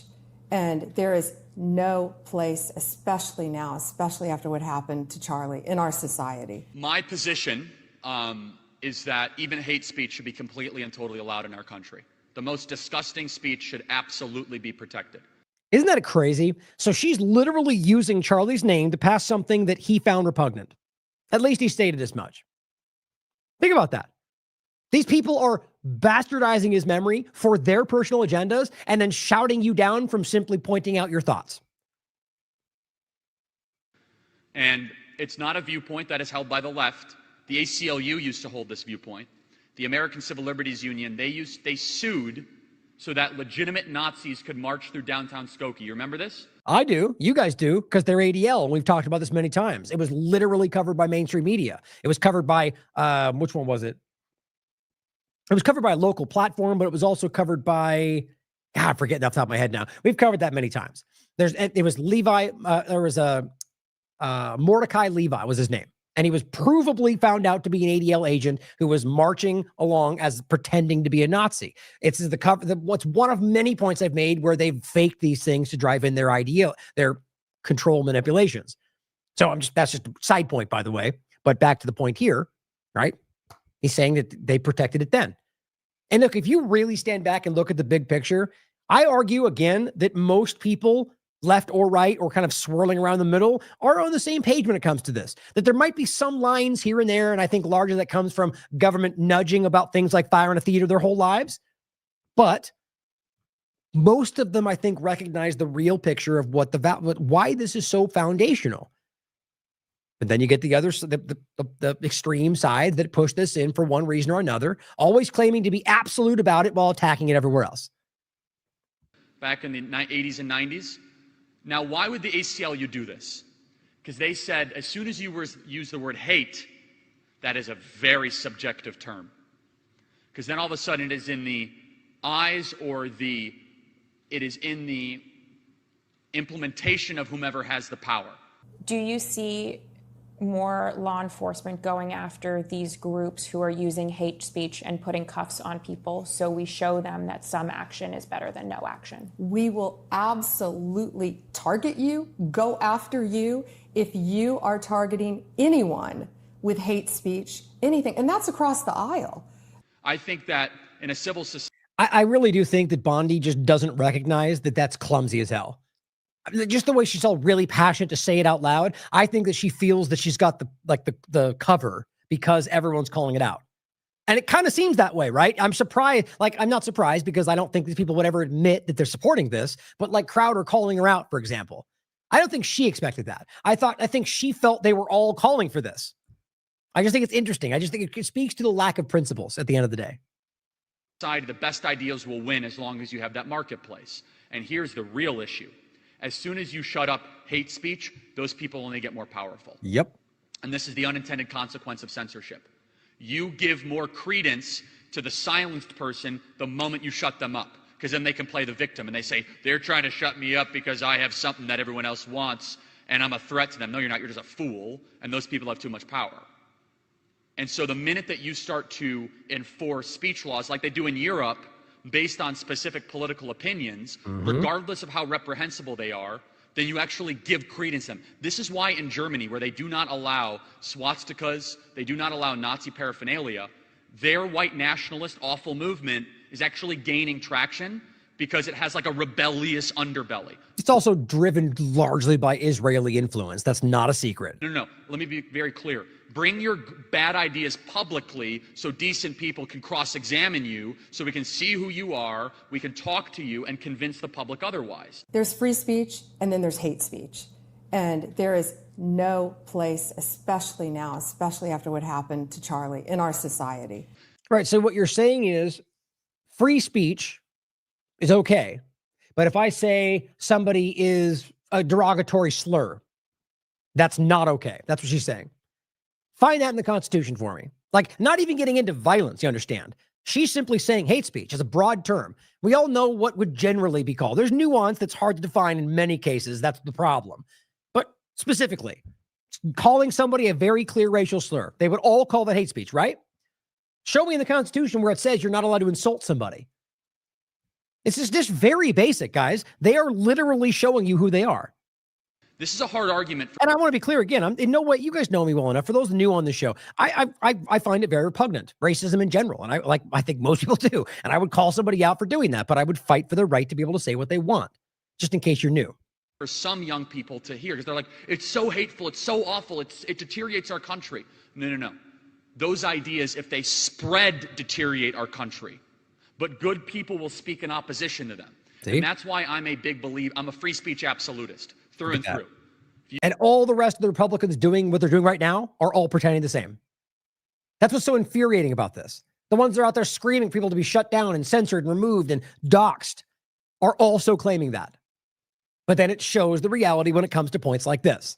The only time that people prove out to be absolute free feet, like is when they continue to keep that stance as the narratives oscillate from 2020 to 2025, going from left to right, and the different narratives swing around, and you maintain that stance, regardless of who intends, who benefits, and who doesn't, based on the current narrative. See, that's because it's about the principle, and it's not about my side versus your side. I think that the utility of speech is what makes human beings different than any other type of being on the planet. Aristotle said we are the speaking beings, that our capacity to communicate is who we are. And I actually think it creates an active citizenry when bad people are allowed to speak. When really bad people are given a permit, all of a sudden the entire population's like, that's disgusting. Let's go get our yard signs, go make them, and we're going to go speak out against them. They're kind of on their toes. They're looking out for things. We will absolutely target you, go after you, if you are targeting anyone with hate speech, anything. And that's across the aisle.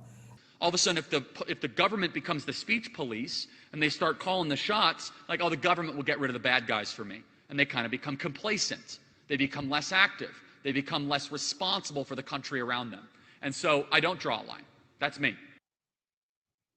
Now, I don't want to water down the point. And I thought that was very well spoken.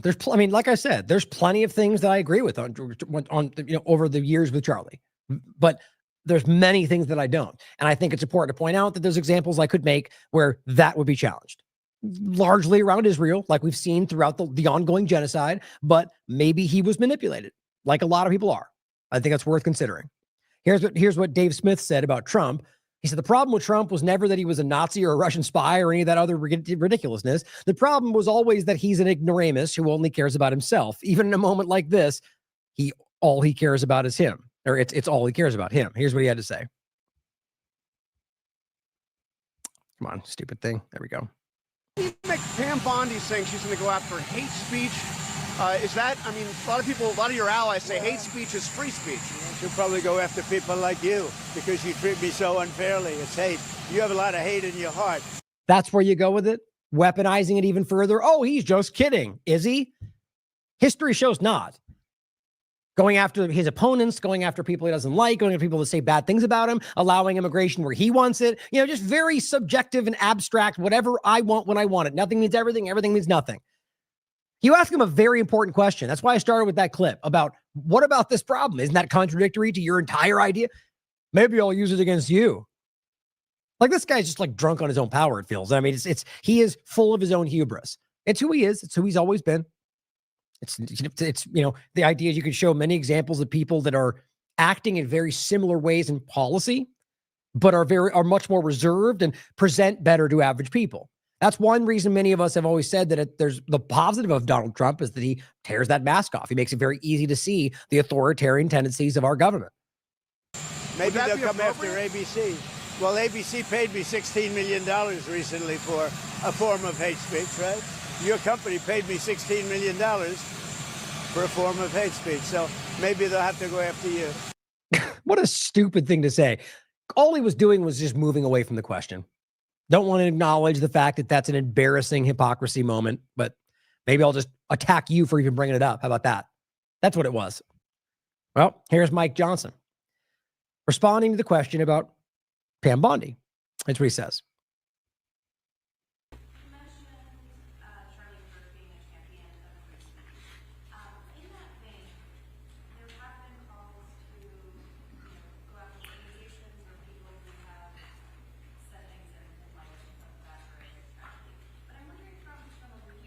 It gets louder when he starts talking, just so you know. You can't really hear. It's just the general question set up.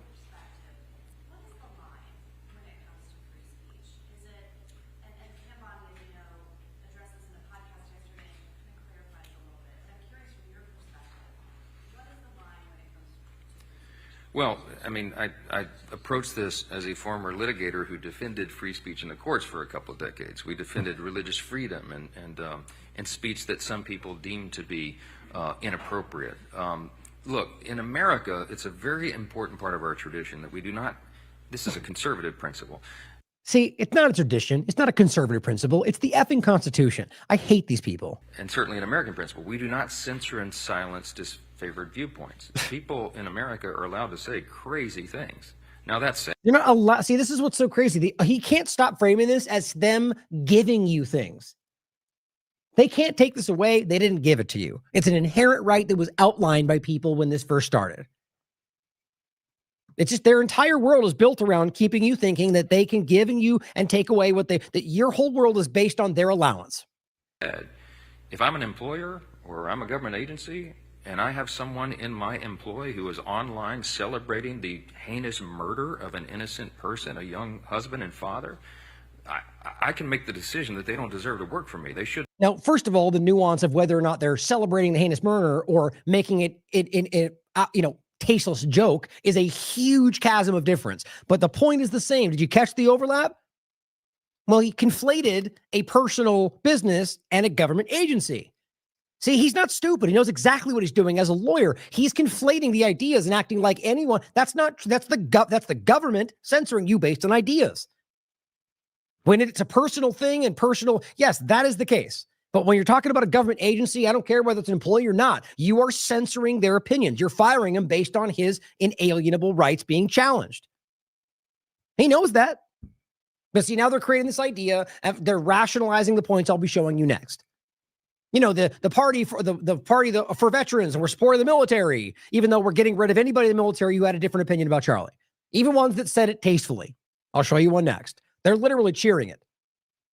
Represent my company or my agency, and I have every right to do that, and I think that's appropriate. That's not the government censoring speech. Yep. If it's the government, you moron, then it is the government censoring speech. If it's not the government, then it's not the government censoring speech. Pretty simple. Personal behavior and decorum, and you have a right to enforce that. So I don't think it's a violation of core principles for people to have appropriate measures taken when they act like crazy people online, and that's up to the employers and these private businesses and these the people who make those decisions. Oh, he see that. I think that's very telling.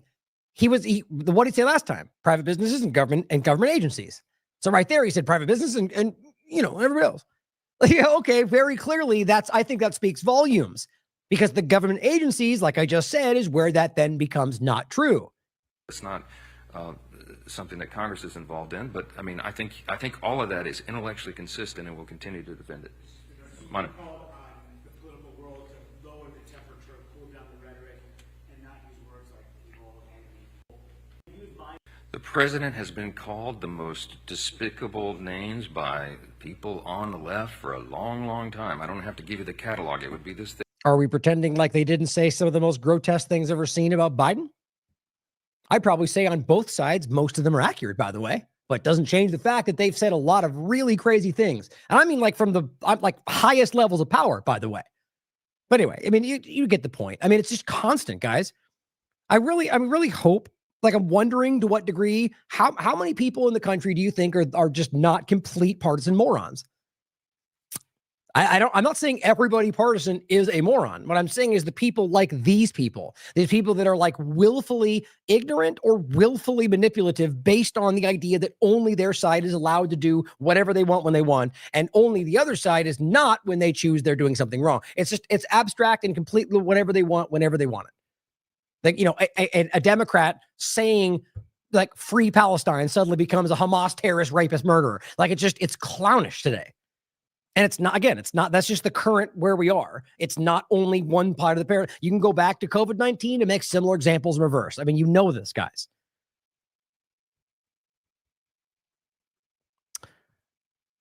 Higgins says, I'm going to use congressional authority to use influence with big tech platforms to mandate immediate ban for life of every post or commenter that belittled the assassination of Kirk. Oh, okay. So Johnson goes, we're not doing this. Congress is not any part of this. And then literally Representative Clay Higgins comes out and says, I'm passing legislation to do exactly that. They're all gaslighting you guys. They're all every one of them is aware of this larger agenda. In my opinion, like the parts they're serving in it, not the big picture. I think half of them don't even know what's going on at the time. But in regard to you think they don't recognize the idea that this is counter to free speech? He's coming out and saying people who belittled So you didn't not celebrate, but people just said like, oh, it's not a big deal. You're not allowed to have opinions now in this country if it goes against the chosen ideas of the government that he's proposing anyway. And this is where it's going. A lifetime ban. So he's saying censor them from their platforms that we have nothing to do with, even though we know the government's involved, for life because they made a comment. If they ran their mouth and their smart ass, he says, hatred, celebrating the heinous murder. I mean, you get where this goes. It says, armed only with a Bible and a microphone and a Constitution. Those profiles must come down. He even mentions the Constitution. I said, these people are either like actually, I mean, I'm not sure whether it's more alarming that they might not know that what they're doing is wrong or that they know when they're doing it anyway. But my point is to juxtapose this with what Mike just said. They are absolutely doing that. He knows that. Oh, because I keep doing that. And then there was a comment. It might have been mine. Let's see. Now, Mac says they're going to use Charlie Kirk to justify sweeping power grabs and crackdowns on political dissent. Don't let them. Randy, fine. Because, you know, it's totally not weird how all the like aggressively Zionist Israeli congressmen are all like aggressively like Charlie's the greatest and we're fighting for his memory. No coincidence, no overlap. Those celebrating the death of Charlie Kirk must be thrown out of civil society. If you are aware of anyone, heck, anywhere in the state, he says, who will work at any level in the government, works through, basically, we'll get rid of them. Tell me, I don't care where they are, we'll go after them. Because as Mike said, there's nobody in government doing this right now. We're not part of that. Randy Fine, all the rest, they're all doing it right now is the point. They're all aggressively using their stands to go after people with ideas they don't like, no matter how repugnant they may be. Michael says those celebrating the death of hundreds of thousands of Palestinians must be thrown out of civil society. Fair point. Far more concerning, far more relevant. We're talking about the ongoing genocide of an entire civilization against one person. That's just the reality. That was it. No matter who one person we're talking about an entire civilization. So that's objectively more important. So the reality is we are saying that it's okay for you all to cheer about the ongoing starvation of children. But how dare you laugh about somebody dying over here? I quite frankly find both of them repugnant. Again, one far more than the other, seeing as how you are watching children starve to death, people get raped, tortured, and it's like, yay, keep the genocide going. That matters to me far more. Overall, anybody who's doing that, disgusting. Anybody who's going to laugh about a person dying and shot, disgusting. See how easy that is? Consistent principle. Randy Fine has none of them. But Michael makes a good point. I also would disagree, though. I don't think anybody should be thrown out of civil. Well, there's two ways to look at this. I like the idea of society. That's kind of the point to the personal side of it, right? So let's say you live in a small town and this person does something that you think is disgusting, but not, but is protected by the Constitution. The point is they can be driven out of that society, right? Everyone in town can collectively say, we don't want you to be part of this anymore. Now, whether the whole different conversation, whether it's like own things, I'm just simply saying that you can be pressured to move out of that society, or you can be shunned from that society. So if that's what he means, I absolutely agree with that. But what if he's making the point that Randy Fine's making about taking government action to do so? I disagree with that. But he's simply making the point. Which one is more repugnant to you? Now, Trump said something about it was the restaurant. We just saw them when he was in the restaurant and they were calling him Hitler. And we heard that. He doesn't say it when he brings it up because it's something about Palestine. He's not going to say they called me Hitler. The point, though, is that he was in the restaurant. They were yelling at him. And here's what he has to say about that, about what he wants them to do to those people who were completely acting within their rights. And a woman, in many cases, women, you can see they're professional agitators. I had one the other night. I had 4 the other night. No evidence whatsoever to that. They were just average people that went to protest. Professional agitators is what they call anybody who protests against them, because there is no such thing as people who actually dislike their policies. It's all left coordination, of course. In one group, total phonies. I started to scream when I got into a restaurant, something with Palestine. Yeah, he knows well what they said. I said, well, I'm doing a great job for peace in the Middle East. I should get lots of awards for that, right? With the Abraham Accords and everything else. Me. So I'm the best and I'm the one. I mean, have I said this before? I have. No matter what the question is, he will praise himself in the comments. But a woman just stood up and started screaming. And she got booed out of the place, too. There were a lot of people in the restaurant. I went there to show how safe, and it was safe. I mean, the woman is just a mouthpiece. All she was a paid agitator. Yeah, you said that already. And you have a lot No of evidence. them. And I've asked Pam to look into that in terms of RICO, bringing RICO cases against the criminal RICO. Wow. Because they should be put in jail. What they're doing to this country is really subversive. Yeah. Wow. Yeah, protesting. Yeah. Well, you remember what he said about protesting before, right? If they protest, we'll meet them with great violence. Not illegal, just protest in LA. I mean, we don't need to pretend we don't all know exactly his stance. He's made it very clear. But the people like Jones will try to pretend he wink, wink, meant this. Don't listen to what he says. Listen to how I explain what he really meant through me. That's what they do every day, even though he means what he says. If you actually just pay attention to his actions, that completely are consistent with what he says. Obviously, he's saying do something to them because they did something I don't like. They're protesting. They're allowed to protest. Even if they're paid, they're also still allowed to protest. Let's make that clear. And there's no evidence to suggest that they were. He's saying, go after them, investigate them, RICO, for crying out loud. It's alarming. And that is what this person says, RIP free speech. Now, I'm just making the point that this is not new. I'm going to play this clip again. 2015, 2024, both of which gaslight the people listening. People who are supposed to, or who argue that he's on their side. But yet he's, and I mean knowingly, he knows he's wrong. He's knowingly gaslighting people that support him into thinking they're stupid for understanding that these things are unconstitutional.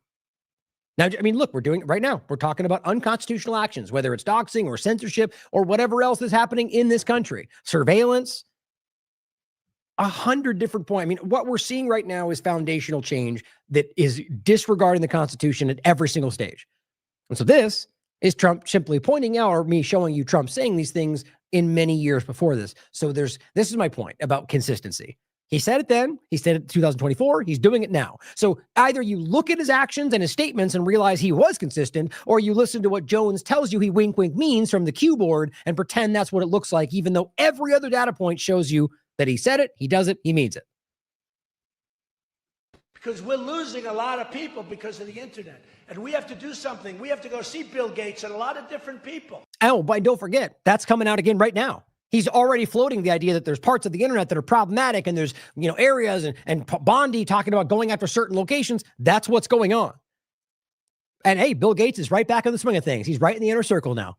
That's a good thing though. We're winning, right? That really understand what's happening. We have to talk to them, maybe in certain areas, closing that internet up in some way. Somebody will say, oh, freedom of speech, freedom of speech. These are foolish people. We have a lot of foolish people. No, they're right. We have a lot of foolish people. We've got to make... Oh, I got the wrong one. Nah, that's good enough. Their other one is right here. I thought I grabbed the wrong one. There's one that has that. There's one that has both of them together. And this is the one, the other clip is about the flag, which we played at the beginning. It just is about the American flag. Of him saying that... Oops, there we go. Of him saying that the American flag, that if you say that's a freedom of speech thing, those are stupid people. Well, you're wrong. And he knows that. It is freedom of speech. It's been ruled many times. So all he's trying to do is gaslight you into ignoring that you already know he's wrong about that. And now here we are, where he already made that the case, at least with his executive orders, which don't actually technically apply because it doesn't challenge the Constitution. Doesn't matter, though, because he'll legally go after you, or illegally in this case, he'll use authorities to go after you at the barrel of a gun, regardless, even though it's protected and has been for the entire time. So all of these are showing you he does not care about the Constitution when it bumps up against or contradicts his agenda. Neither does Biden, neither does Bush or Obama, guys. That's the reality. Now, Destiny, who is the 294,000 followers, he simply says, unreal, Elon Musk and other conservatives just got me banned from Twitch. My entire income is gone now. So much for the party of free speech. Now, I wasn't able to deduce what he said, but again, my point, it's irrelevant. The idea that you're getting people banned from Twitch because they said things about Charlie Kirk that you don't like is insanely childish. Even if it was disgusting. It's just the idea that you're like seeking people out in their corners to go, you can't say that over there. And then that's exactly what you said the left was doing. Like exactly. No matter what you care more about now, it's the principle, and you guys are the very left that you said you were fighting. the team sport people. I believe a lot of conservatives are shocked at how crazy this is right now. Here's Loomer. It's time for the Trump administration to shut down, defund, and prosecute every single leftist organization. See, the typical Zionist over the top. So based on what exactly? Investigate, shut them down. Oh, don't worry, we'll find a crime. All right, just go after every single one of them. We'll figure it out. Not to know, who cares if that's shockingly illegal? These people they very much are the lunatics they're calling out. But here's the point. Charlie Kirk died from his injuries and he can't die in vain. We have to fight for Charlie's memory. Here she is, right before this. You know, once he came out and started suggesting that maybe Trump wasn't doing the right thing or calls out the idea of Zion, you know, the whole last month we're talking about. Same with Ben Shapiro and the rest. Called him a clown, called to undermine him. Here's what Loomer said. I don't want to ever hear Charlie Kirk claim he's pro-Trump ever again. After this weekend, and that's Tucker Carlson, Dave Smith on the stage, Turning Point USA. That's what this is. After this weekend, I say he has revealed himself as political opportunist and I have had a front row seat to witness the mental gymnastics these last 10 years. Oh, so suddenly now he's been lying for 10 years? Because, you know, she just does this to try to side herself with what she sees as the momentum. She's such a fair weather everything. And says, lately, Charlie has decided to behave like a charlatan, claiming to be pro-Trump one day while he stabs him in the back the next. Turning Point USA was only able to thrive thanks to generosity of Trump. Right? Then something happens, and then she jumps in and acts like she's always been on his side, paints history the way she wants. It's appalling. And again, shut down every single leftist because of this, even though before we even knew who this person was. And even now, you can't very well prove that it was especially whether a lefty, an extreme lefty inside of whatever they're trying to paint, you know? She says, hope the media is happy on the 12th. This is what happens when you call Trump Nazis. See my point? So she's simply pretending that by saying he's a Nazi or a fascist, that is enough to argue that they caused the violence. Okay, so when you call them pedophiles, when you call them whatever other crazy names, lunatic, lefty, terrorist, I've made the point 5 times already. You know as well as I, terrorist is even more extreme, which could drive people to take action. I'm not in any case going to claim that that's justifiable to shut down their words. She is, though, the fake free speech warrior. There needs to be massive lawsuits and media propagandists need to pay for what they've done. They're radicalizing people into murdering in cold blood. She's just hardcore about this. Tara says, last month you were SHITing all over Charlie Kirk. Now you're besties, then you want to losing sleep over? Please. You're angry because angry is your default mode. Your anger pays the bills. This is all a show. Now, Mike Nels points out, Loomer, shutting down leftist organizations. Loomer once doxed my home, he says, and she's done this so many times. She's been called out for this all over the place. Every time doxing comes up and she makes a point, people are like, you do this all the time. And she has. Doxed his home address on this website and repeatedly encouraged her followers to go after him, resulting in death threats that mentioned his son. But that's okay, though, because he's a bad guy on the left, right? Like, that's how this is going. That's how they're framing this. It's okay to do that, like Matt Walsh said, because he is the side that's wrong. Either way, that's a stupid. The argument is that she is doing exactly what she is claiming is wrong. Always. Now, this is where we're going. This is the reality, guys. This happened on the 12th. A searchable database for over 20,000 individuals celebrating Charlie Kirk's murder will soon be available. Apparently, it already is. This is just the one I had from before. There's been articles covering this already. It will be searchable by location, employer, industry type. Political violence can never be the answer. You know, the under 1% number we're talking about. And we're talking about individuals who in most cases simply made a snide comment about Charlie and that they have got them fired. You're going to see some examples now. Just a Thought says conditioning the general public for social credit scores and digital IDs, walking directly into the trap. Well, Twitter's already rolling out their social credit score. This person said, commenting on what I said in regard to this doxing, I said, so I guess doxing is in this case is okay. Nothing hypocritical about that, right, guys? And Elon Musk has left us up the entire time. What a screaming hypocrite. Oh, and there you go. Look, here's Alex Jones. Good job, clown. This is what I said. This is what hypocrisy looks like. Doxing is good when we do it. I mean, there's not even a debate, guys. They're quite literally publicly doxing anybody. In most cases, people who simply said something snide, not even celebrating the murder. And even if it's not the case, by the way, it's still the same idea. You're still doxing people regardless of the content. Just because you argue it's extreme enough does not then make it acceptable. It's against the rules. I mean, it's just insane to me how lazy this is. And again, Elon Musk he's very well aware of this. He's not doing anything about it. This person says, in this case, they were just being stupid. Or they aren't just being stupid. They're openly celebrating someone's assassination. Well, first of all, you don't know that about every case they're pointing to. You're just assuming that. And secondarily, it still doesn't change the reality. You're literally saying doxing does not then become acceptable because the extreme words were loud enough. It's just lazy arguments. You're okay with it because you don't like what they're saying. You're the infant in the conversation. The reality is a principled person will be able to go, okay, I agree with why they're doing it, but I think that it's wrong because the principle. Here's my point. There's many of these. This person, different point, different list, but it's the same conversation. And if you look at any of these, this is what you get. It says, I've only just begun creating a spreadsheet of people who've said vile things about Charlie Kirk's assassination. Teachers, professionals. Okay. Well, if you look, what do you see? I see a name. I see a state, occupation, employer, and fired or not. Funny how I see no information about what they said, how they said it, or in what context. So so the point is, everyone sharing this, which are tons of them, 29 million views, have no idea what they actually did or whether they're put on there for no reason or not. But they're Democrats, and this lady said they did bad Charlie things, so I'm going to go after every one of them, same like everybody else. This is happening all over the place. I said, and this is Elon Musk sharing it. They got another 22 million views on top of that. They are the ones poisoning the minds of our children. What, all these names that you haven't even verified?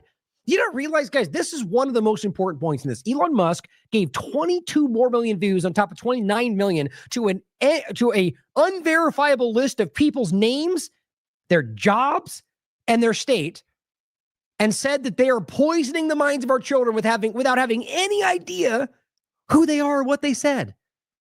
He is simply going, share the thing about them. Yep, Charlie, share. Dox the bad guys about Charlie, share. Muslims are bad, share. Anything my narrative, share. This guy is insane. I mean, it's right on the surface of this. The same guy who freaked out about his own plane being pointed to, even though it was public information, and censored people for it, and made a huge deal about doxing. Seriously?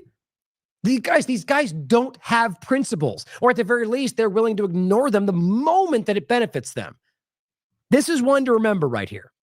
Here's the point. What happens if one of those people end up getting shot?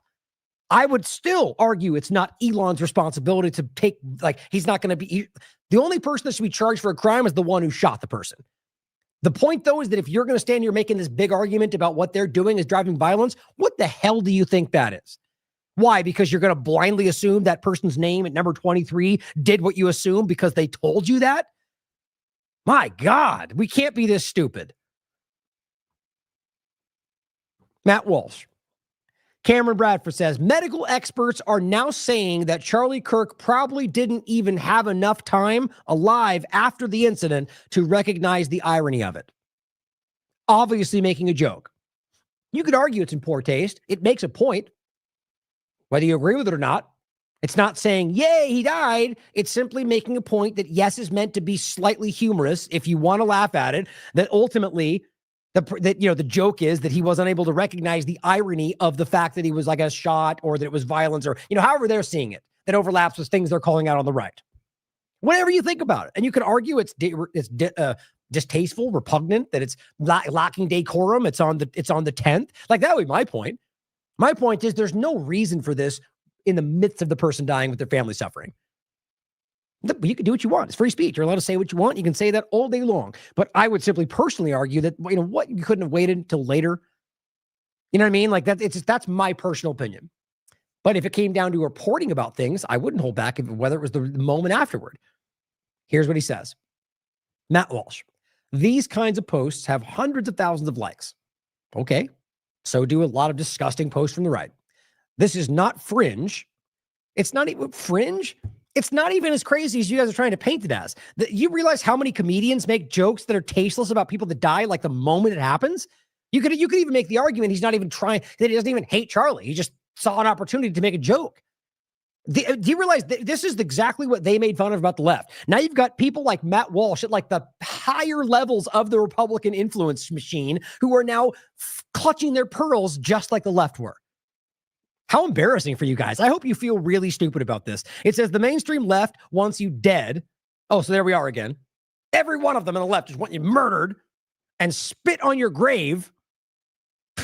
Not only assuming that everyone wants to kill you, but then just inserting your own opinion, like wants to spit on your grave. God, these people are cartoons. The fringes are the very few voices who don't feel that way. God, I just can't even understand how. Okay. The point is, I'm not going to get into that. It's like overwhelmed by how stupid this all is. That is a comment that could be made by anybody, made by somebody trying to make a joke. Yes, it's tasteless. Yes, it can be something that be called out for being disrespectful. For him to frame it like that is trying to create momentum, even based on things like this. And my point overall, based on things like this, that should be literally passed. That should not give you a second thought. You should go, you're an idiot, and move along. Like, I mean, you can make the points everywhere at every point of this. The same things they said about the left. The same idea where they go, oh, the lefts are always so upset. Like, just why, you allow it to affect you. They're all using it the same way. But the overall point on this is clearly that these are the kind of things they're pointing to when they make it out to be, they're all screaming for terrorism, murder. Well, most of them are things like this.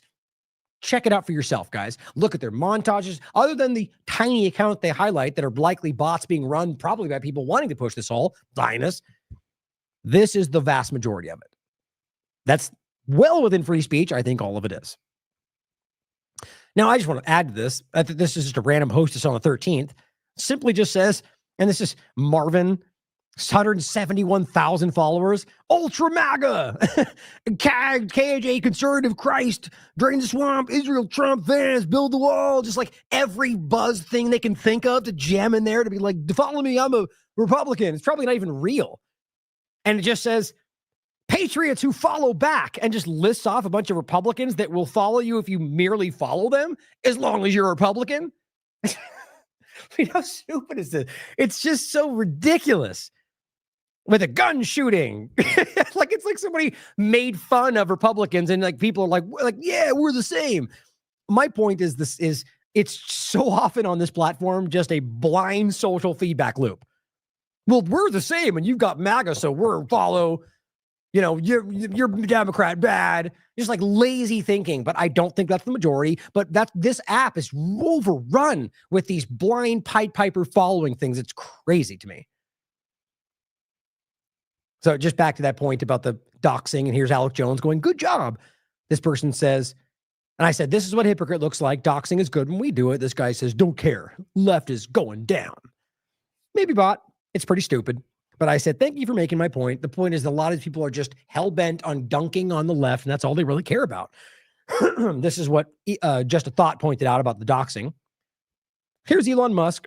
I forget what date this was, but he says, if you were unfairly treated by your employer due to posting or liking something on this platform, we will fund your legal bill. No limit, except when we don't like what you say, because we're hypocrites. You know what I mean? Like, he's just such a clown. He's always trying to frame himself as being the virtuous one, and then actively shows you he has no principle when it comes to partisan sides or whatever he decides to want that day. Clearly, they are not doing anything. This is still there. The main post is actually still, you can look at these now. They've posted this. They published this stuff. No one cares. Sarah says they're conditioning you to dox and purge each other at their command. There are some people that see this stuff. Now, here's one of the examples that just unnerve me. Mostly peaceful memes says, good afternoon, Department of War. Army Colonel Scott Stevens believes Charlie Kirk deserved to be murdered, and that anyone who holds his mainstream conservative views are evil. Now look at what he actually said. Think about that framing. Here's what it says. The death of Charlie Kirk in Utah was tragic. However, we can take comfort in the fact that Charlie was doing what he loved best, spreading messages of hate, racism, homophobia, misogyny, and transphobia on college campuses. It also allows us to see who in our lives supports those views. I would offer empathy, but Charlie hated empathy. He posted more than once about it. Very real. He said it was a useful emotion. He says, as we have been told in the wake of so many other tragedies, we have to move on. We can't make this political. Now explain to me how in the world that amounts to what he just said. He starts with saying the death was tragic. And then yes, goes on to very rightly make the point about the way they're maneuvering through this. We could take comfort in the fact, well, not the second part. I mean, the first part, he's sharing his opinions on what he thought. In what world are you not allowed to say what you thought about what he said? He's not saying he deserves to die because of those ideas. In what world are you making that out to be the case? He's saying his death was tragic, but we could take comfort in the fact that he did die doing what he loved best. And he's being a snide, but he's making the case that these are the things that he was doing. Now, whatever you think about that, plenty of people feel that way. He has a right to think that about ideas. Then he says it also allows us to see who in our lives support those views, right? So you can see who out there is going, that's okay. Again, and the way they're trying to like go wink, wink, here's what he meant. He said we should all die because of our views. Lazy. It's actually hyperbolic. It's meant to drive other people to act irrationally, which is exactly what they're claiming the other side is doing right now. Hated empathy. Again, you can look the video up for yourself. He said it more than once, so that's also true. As we have been told in the wake of so many other tragedies, we should move on, not make it political. It's wild to me that this guy's in the military. It says again, he thinks they deserve to be murdered. You want to point that out for me? Peaceful memes. I mean, these guys are absolutely manipulating the situation aggressively. This is the point, like with Trump. These people are gaslighting you. These people are lying to you about something around Charlie for an agenda for them using Charlie. Call them out for this. Well, and frankly, if you look at the comments, a lot of them are. Then he says, he's a radical leftist and unfit to lead. My God. And they literally had an ongoing effort to get this person removed from office. The libs of TikTok tagged everybody. Hegseth. This is saying if you see military members celebrating, they are doing exactly what they said the left was always doing. They are hunting down and getting people fired for saying things they disagree with. You're all cowards. You're all absolute hypocritical cowards. He says, I have confirmation from Hegseth that this Army Colonel, Scott Stevens, is suspended and under investigation. Can you believe that? Thank you for all your help, Anon, libs of TikTok. Here she is going, yay. You know, the one that got that fake Epstein binder and completely lied to you about the reality of it because she's on your side, right? My God, guys, this is insane to me. Like, you look at the comments. And here the follow, by the way, he says he did not deserve to be assassinated. Sherry says, what happened to freedom of speech? Nobody said he deserved to be assassinated. That's not what that says. He simply says that he did things that were that way. You could insinuate that he meant that that might lead to that, but that's not what he said. And you can only be assuming what he meant by that. The words have clear meaning. I'm not trying to like run cover for this. I'm just simply pointing out, I said it was snide. The guy's not being kind, but he is absolutely within his rights to say whatever he wants here. And he's not in any way saying what they're framing it as.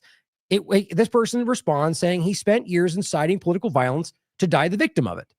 Tragic for sure. Certainly aren't going to argue that, but everyone shouldn't be shocked when the leopards actually eat your face. So that's twice that he's like, yes, it's sad. It's tragic. The person died. I'm not going to deny that, but it's just simply ironic that this is how he died.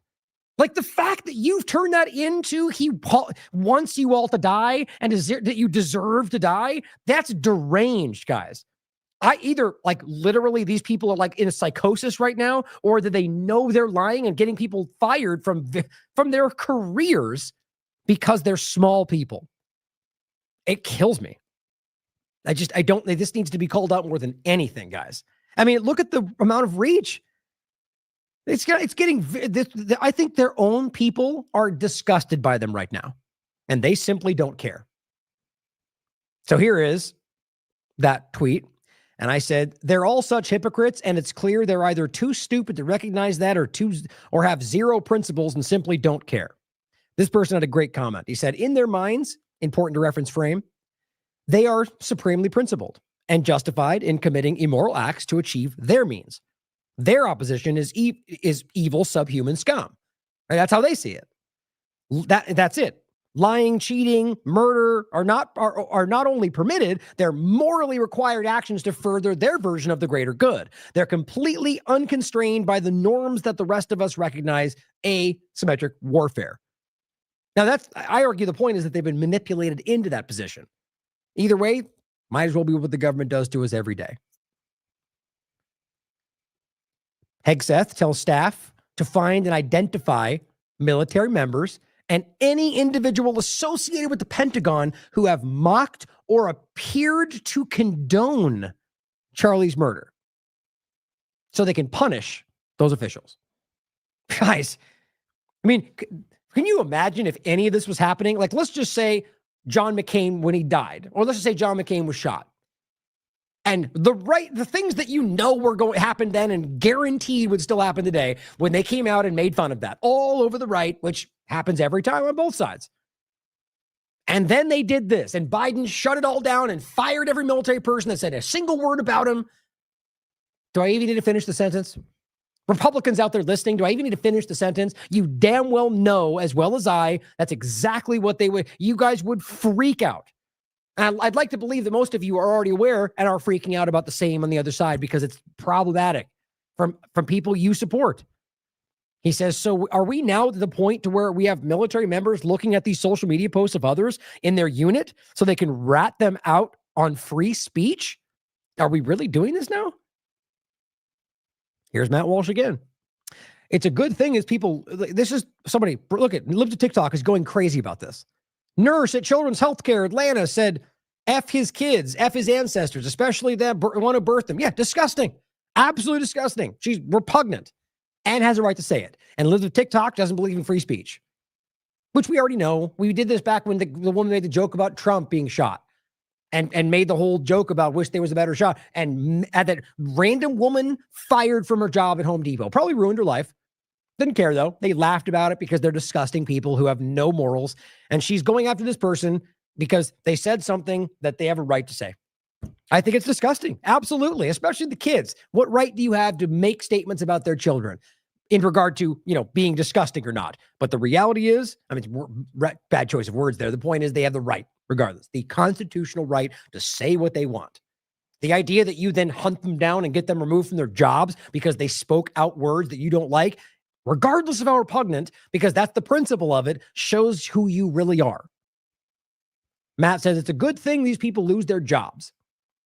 Speaks enough right there. It's good that they are shamed and humiliated and must live with the repercussions for the rest of their lives. Now, look, if an employer saw it and wanted to fire them, that's a whole different thing. But when people like this literally hunt them down and make that happen, I'm not saying that's still the employer's choice. I'm calling out what people like Matt and Libs are doing, the hypocrisy of them pretending to care about free speech. That's the point I'm making here. Not in any way defending the disgusting statements of a person like this. It says it's good if they wake up every day until they die wishing they hadn't said what they said. Like there's something deranged about the way that they're doing this. Like this mission, this war they have. We cannot have a civilized and decent society. Oh, right, because Matt Walsh is building a decent civilized society. Unless there are severe social consequences for people who publicly express sentiments like these. Okay, what about you guys supporting murdering children every day, raping and torturing in Gaza? What about that? Oh, that's okay, though, because they're the other. And we're the right ones, they're the wrong ones. Right, Matt? These people are barbarians and savages. The free speech does not mean that we should act with anything but revulsion and disgust. Yes, I agree with that. But what you're doing shows that you don't believe in free speech. Just hypocrisy. Like this, for example. Gunther Eagleman, April 10th, 2025. Good riddance to cancel culture, right? Trump's coming in. It's going to go away.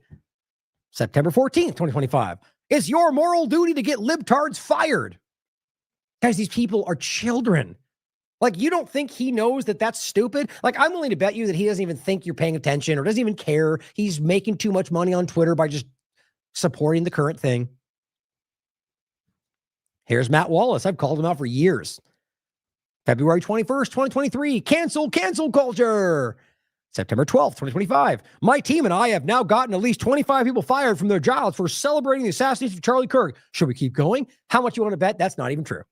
Matt Walsh, the kind of guy that would just see it going on and lie into the Twitter sphere and then go, yay, and then make a video about how it happened, but never actually happened.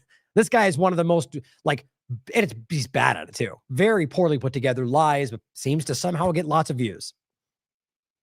And you can't have a conversation about hypocrisy and disgusting, vile things without naming Laura Loomer.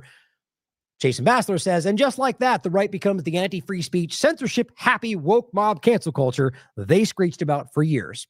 Laura Loomer, March 7th, 2025. Sometimes I wonder what my life would have been like without cancel culture and censorship. I think I would have enjoyed that much more. Oh, really reflective, Loomer. September 15th, 2025. So many people have been fired. I'm so proud of you guys. Maybe they just don't see it. That would be pretty embarrassing. Here's somebody, by the way, who posted it and thought better of it. She said, if you're celebrating the assassination of Charlie Kirk on social media, I'm going to contact your employer privately. I'm going to get, and see, the point is people went after her and said, again, my point from an employer wanting to give, that's their prerogative. But you doing this shows that you don't believe in free speech. That's the argument to make. And she deleted it, which shows me that she got enough pushback to where she recognized it was wrong, but I think it's still worth pointing out that they had the idea. Here, and isn't that exactly what they're saying?